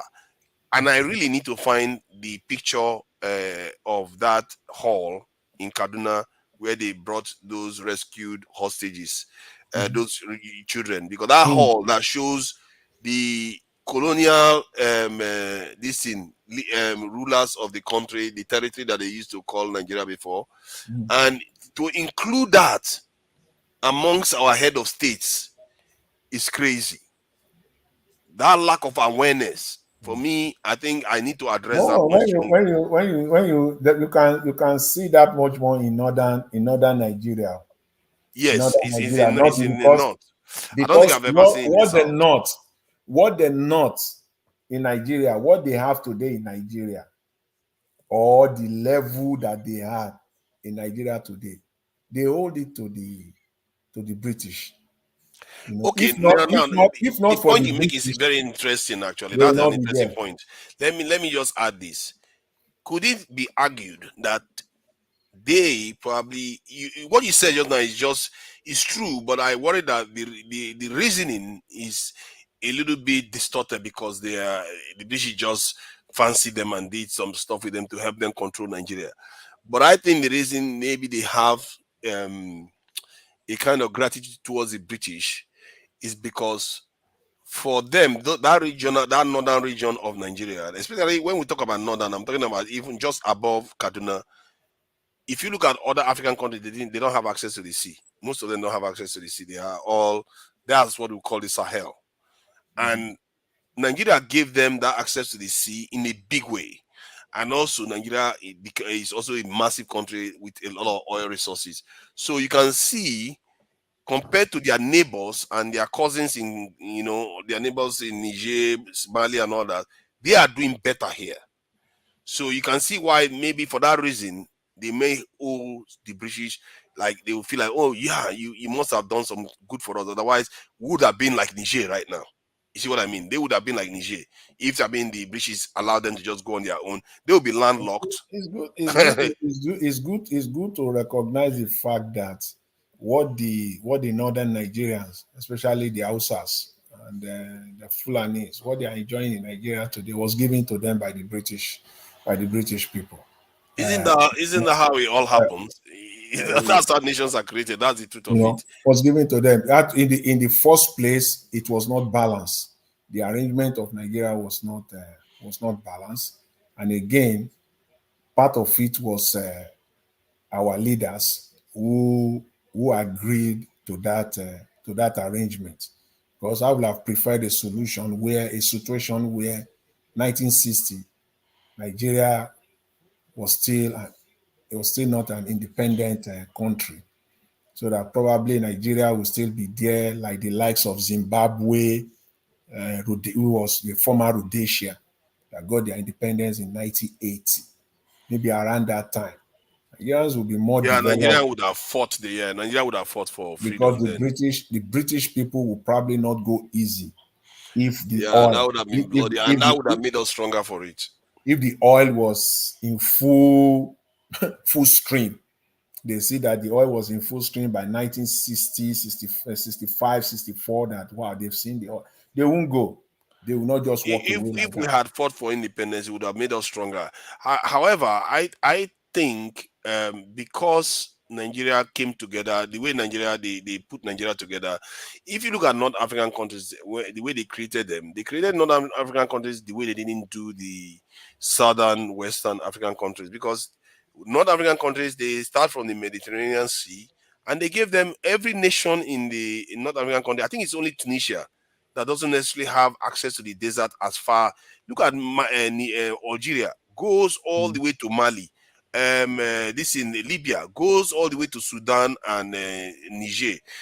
All of them very big territories. Morocco, big territories, and all of them have access to the sea. But in the case of West Africa, they locked quite a few inland. Like Mali, they locked it inland. They locked Burkina Faso inland. They locked Niger inland.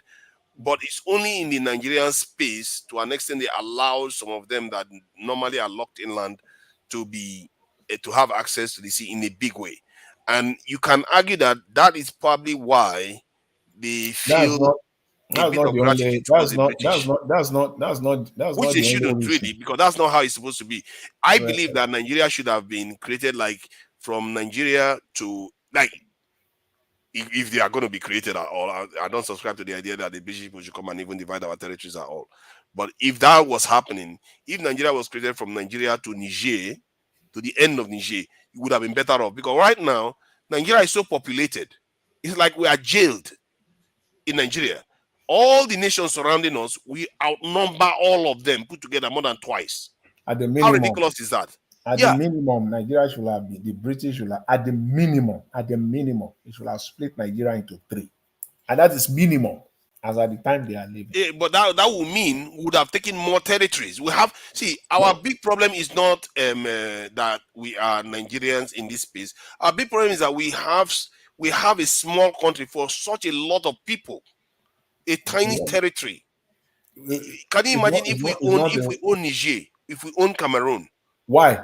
What you mean that so the whole country called Nigeria will also include Cameroon and Niger? You know why? Because the population density will be less. That's not what makes a country great. Anyway, Oh no, I feel like the density is not helping us. When you look at the former, that's exactly what we had in the former USSR. See how big they are, but eventually they split. Most of it was Smaller frozen countries wasteland now. broke out from the south. Most of Russia was a frozen wasteland. You can't compare that to like Nigeria. But wasteland, but with millions of people though. You want to talk of, you want to talk of all those countries that broke out. Let's even forget about Ukraine. Let's forget about Belarus. Let's forget about Moldova. All those ones that are very close to Western Europe. Let's forget. Go to those ones that are even close to China, the Kazakhstan, the Uzbekistan, the Kyrgyzstan. Talk of all those ones. To And they decrease are all, crime. can you imagine, all one country? So it's not going to work. Eventually, what happened was No, needed. no, no. Those are not densely populated. I'm talking about in the context of Nigeria, where all the nations around it has more population. And I think these colonizers, what they did was they played a clever game on us. Because if you look at Ethiopia, the same thing happened to Ethiopia. It's only Congo that has large landmass compared to their population. Ethiopia too was given a small landmass and locked away from the ocean, and yet they outnumber all the nations surrounding them.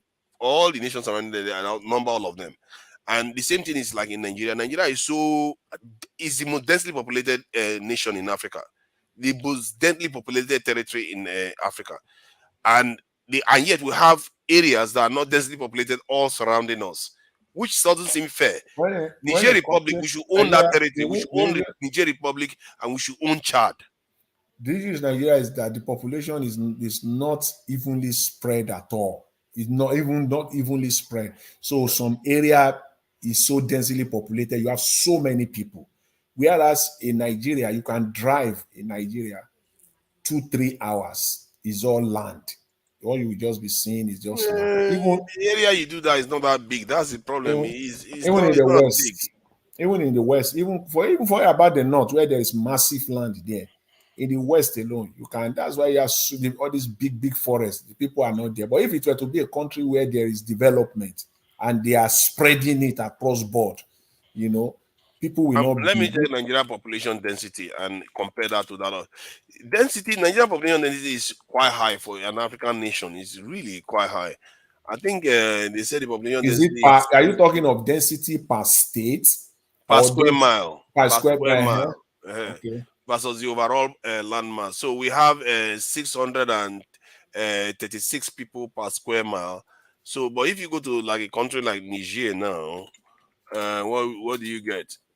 56 people per square mile. That's what I'm saying Cameroon, now. That's what I'm saying. That it is simply because development is not, spread. Then people have to come to where there is, infrastructure. People have to move from their mm, villages. They want to come to Lagos. People want to go to the major yeah, cities. but So even if you go to northern Nigeria, the areas that are supposed to be empty, there are people there. I believe that if, let's say, Nigeria had a territory of Chad and Benin, this in maybe even Benin Republic and that of Niger, see, more Nigerians would be in Niger right now, wouldn't they? that's Because not the it's going to problem. be part of the Nigerian territory. More Nigerians will be in That's Chad not the because problem. it's going to That's be not the part of Nigerian problem. territory. That's not the problem of Nigeria today, though. No, no, no. It's not the problem of Nigeria. It's The not the problem of problem Nigeria of Nigeria is today. more of a self-inflicted one. We are the ones causing most of our problem by ourselves. The Let's face the it. issue the issue with Nigeria is that the country needs to find its level by by everybody just splitting, just split the country up, let everybody find their level, you know. Yeah, And because if that is not, you are going to go to the and if new that is country not going without to any of happen, those crazy people. well, if that is not going to happen, there are minimum, standard or requirement that must be met. It is one or it is either or. It's not. Either the country is split or certain minimum It's standard let or me say requirement this. must be Let met. me put it this way: it's either or. Either way, the problem remains. No, I I mean, think. to solve the problem, it No, is but it won't either solve the problem. That's the problem. They breaking up the country. If the country, let's say you break up the country and the problem is solved, the reason why the problem is solved is not necessarily because the country broke, it's because something happened to make it happen. Because if it was because of the nature of Nigerians itself, like only Nigeria, then you're going to ask why is Cameroon poor? Why is Benin Republic poor? Why is Togo poor? Why is Ghana poor? Why are all of them poor? They are all poor nations, really. We might like to think that Ghana is slightly better than Nigeria because they don't have a lot of wars.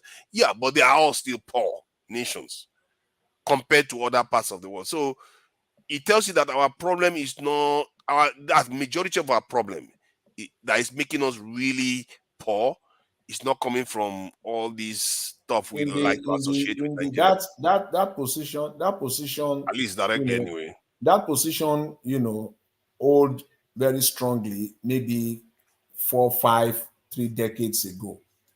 But now, in this age and time, in this century that we are in right now, given the opportunity, all these countries they will do better.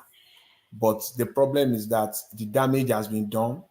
Criminals have established themselves. They have hijacked the system, captured the country completely. So if even though they are smaller countries, they are not growing because the entire system has been captured.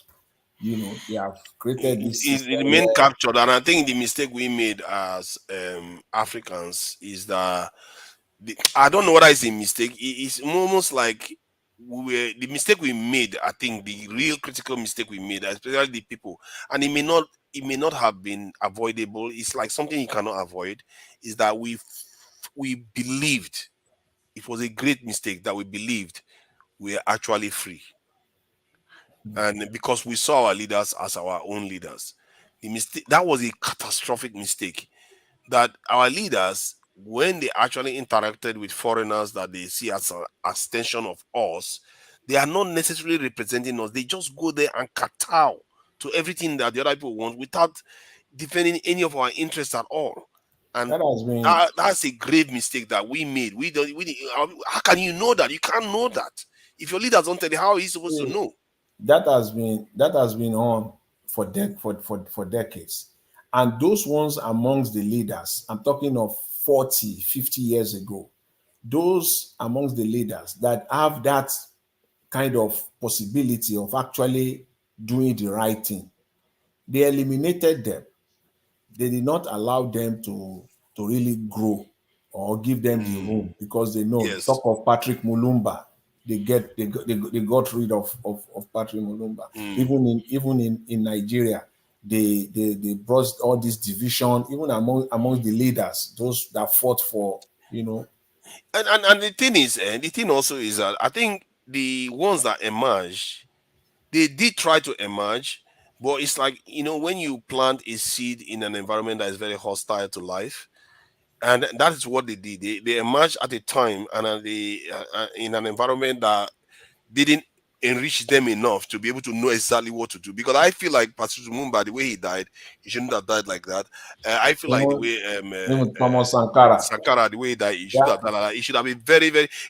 Look at what India mean. It took Tanzania to literally invade to get rid of India. I mean, Mhm. look at this in Libyan leader Gaddafi. He had to take a bombing from NATO and a serious military action. You have to be strong in security wise. Castro survived them and died of old age, and his brother is probably going to die of old age Is again. So it's not everybody that they defeat. You can is even the South Africa survived them. Mugabe survived them. So the you see only what I way, mean? yeah, It's yeah, not but everybody that that's died. why you see the idea is simply because they believe that they have this stronghold on the economy of all these African countries, and that without them, no African country can stand on our own or survive economically.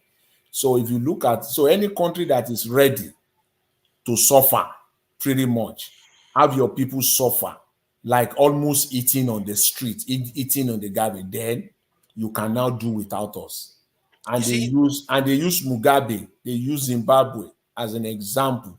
So most Mm, African countries don't even want to go there, like to face them, which is wrong. mm. Which is wrong. Today it is even clear, very obvious, that the West need Africa more than Africa needs the West. It is very, very obvious. It takes no time. See, the resources that we need in Nigeria, let me just even narrow it down to Nigeria. We don't need any foreign country at all. We can even Mm. start the way they have siphoned and taking our resources to develop their countries. That's what it should be now.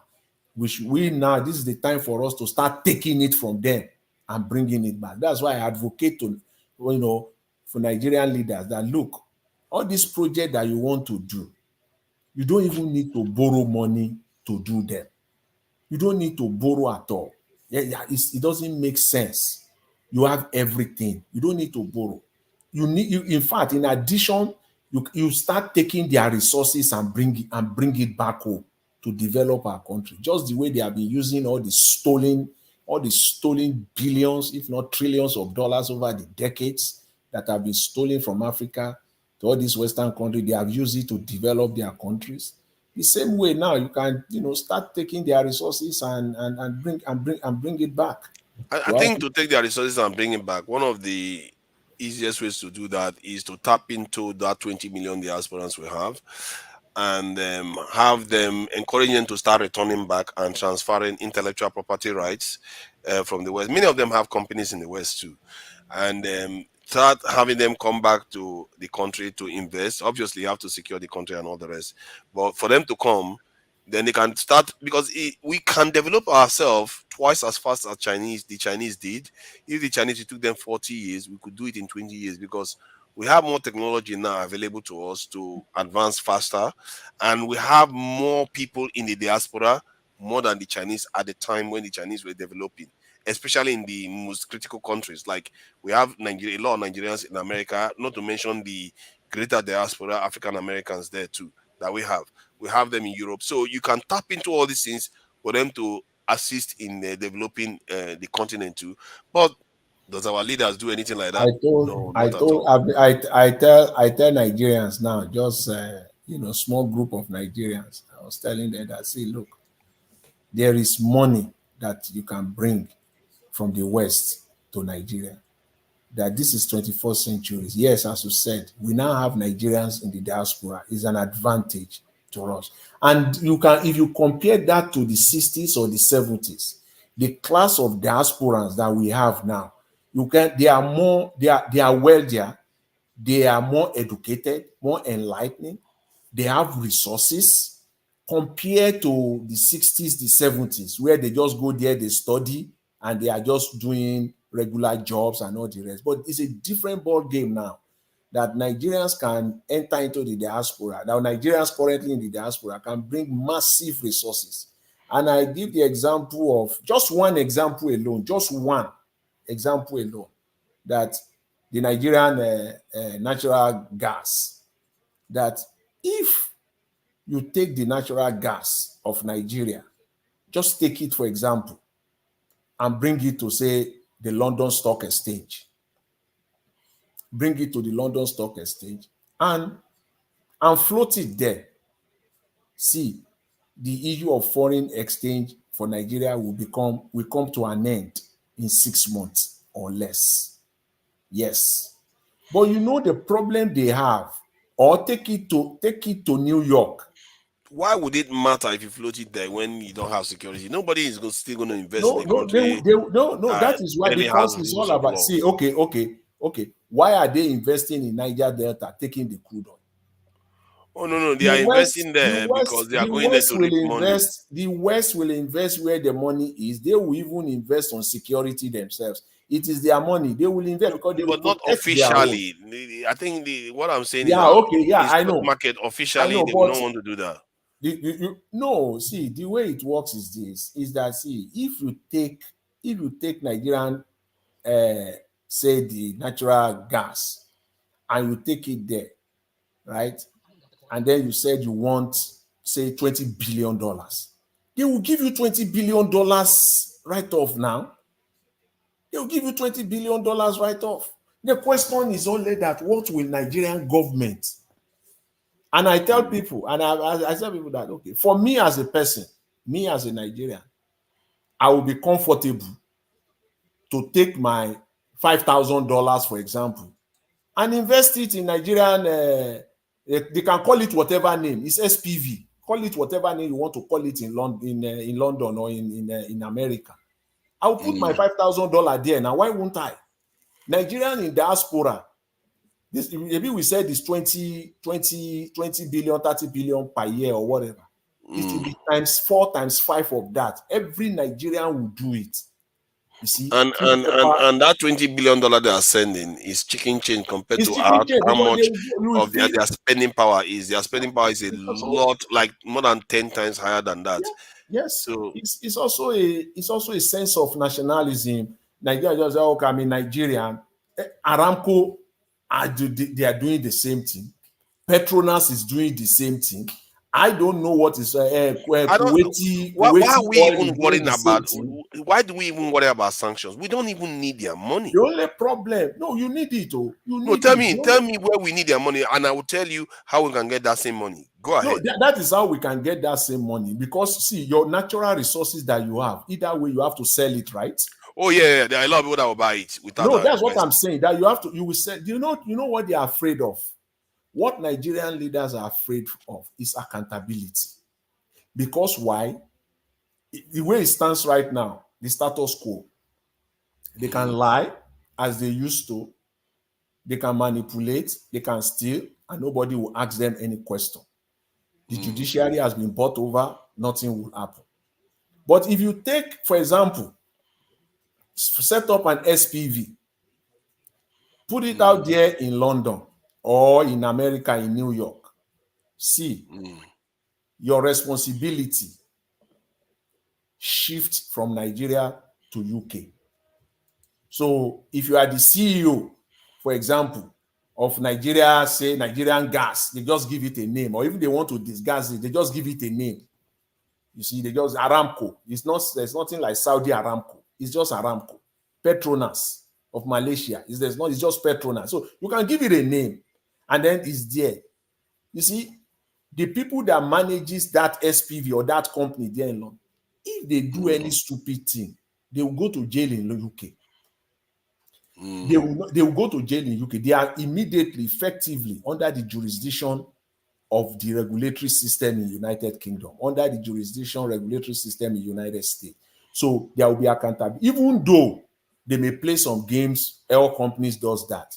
They work on their books. Google does it, Apple does it, all of them, they work, but not at the detriment of their shareholders to the point where it will be disastrous or damaging. They can do that just to kind of make it look nice here and there. That's fine. But to lie outright, to steal outright, that will no longer happen. Then Nigeria will also know what is They going on. steal. The way they steal is legal stealing. They steal through bonuses, That you benefits, got and it. all Yeah, that they can now stuff. steal through bonus everything. But in terms of Nigerians knowing that, oh, we have sold what I was talking about all the day, that we have sold $10 billion of crude oil, or we sold 10 billion in the last quarter, because you must put out your quarterly report. It's not about if or but. You must put out your It's quarterly report. essential now because It's the other companies essential. want to weigh you You to must check put up out how you are your doing. annual report for people, for the market, for your financial orders to see. That's what Aramco is doing. That Aramco declare almost about $50 billion with all the money that they have. Petronas about over $100 billion. So what are you kidding me? That's the kind of money Nigeria will be getting. So Nigeria and you can now invest. You can invest, you can set up, holdings and everything under the company, and money will be coming. So you can come out and say, okay, we want to raise 20 billion today. You will get it in UK there within 2 hours. 2 hours, the money will come out. So, but their problem is because they don't want to be accountable. They want to hold on to everything. So that's why even a governor, even let's leave the national level, even a governor in Nigeria, just a governor, can do the same. You can go there. There's so many projects in your state that you can package the project, take it to London, take it to US, and go and raise your $10 billion and bring it to your state and develop your state. Right? You can so that's why I'm always so worried, and sometimes it's not worried, like I'm mad, let me just put it that way, with all these governors who doesn't know anything. They don't have anything on their head other than to just go to Abuja every month and steal. For example, take a state But that has let's not completely hold only them. We are all at it. We are the ones that put them there and probably encourage them to be as they are. Some of these people, the people that elected them in family members, want them to do these things too. So it's almost like it's a kind of symbiotic behavior that we all encourage, and sometimes we don't even know we are doing it. let me give you one example now, like in Canada now. In Canada, in one province alone in Canada, it is the hub, is the mining hub, the money hub of mining in the world. Yep. Like an individual inside his bedroom. Let's round up in 5 minutes, Okay, please. Mr. Elvis. So anyway, so let's leave it at that. It's just that Yeah, we've our already people, covered a lot of ground, and yeah. he has surrendered and apologized to me for all the for everything he has said. Mr. Elvis, I really appreciate you the more today. What you face with this man. Thank you. This man is you people, you really tackle him very well. It takes the likes of you. It takes the likes of you, Black Panther, Dr. CM, give us to tackle this man and to tackle him down. Some people you need to tackle them down and hold them tight on ground. If not, Oh, he won't stay on ground.